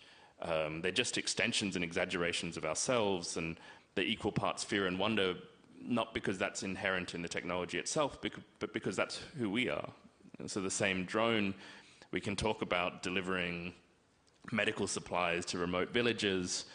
We can talk about it like Carlo does, monitoring traffic and optimizing the flows of infrastructure, or making a party pontoon in Amsterdam. We can also talk about it spying in the windows of a teenage girl, dropping bombs in villages in Pakistan. These technologies are going to be doing both of these things in the next 5 or 10 years. They're going to be both horrific and wondrous. So I wish I had a more simple or a clearer answer. But you can, in the Brillian sense, you can't embrace the possibilities of what these things do without understanding the implications of their unintended consequences. So they're coming, whether we like it or not, they're coming. And I think we just need to be kind of more critical of the ways that these things set in motion unintended effects. As much as we are embracing the possibilities of what they might be. One thing I do think is important, though, is that, and the reason we've been doing a lot of work around drones is because we're at a really interesting moment where they have become accessible forms of technology. We're now at a point where there's more civilian drones in the air than there are military drones. You can walk down the street and you can buy a 4K camera drone for a couple of $100 and in half an hour learn to fly it like a professional. That shift, that kind of democratization has been important. Getting above the earth used to come with really extraordinary cost and restrictions, and now everyone can do it. And that's both a blessing and a curse, of course. But this is where we see interesting things happen, the point at which technology becomes in the hands of everyone. That's where we really see its cultural consequences. Absolutely. Thank you. Questions from patient audience members further back? Anyone else besides David? Too late. Thank you. Thank you, Liam. And Ala began a conversation earlier about narrative. In fact, also Elle did in terms of its framing, but it raised a question, and Liam, you've just been addressing it. Whether technology is an instrument to shall we say, do good, do evil, or is it a friendly kind of condition? I actually don't think that's the problem, because the technology will only do what we instruct it to do, unless, of course, the specter that was raised in perhaps a rereading of some of Allah's images, which suggest the shift from artificial intelligence to machine intelligence, neither of which I would buy as arguments, but rather the importance of machine learning as a distinctly different description. And it also was raised, Aldo, when you talked about the ability to see oneself. And it's only a tool rather than a determinant, which is why you were quite right, Liam, in taking Patrick Schumacher's name in vain.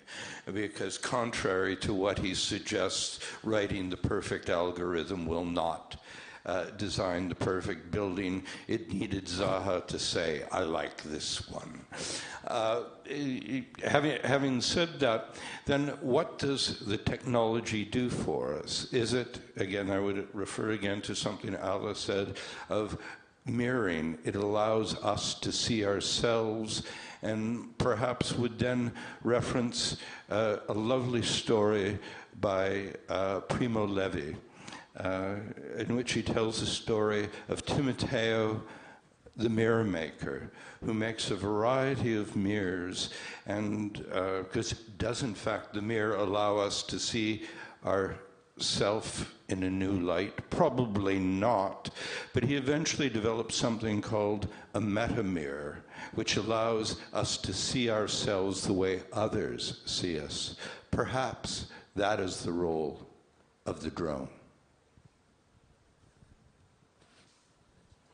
Yes. Decidedly. Yeah.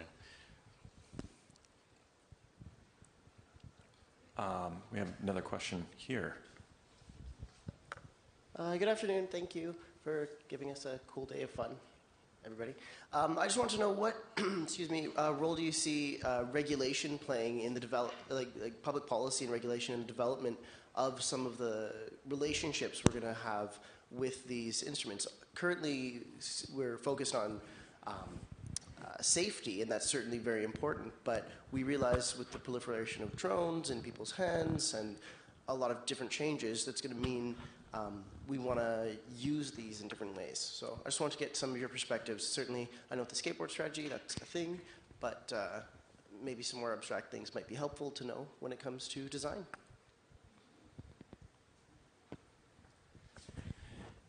Yeah, I mean, I think how we regulate these things is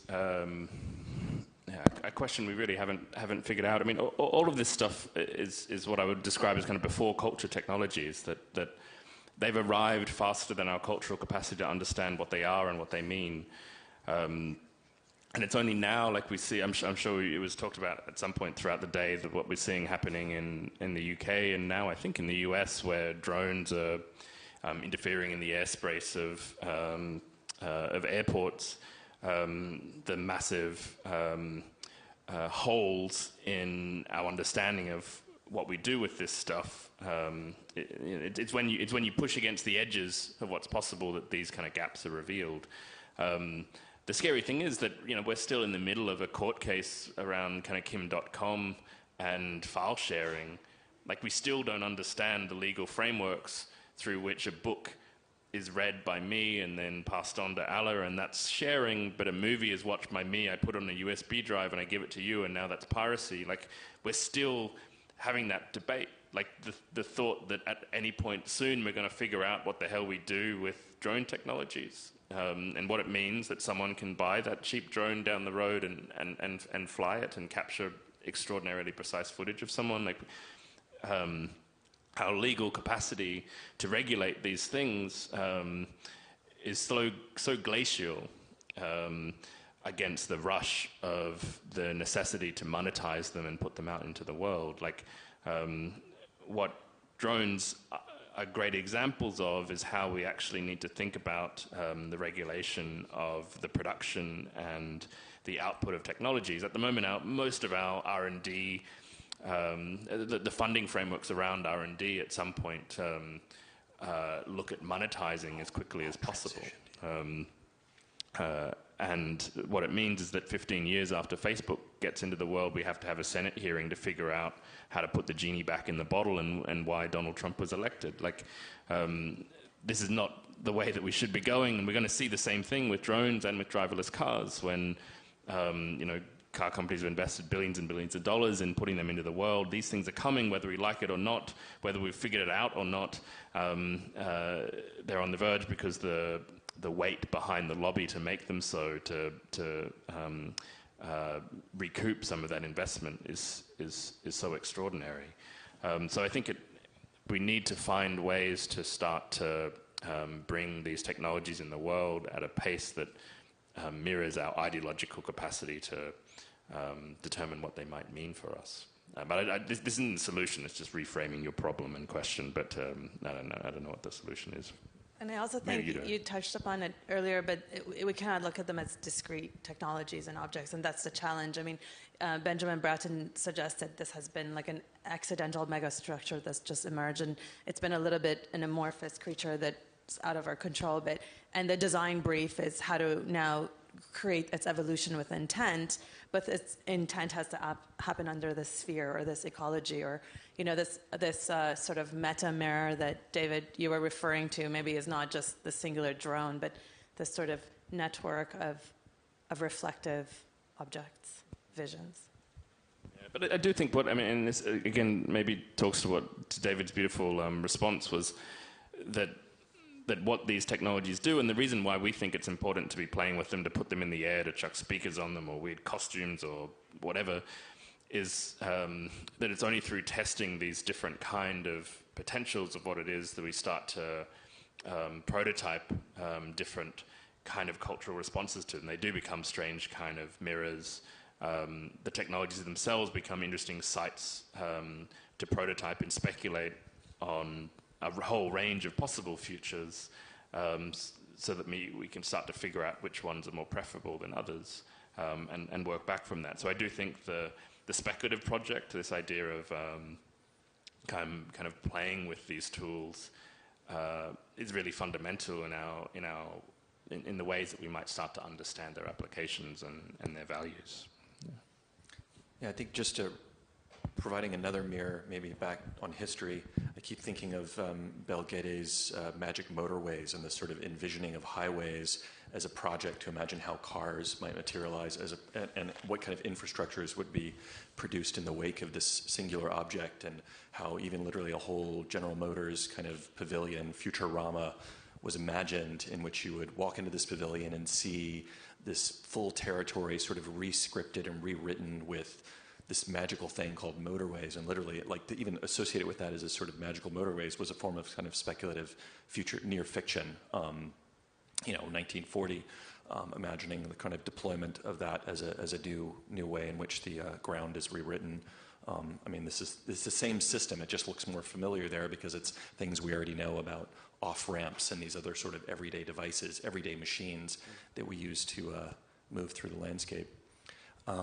With this, I wanted to close out this conversation and pass the microphone back to Simon, but I also wanted to thank our panelists here.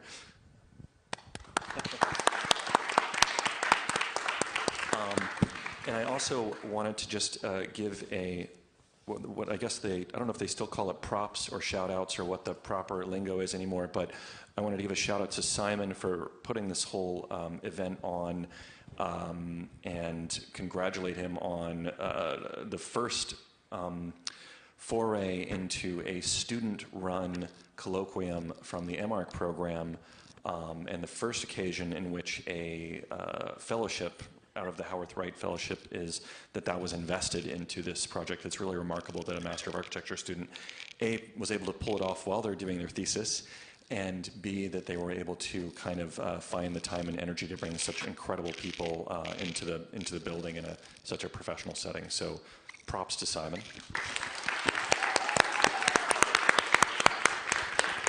And then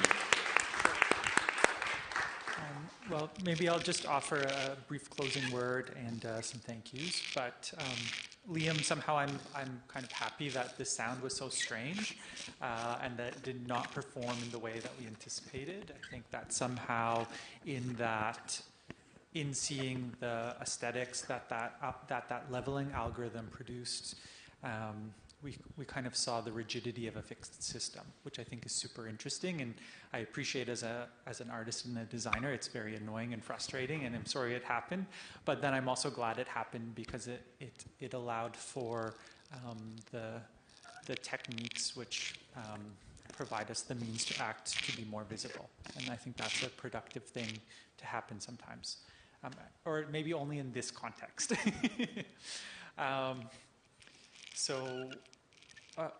Thinking about, I guess John Harwood invited us to that one of the roles of a designer is to try to make these vast systems visible.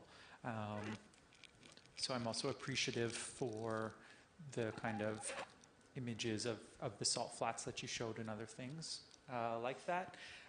But it also seems like it requires kind of stepping outside of the usual boundaries of architecture, which I think that all three of you have done in really nice ways. And it's why I'm excited that people like Sam and Hillary and others could participate in today. You know, how might an architect start to gain a purchase on understanding a kind of LiDAR technology? How do we even start to grapple with the kind of possibilities of these things to kind of understand them for ourselves? So I think that kind of drove a lot of the decisions that made today happen. So kind of with that closing note, just thank you again so much. Thank you, Liam. Thank you, Emily. Thank you, Alla, and all of the other participants today. Thank you to the Daniels faculty for things like the Howarth Wright Fellowship and just generally supporting the day. Thank you to the Italian Cultural Institute of Toronto for co-presenting the Projective Urban Air Mobility panel and for allowing Giovanni to participate in the morning. And also thank you to Fado again. So and also thank you to Yoni, who managed a kind of like technically annoying day. So just